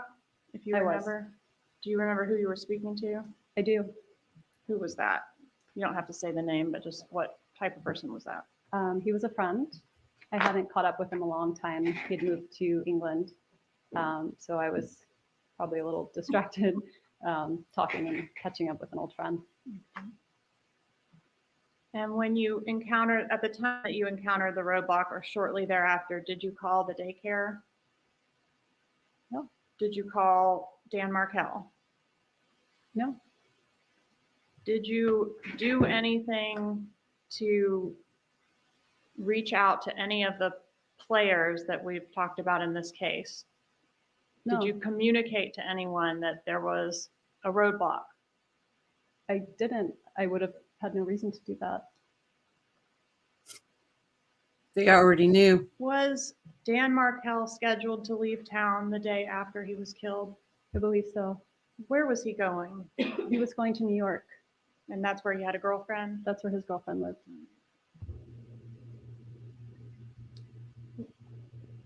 Do you know how the killers knew that Dan Markel was planning to leave town the next day? I have no idea. You didn't relay that information to anyone. Absolutely not. Did you have WhatsApp on your phone at the time? I really don't know. I have it now. I don't know if I had it 8 years ago. Did you communicate with anyone on I do not WhatsApp or know. similar technology to relay any information about the murder of your husband? Absolutely not. Do you know if your brother Charlie had WhatsApp at the time? I have no idea. Did you communicate with him through WhatsApp? If I had WhatsApp on my phone, then maybe I did. I know I had friends who lived around the world. At that time, WhatsApp was more of a technology you used to talk to people internationally. So I know the friend I was talking to was in England. If I had WhatsApp, I would have used it to call him. Right there, guys. Right there. She just said use it to talk to people internationally. And I was talking to a friend from England, so I probably would have been using, if I had it, I probably would have been using it to speak to him. Like, just answer the damn question. Answer the damn question. Jeez, no wonder people call you Turnpike Wendy. She communicated with Charlie on WhatsApp. Absolutely, they did.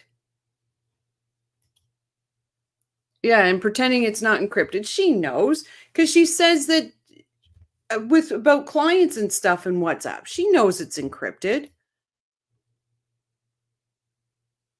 It's horrible. Did you know that WhatsApp, the communications are encrypted? They cannot be retrieved by law enforcement. Were you aware of that? I think they can be retrieved by law enforcement, but it's one of the end-to-end encryption services. Bingo. All right. And so you can't tell the jury whether you communicated through WhatsApp at all on the day of the murder? I don't remember if I had it 8 years ago. I have it now, so we could look and figure out if I had it then, but I don't know. Always Did you the ever helpful communicate Wendy. with Catherine Magbanua at any time through WhatsApp? I never communicated with her at all. When you left the residence and encountered the roadblock, where were you headed? When I left my residence, I was headed to ABC Liquors to get an item that was requested for a Stock the Bar party I was supposed to go to that Friday night. I And what going was to that pick up- item? I'm sorry? What was the item? It was bourbon, What type of bourbon? bullet bourbon. Hmm. The And did invitation you- had asked specifically to bring a bottle of bullet bourbon. So I went to the store and asked them where I could find that. And the bottle of bullet bourbon was in your vehicle when law enforcement came to interview you about this case? Right. When I told law enforcement they could search my vehicle and signed away all my rights. Yeah. Oh, please. Ugh. She thinks she got one on After Georgia. the murder of Dan Markel, was it your practice to tell people, just acquaintances and peripheral people in your life, that he had been involved in an accident? I don't believe so. Do you know whether that was something that your brother told people? I have no idea what my brother told people. Did you ever hear your brother, Charlie Adelson, tell someone Dan Markel was involved in an accident? No, I've never heard that. I was just thinking, law enforcement told me when they were interviewing me that I wasn't supposed to tell anyone what happened until it was released, but And that was just the day of? that was the day of. Okay. Did you or your children benefit financially from your husband's death? Absolutely not. Was there did your husband have a life insurance policy? He did have a life insurance policy. And what was the value of that policy? I don't know what the value of it was at the time. I do know that his sister's the custodian of that life insurance policy, and I pay taxes on that money every year, but we don't receive any of it. What was the value of it at the time of your husband's death? It was $1 million, Not 2 million? $1 million for each child. $2 million. All right. And did you believe One. prior to your Plus husband's one, murder Wendy. that you were the Two. custodian of that money for the benefit of the boys? No, we were divorced, so I was the custodian while we were married. But once we were divorced, I was no longer the custodian. So you were aware that he had designated someone else to do Yes. that job? You didn't inquire through your attorney about challenging the designation of the sister as the custodian of that money? I wasn't trying to challenge the designation, no. Do you have access personally to that money? No. All right. Good What about thing. a 401k? Did your ex-husband have a 401k when he died? I believe he did. All right. And are you the custodian of that money for the benefit of the boys? I am. That's how I pay the taxes. All right. Did he have a pension, I don't know. Social Security benefits? I don't know if Exactly, he had Social Steph. Security benefits. As survivors, my children receive Social Security benefits. Yep. $4,800 a month, right? That's right. Deferred compensation fund, I don't remember. $217,000. Does that sound familiar? I don't remember. What about the IRA? Did he have an IRA? I really don't know. $100,000. It's very possible. What about a checking account? I don't know if he, I assume he had a checking account. $15,000 in there, right? Wouldn't go to us, but sure, I imagine he had a checking account. It wouldn't go to you and the boys? Where did it go? Funeral expenses? Okay. Right. All right. And obviously, you did not have to maintain your divorce lawyer for any purpose after the murder of Dan Markell. I think at that point he was trying to provide counsel for something else, but no, I didn't. I had to maintain him for a little bit just to close out the case. He had some work to do to finalize things. All right. And was your mom able to go back to work full time once you moved to South Florida, or did she remain in the status of sort of She became helping with the nanny. kids a lot and working She part-time? helped with the kids a lot, especially while I tried to get back on my feet and find work. All right. Ugh. Have you ever returned to Tallahassee to live after, you said you That was left a about big 2 days chunk. after the death? I've never come back to live. I came back to give a talk, I think twice. And then I came back for a friend's wedding. I came back for a friend's bar mitzvah. So probably came back 4 or 5 times since. Right, but But- the but question not is to reside. I'm sorry, Ms. Kappelman. I haven't lived here Okay, since I left. you've lived steady in South Florida since that date. I have lived in South Florida. Okay, and who has full custody of your 2 boys? Me. And does your mom have any issues with having access to your boys, or does she have full access to your kids? I mean, there's no issues with access. No. How often would you say your mom sees the kids? I think it depends on the week, but Oh, probably at least once or please. twice a week. What? How old are your boys now? They're 11 and 12. How old were they when their dad was killed? It was 10 days before my older son's birthday, so he was almost 5. And my younger son was 3.5.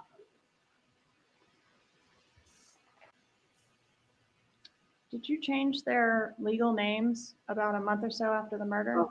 No, not a month or so after the murder, no. Okay. When was it done? Even sooner than that? No, absolutely not.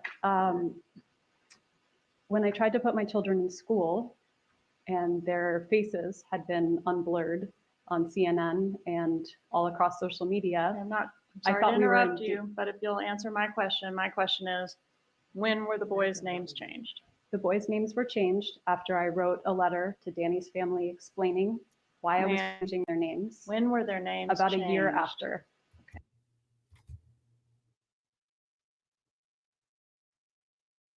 I'm not muted, people. I'm trying to have the filter.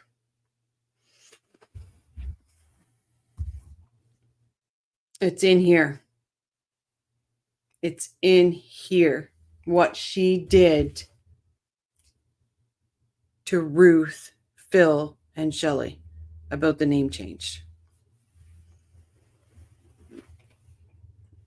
She didn't write a letter to them at all. They did not know the names were changed till I believe it was a month after she did it. And she told them by phone.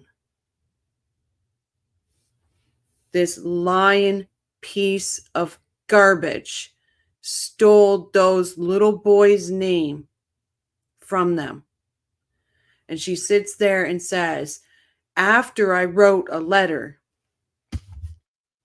it's in here. This piece of garbage. I cannot wait for the day. I can't wait for the day that she is arrested. I can't wait for the day that Ruth, Phil, and Shelley get to sit in that courtroom and watch her being handcuffed and taken away. This is disgusting.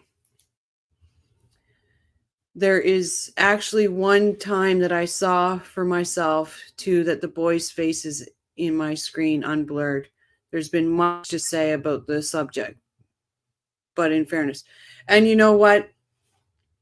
If CNN and Nancy Grace had their faces unblurred, shame on them. I won't even say their names. Their names are out there. Everybody knows their names. I have chosen not to speak their names.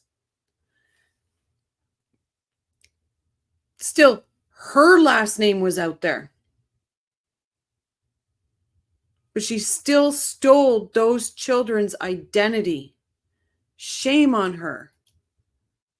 And also the one boy's middle name. Yeah. And that's in here too. The explanation, Dan's explanation for the name is in this book.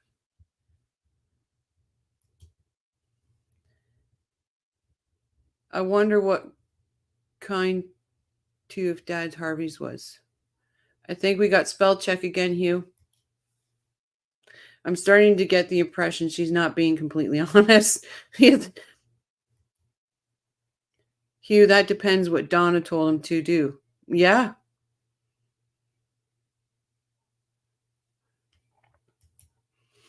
Oh, I didn't hear her actually speak about it. But for her to sit up there and just think this for a second. Ruth is in the gallery. Ruth is in the gallery when she's saying this. She has the gall to sit there and say this when Ruth is sitting in the gallery. This woman does my head in. Like, we saw a little bit of happiness on Ruth, Phil, and Shelley's face when Charlie was convicted. I hope they find so much peace when this piece of garbage gets convicted. Yes, their middle names change also. Yep, spell check again. Do you think the boys will change their names back after she is arrested and they learn the truth? I think so. I think so. Not right away when they come out of the Adelson spell and they start learning who their dad was and all their dad's friends start, coming out. and speaking to these boys and walking them down memory lane with their dad, I think they will. I think they'll honor their dad that way. 100%. You know, it's going to take a while for them to come out of this spell, because can you imagine the brainwashing they're going through? Like, Lord. George is changing Wendy's name to a number. 666666. Yeah, I would too. And, you know, Katie Kool-Lady says it the best, because she, you know, has been through stuff like that and stuff with her dad and things like that. So she says it's the best. Like,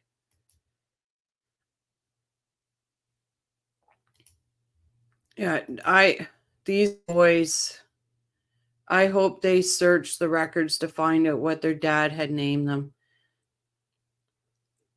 I'm sure Ruth, Phil, and Shelley, you know, they're going to have open arms for those boys. We all know that.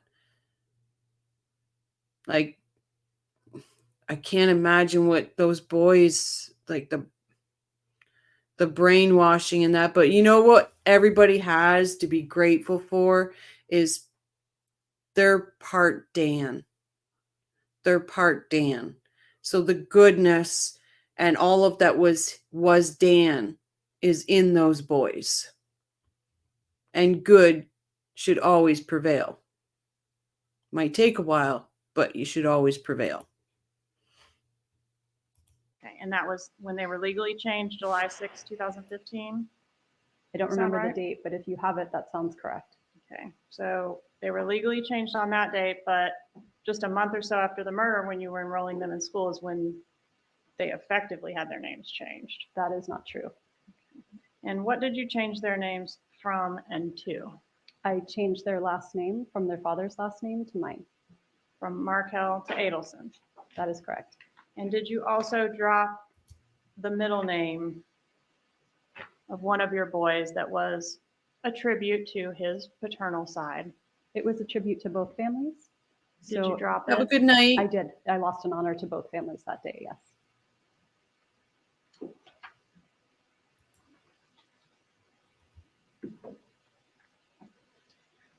Do you want the culpable parties in this murder held accountable? Absolutely. And even if it involves your own family? Absolutely. Do you recall giving an interview with law enforcement on the day that your ex-husband was murdered? I recall sitting with law enforcement for 6 hours. Yes, I recall. And did you tell law enforcement something different in that interview about the culpability of your family? I just want to slap I'm her. sure while I sat for 6 hours completely traumatized that I said all kinds of things.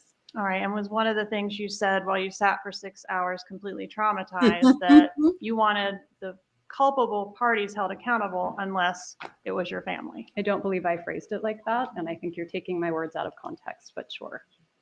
But sure, But sure what? no further questions. All right, we're going to take our break now. Well, guys, isn't that just you guys? Look at the newbie fell asleep. Welcome back, Kristen. So I'm leaving this completely up to you guys. Do you want to watch the cross or finish it off and do the cross and Charlie's tomorrow? Totally your call.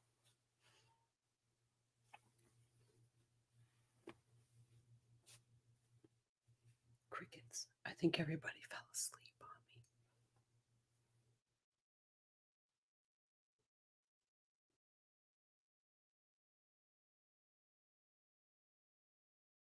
Shh, don't everybody speak at once. I know we took up quite a bit of time in the beginning, in the beginning going over a couple things in this book. And please, I really do. I have never recommended a book so much as Bruce. And as you can see, it's got good stuff in it. It is a great cross. It is absolutely a cross. And that's why I think we should give it absolutely. It's so tomorrow we will do this part and then we'll jump into Charlie's. Because I didn't think we needed to do the first one because really it's all lies, just like this one. But Charlie's is interesting, and I love the snark on George and Charlie's. And I don't understand Rashbaum in Charlie's trial with Wendy. It's almost like he's helping her. Probably tired and Maria. Tomorrow is okay. I know you guys are probably tired. Enjoyed the chat. Good night, all. Good night, Maria. Yeah, I do think I'll finish this off tomorrow night. Oh, hell. 1:30 here in New York. It is 4:30, or sorry, not New York. I do apologize, Deborah, North Carolina. It's 4:30 a.m. in the morning here in Ontario. It was an enjoyable chat. Everyone here is a good person, interesting and funny too. You got a few stars tonight, Hugh.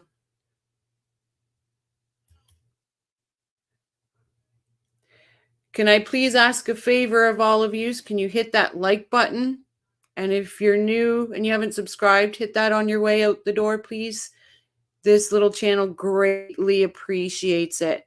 And this will be same time, same bat channel, and see you on the turnpike.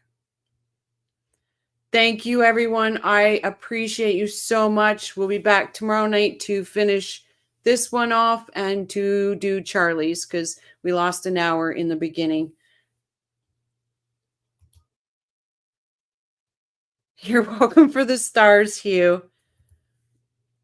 Night, everybody. Thank you again.